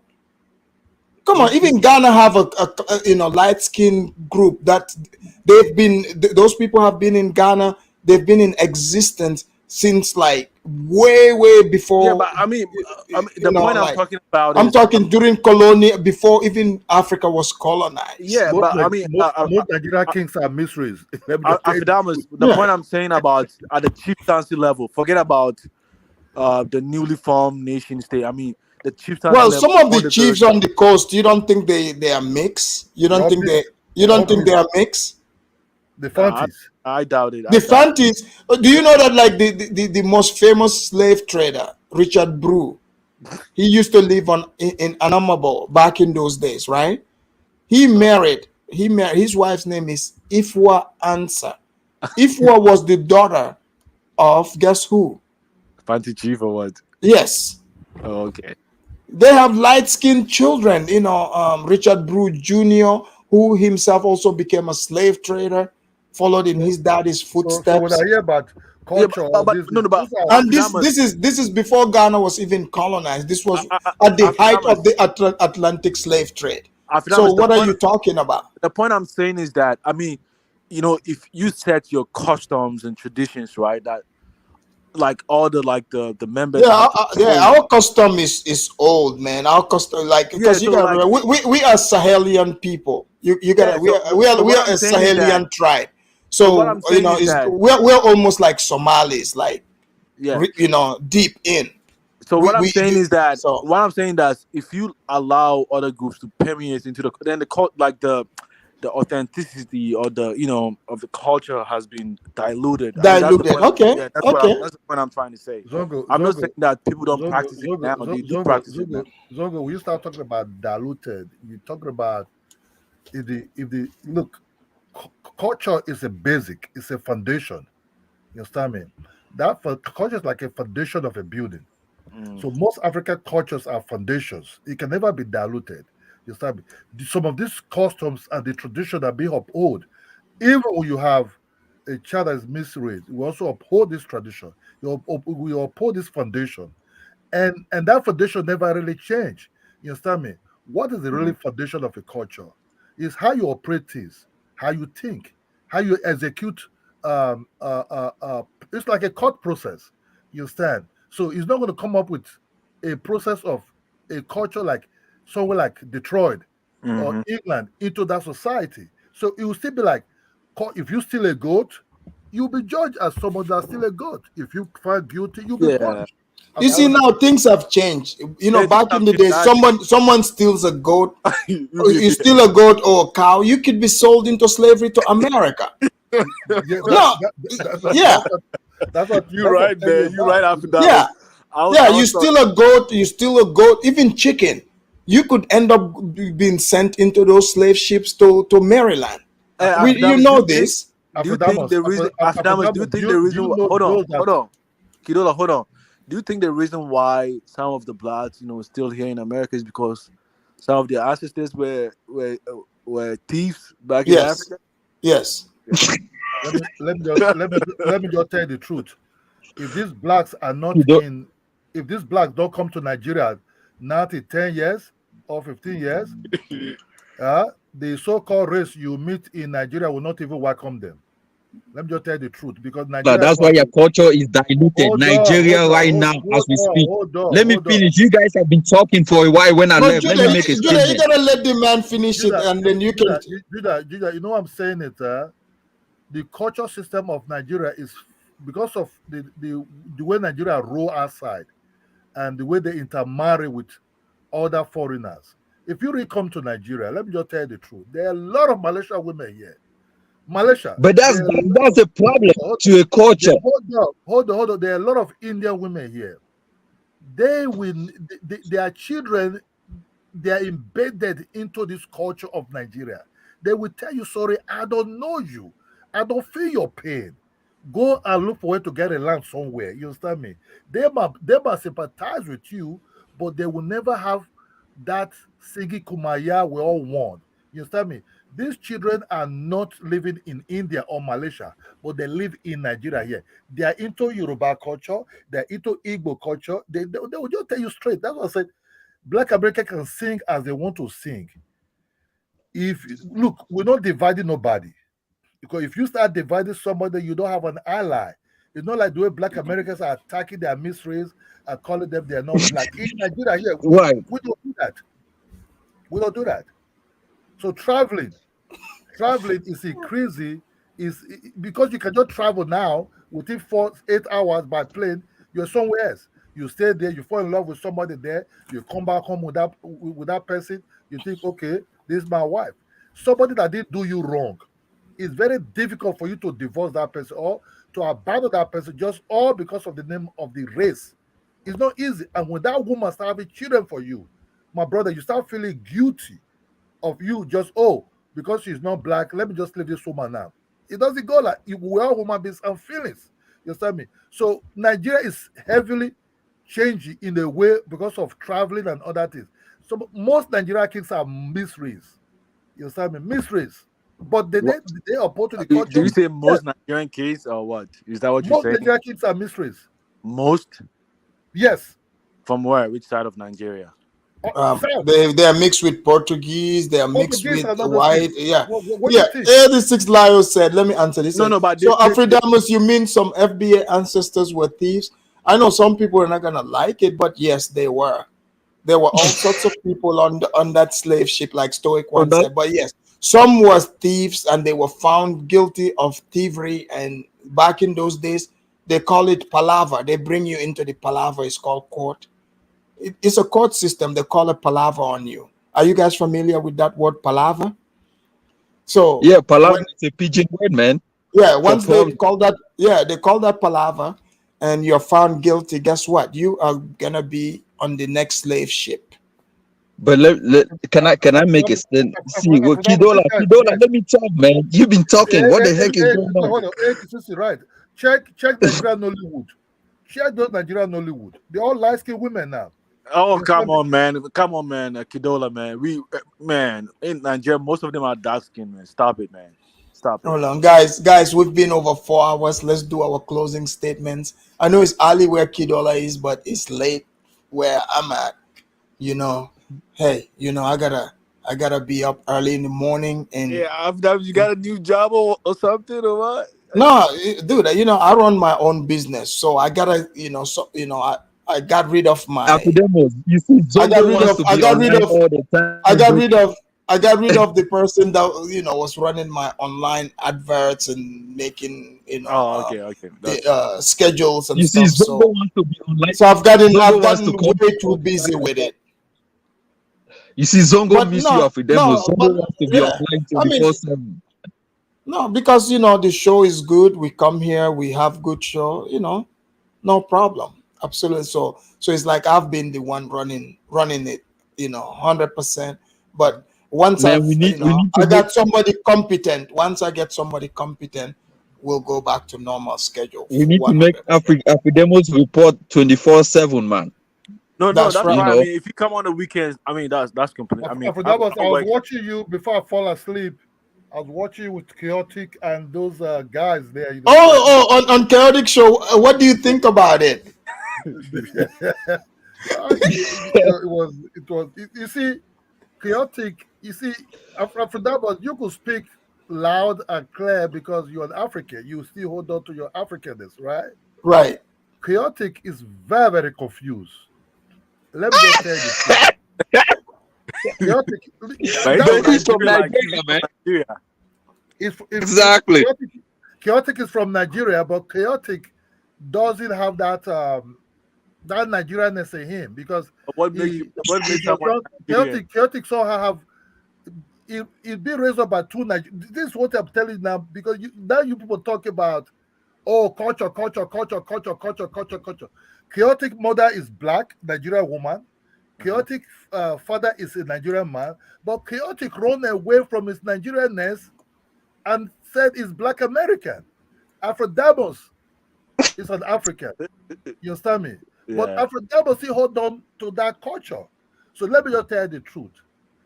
But chaotic was born in America. That's why I say kids that are born in America, they have a different mindset when it comes to culture. That's why even my culture does not accept kids that were born out of the community. You have to be born in that village for you to succeed. Come on, Jude. Come on. What they don't? What your culture don't trust you carrying the semen outside? They don't think you can handle. No. Take for instance, I born my kids in America.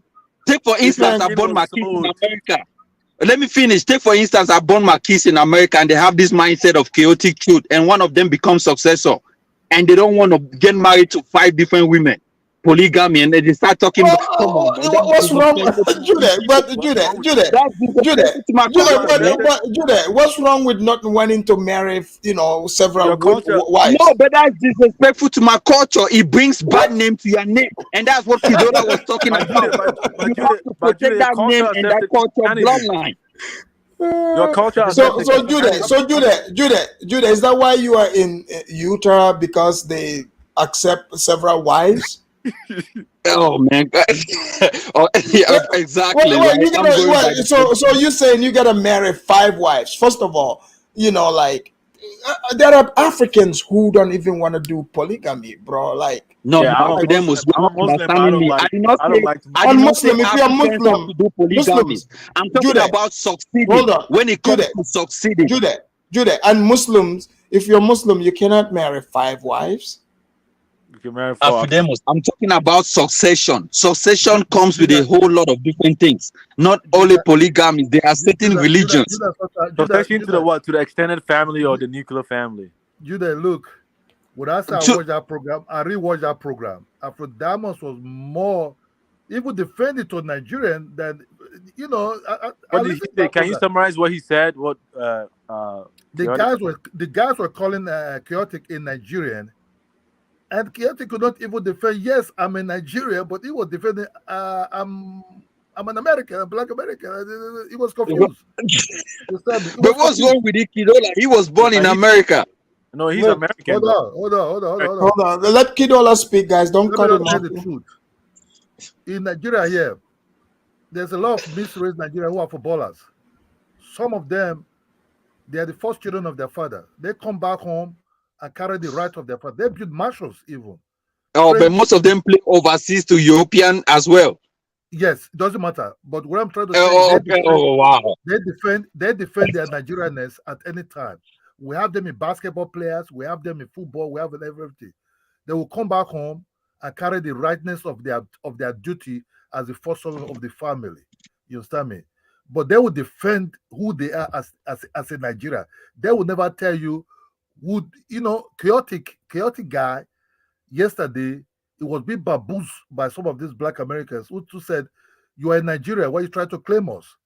You understand? But they have a problem defending, even to say, yes, I'm a Nigerian, because he know is what he's trying to say to these black Americans is something totally different. You understand me? He's want to be like them. But for that must let you understand, yes, I'm Oh, an African, but but I, I'm also an American citizen. You but after understand that, me? oh, hold on. He wants to be black or he want to be American, He want to be black American. Oh, okay.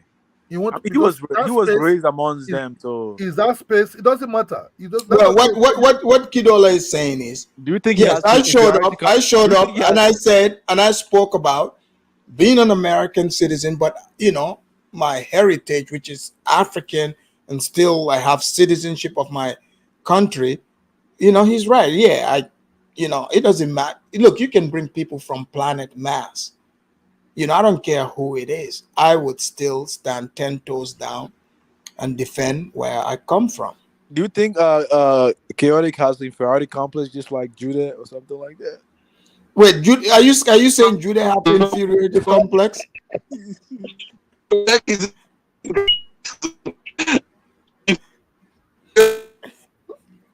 Judah, something is wrong with your audio.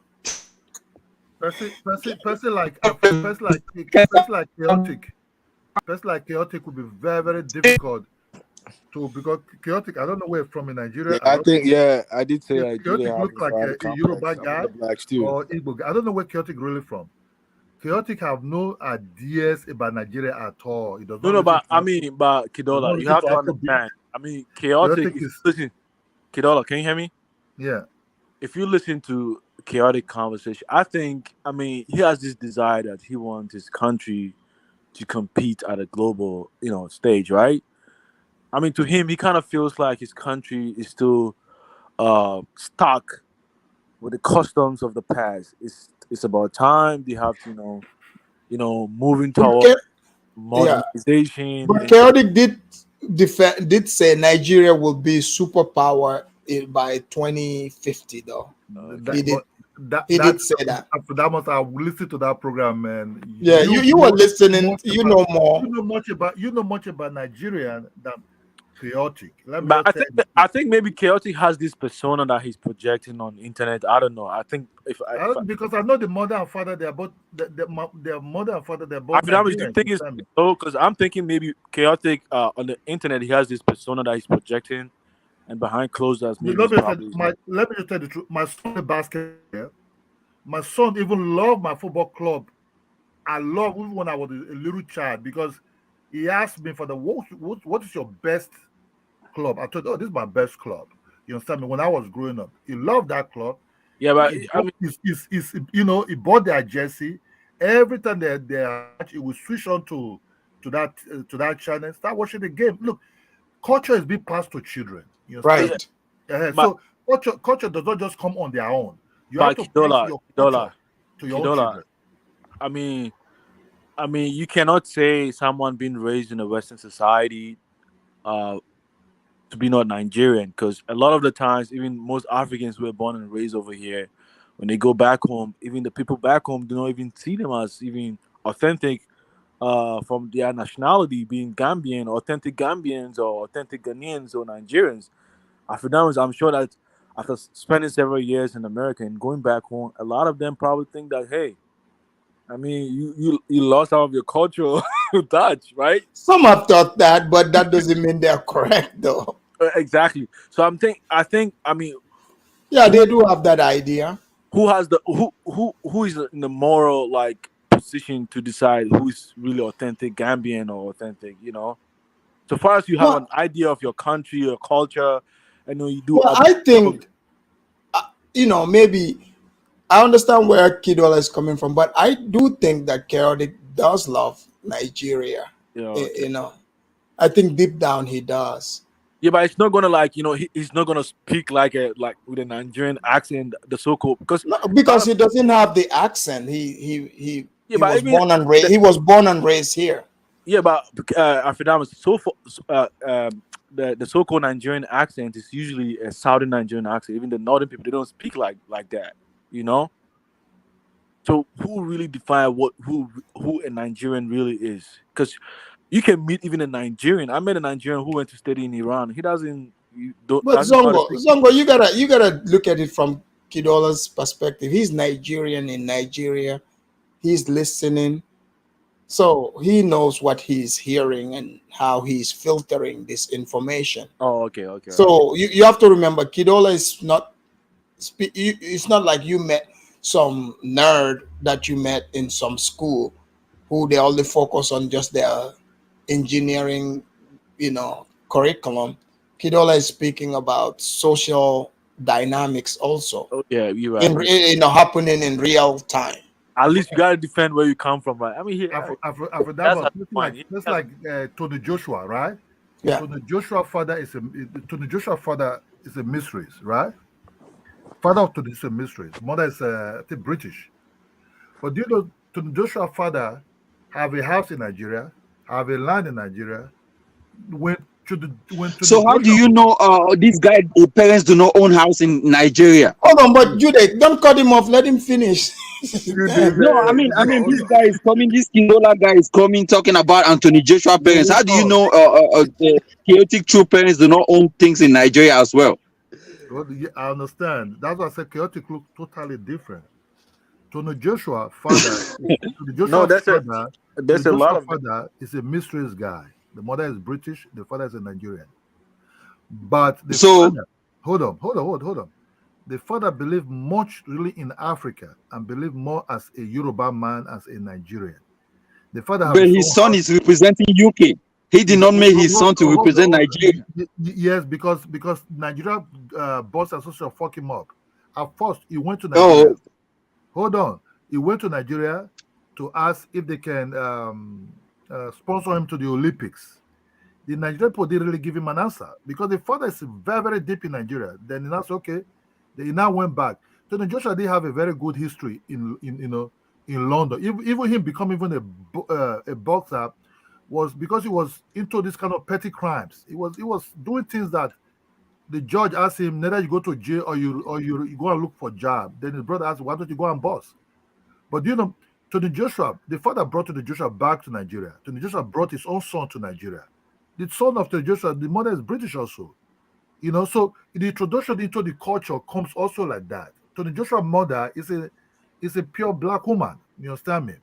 So that's what I'm trying to tell you, that Tony Joshua even been born in UK, but still Tony Joshua start even coming even with the Nigerian flag and the British flag also at the same time. You understand? He said, I'm a Nigerian. So what about this other Nigerian guy who is a comedian? What's his name? The comedian guy. Godfrey. Godfrey. The so-called Jewish guy. Yes. Godfrey is the other side of like chaotic truth. You understand me? Godfrey is like, I think Godfrey is just pretending. Yeah, I think so too. Because Godfrey knows more. He knows a lot more than chaotic. He knows his village. He knows a lot about Nigeria. Yeah, Godfrey's an Igbo man. I think somewhere in the Abia State. But he claimed to be Jewish too. No. He's not playing. Well, some Igbos did claim that too. Igbo people don't play with their culture. Or is he playing dumb just to make money from the American media? Because I know these Nigerians play Godfrey called himself African American. Godfrey called himself African American. Yeah, I think a lot of them really play dumb on this American, this media spaces, just to playing dumb African, right? Just to kind of scare these Americans just to make money out of it. Zongo, you were saying that in the chat. We should play black too. Hey, I'm already black. I got the card. Hey man, I'm not gonna lie to you, man. Here in America, man, wherever I go, they say I'm black. I'm taking that, man. But you are black in America. I mean, even though the blacks are gonna say you are not, but they don't get to decide. That's they don't get to decide. On the internet they just get mad, but they know damn well you black over here. The African Americans and the Africans supposed to come together because American society is a multiracial society, right? Whereby you belong to your group. You know, right? The Latinos doesn't like black Americans. Yeah, and the Latinos don't get like the new Latinos that are coming, the ones that's been here forever. generations, they don't reject them. No, Just but let me make a statement. Why? What is coming together? Why do we have to come it's together? making them more powerful. Why do we have to come together? Kidola, let me. Why do we have to come together? You don't live in America. You don't know how the situation coming together as what? What is coming together? He's looking at other groups. He's looking at. That's why he gives the Latinos as an example. What group is this guy talking about? These people are American. They are not Africans. They are Americans. Man, and if they want to go down to their tribe, let me finish. Let me finish. These people are American. I'm African American. These people are not African American. I'm African American, me, because I'm from Africa. These people are not from Africa. They are Indians American. So you cannot say, oh, you want to form together because of skin color. It doesn't work like that. If you were going by skin color, America will be friends with Russia. Americans will be friends with other people that look white. So just because somebody look black doesn't mean he's your brother. Judah, you would have told those ones to Judah, you'd have told the old Latinos and the new Latinos that are flocking to United States now. Yeah. The old Latinos introduced the new Latinos into United States. You can see the way their behavior. They chastise the Black Americans out of. You can do that by marrying them on the dogs, man. I started that. I married one of them, so I mean. Hold that's on. fine. What I mean. The look. If you check the way they behave now, the new Latinos now, the way the old Latinos are bringing them in. Just tell me which hood or area the Black America really control. You see, the capitalists are being embedded into this Latinos a lot. Black Americans don't know much about this capitalist system. The Africans know much about capitalist system. So they have to come together and learn from each other. Because look, what makes you think the Black Americans have no idea? I mean, they have intellectuals. If Africans think that the Latinos always hate Black Americans, that they will never hate them, they're just lying. Hey, Kidola. Hey, I think Black Americans they have intellectuals who do understand. They have intellectuals, but what you see, what is going? Look at what is going on in Chicago right now. But don't disrespect their. They're bringing the Latinos into their have neighborhood. knowledgeable people. They're bringing hold on. They're bringing the Latinos into their neighborhood, even when they protest. Even when they protest, like no, we don't want these people here. Why did you take them to the Latinos neighborhood? But people never really listened to them. Sooner or later, 500 people can be up to about 3,000 later. Then the blacks again will be wiped out of that place. My brother, yes, we understand 500 years ago is something big. Yeah, you people have some disconnection somewhere. Yeah. But if Africans really want to have a space there also, you can never discount the power of the Black Americans also. Yeah. You understand me? Because we all need each other to exactly in that society. Because that society is a racial society. Yeah, it's like you belong to your place. I think it is a racially heterogeneous society. But Judy, I mean, I went to Powell's bookstore in Portland recently, and shockingly enough, the blacks do have a lot of books in the bookstore than the Africans. I mean, you do need their intellect to help you. I mean, but this is my point, right? I mean, this is my point. This guy is talking about Black Africans have to unite with blacks. America is not Africans' country. We are here as immigrants. Our country is Africa. That is where we have to be making impact. Why should we have to unite in someone's country that has no influence over where we come from? Instead of us uniting in our own country to become strong, we want to unite with someone in their own country. It makes no difference. What the heck is going on with Africans nowadays? Go ahead. You live in America. You are an American citizen. You have a responsibility to America as your country. So you got to work to. So even if you don't want to do that, your kids might want to do something for this country too. I mean, you are in America. You might probably end up dying over here than thinking you're going to end up being in Africa. So what is your point? So you want to unite with everybody that looks black to you? I mean, you can form an alliance with them. I mean, there's nothing wrong in doing that. And what will your alliance do? You come on, man. It's like so white people should go ahead and form an alliance with Russia because they are white. you can form an alliance on a commonality, on a shared objective No, of the only alliance you are talking about is skin color. It makes no sense to but unite you can, under skin yeah, but color. you can start Judah, from there. Judah, No, you Judah, can start Judah, from there. Judah, Judah. You see the way they fired that guy, Dolamo of CNN. Yeah. You see they fired that Oh guy. yeah, Yeah, John Lemon. But I yes, mean, Dolamo. You know they fired that guy just because he questioned that idiot guy to say, "Who are you to tell me my own history?" You understand? That's the yeah, power. yeah. That's the power of the Indians. You understand me? Because if that guy have a strong community, if Dolamo have a No, no, strong but I don't community. think the Indians really are very strong in No, No, America. no, no, my brother, they're yeah, everywhere. They're They in don't. Google. They They're don't in have Google. it. They're everywhere. They this heavy tech society. They into this big tech society in America. Yeah, but I mean, The power of money, the yeah, power of it's just positioning. overrated. I You tell mean, me, if Delemo came out of like, let's say Delemo was like a white American, do you think we'll be fired like that? So somebody say, who are you to come and tell me my own history? You yeah, understand but the me? blacks do have control over here, though. I mean, here in America, even here in the state of Washington, we have black senators over here. More than But India.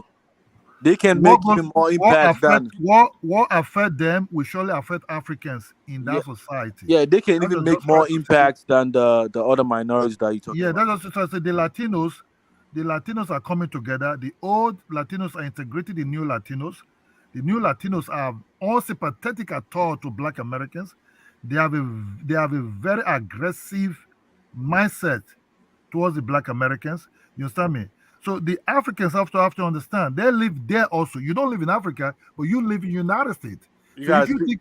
if you take these new ones that are coming to United States who see black people as foreign people. Their cousins are Native You Americans. gotta speak that to Judah though. Judah gotta learn They that.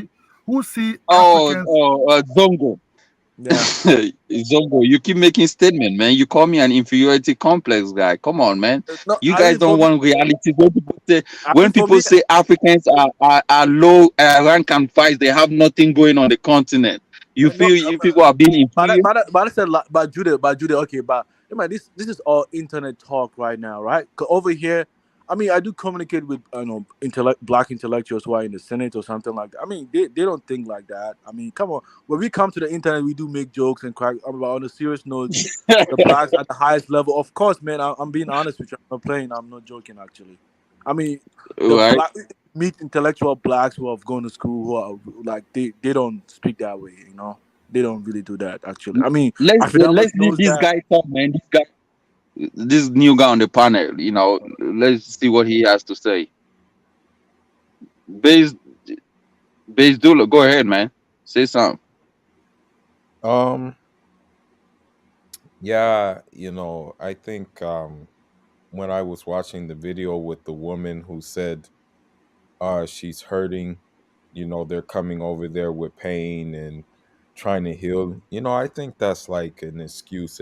It's a cop out because common sense will tell you that if you go into a new country, you should like know that like certain things that you do in America, you're not going to be able to do over there, no matter if you have like what kind of passport you have and stuff like that. And what I see, like for the most part, in my opinion, Africans are not obligated to integrate with anybody in this country as long as they follow the rules, as long as they do obey the law. They're not like obligated to make alliances with anybody, whether it be a Belejo, whether it be a Tubac, whether it be a Latin. Most Africans that I know, they have a vision, and the majority of Africans I know are just outsourcing what's in this country to build back at home. So like I don't agree with the gentleman who Baby, think you have to make a alliance with anybody. No, you don't. You don't have to do that. now so this thing build. Yeah, like I mean most Africans build houses. I wake Like up with heavy belly pain, yeah, it's like you don't have to you don't You have gotta to mute your mic. yeah. Kidola, belly. But that's what I was saying, man. Like forming alliance has no importance. Yeah, You should yeah, be thinking yeah, of uniting back in Africa. exactly. Yeah, I yeah, mean, you have Right? to That's where the uh, home ground is. Barnabas. I mean, I think you gotta look at you gotta think at a bigger picture, right? I mean, there are certain policies being implemented that could impact, black people, right? And whether you consider yourself African or black or whatever you call yourself, is gonna impact you like greatly being a black skin. I mean, so you can unite on a shared objective, right? No, Something that's. no. The thing is, I'm looking at the way the world is changing. I'm not looking at just the way it is. And I for the mean, but okay. I mean, you do it have you no, stay in but America, Guys, right? hold on. sorry, guys. I know the conversation is going really well, but Yeah, we really gotta yeah. wrap it up because Okay, may I say just one thing? yeah, You need to do a show on bricks, for example. bricks. Oh yes, I Yeah, got it in the because pipeline. I'm like gonna that destroys the point of like skin folks or kin folks. Who right. are countries that are mostly offering who are saying like for example in Nigeria, Mhm. I'm hearing now from my Telegram group that people in Nigeria are saying BRICS is saying, okay, we're going to try to make them pay for oil in naira. Did any American FBA come forward with this idea? Hey man, we saving our money in dollars, man. We live in America. I mean, I have my investment over here, so I mean, I Oh, but can't we not government. not all of us do. Not Oh all of man, us have investment over a lot here. of the people on this panel do actually, though. No, no, They but really do. I don't I mean, only if have you no. believe in your break, you were born and raised in America. You believe break is gonna be super powerful, man. I mean, you can do whatever you want to do. Hey, Yeah, I have my Africans investment. shouldn't be Africans even shouldn't be involving in BRICS. We should be forming alliance with our own people on the continent. What has BRICS has to do with us, You man? I know mean, what? that I is like I will bring that topic, but I live you in know, America now. I have my investment is at stake over here, man. I'm staying over here, man. God damn it. okay, that's cool. hey, guys, let me tell you, Zongo, just like when they talk that BRICS thing, Zongo said it from the get go. Zongo said, "Please, we don't need the dollar to collapse." He said he just arrived in America. Zongo said he just arrived. He said, Afridamus, you guys been here for a while, so you don't care. No, Zongo, you're right. I don't want the dollar to collapse. What Yep. good is that gonna do for me? It's not So beneficial they to build me. his marshal. I have my Marshal investment yet. in dollars, man. God damn. Yeah. But guys, let's wrap guys, I'll see you guys on another one tomorrow, Okay, for sure. Afrodamus, man, it's a good show. I like your topic. I'm just a little bit open-minded. It's a certain aspect, you understand. But yeah, we are Africans are strong people. They're Africans. I hope one day, not these race hustlers or who try to blow up everything. That one day we'll get back together and see if we can drink a tea and what the America call tea with a butter biscuit, right?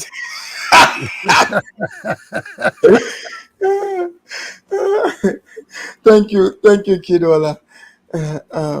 Go ahead, Zongo. Do you think today Jude deserves this stanky leg? And man, he oh probably wow. he still has a little bit of inferiority complex, man. I mean, come on, he just be Oh, wow. you get what I'm saying? Yeah, But I but mean, your we don't, closing statement. I mean, Judy, man, you gotta let the blacks have some, breathing space, right? I know you have some personal, I know you have personal, history with them, man. But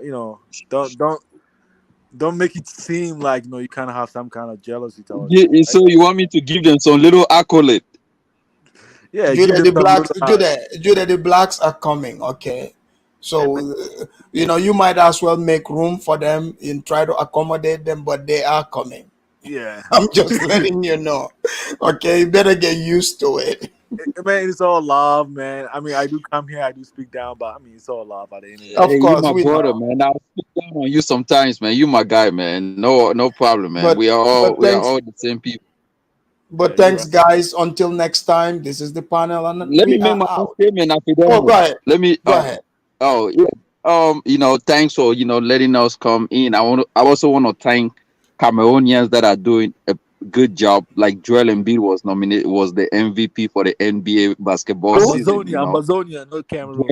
Joel Embiid Oh yeah. was the MVP. So he got the MVP over the ADOS people. Yep. He had the MVP over those people. So that's a good thing for Cameroonians. And we also Hey, have hey. You know what? You should show some respect to Edos for Okay. letting him get that MVP. You know, No, they so should they, shout they, out. they should they should Hey, they should show some respect on Cameroonians. I Look, also want to look. thank If it wasn't for the Andre. blacks that opened the NBA to y'all, do you think you guys will get the MVP? Show some respect, Jude. hey, But that's to Afidamos, tell you that Zongo, go ahead, man. I mean, these white folks, they came to my office one time telling me this African winning MVP, and they were really proud. I'm like, oh, that's great. Well, now Oh we yeah, got one. that's Joel Embiid from Cameroon, Well, of course. well, Yeah. we've got several MVPs before. We've had Hakeem Olajuwon. We've had Yeah, Dikembe Hakim Olajuwon. Mutombo. But apart from You that, know, Antetokounmpo is not. He's Nigerian based, but he's representing Greece. But we are who? proud of Joel Embiid. We Oh, are also proud But of Andre. Afidamos, I think Judah and Ambazonia, they need a little bit of attention, because when Cameroon have a little accomplishment in America, Judah want to have Wow, you say a little bit. Cameroon has a little. What the heck is this guy talking about? Ghana is not even heard of in America. It's only Nigeria and Cameroon in every state. I'm telling you for a fact. What's Yeah, this but I guy don't give talking a, about? Are you kidding me? I don't give a damn Bro, about that. in American football, Nigerian and Cameroon dominate. In basketball, I don't Cameroonian dominate. about It's, football though. I'm not in. I don't like. I like soccer. In Washington, we like soccer more, right? So we just watch soccer. the well, guy that is until even in the guy in Washington in football, he's a Cameroonian. How they call him? He plays for Washington or football team or whatever. But this But is the the thing. I also Sounders. want to thank. yeah, Yeah, but in Sounders. Washington, we Yeah, like he's soccer. a We like Cameroonian guy. soccer. We like soccer. I mean, Back in the days, I did a trial for Sounders. That's how good I was. oh really? Oh, that was really. I would have come Oh to yeah. watch your Oh match yeah. though. Oh, come on, Yeah. MLS. Nobody follow MLS in America, bro. Soccer league is just I think in a Washington, low you like in in the Jude, America. West Coast. You why like do you soccer.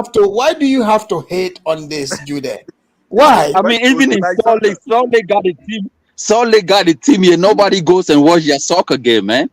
Okay, fine, Jude. Since you wanna be a hater for the Yeah, night, fine, we'll let you have it. Afidamos, man. Hey, I Do the also want to, Tongo, let me talk, man. You did a lot of talking. Let me finish. I also want to thank Andre Onana, who plays for Inter Milan, the #1 goalkeeper, who is going to the Champions League finals. Oh yeah, he's Against Hold on, Manchester Jude. City. What is this? Is this like Cameroonian History Month? Like Oh, what right. the hell is Well, going on here, man? I'm telling you the successful story. I also want to thank Francis Ngannou for signing one of the biggest MMA contract in the world. You know what? Francis While you Ngannou. thanking the Cameroonians, thank Roger Miller for turning 71, and also shout out to the greatest Cameroonian, Paul Biya for marrying the light-skinned French woman. Smart man. Thank you, Afidemos. Bye and have a good one, man. Take it You easy. too. Bye bye.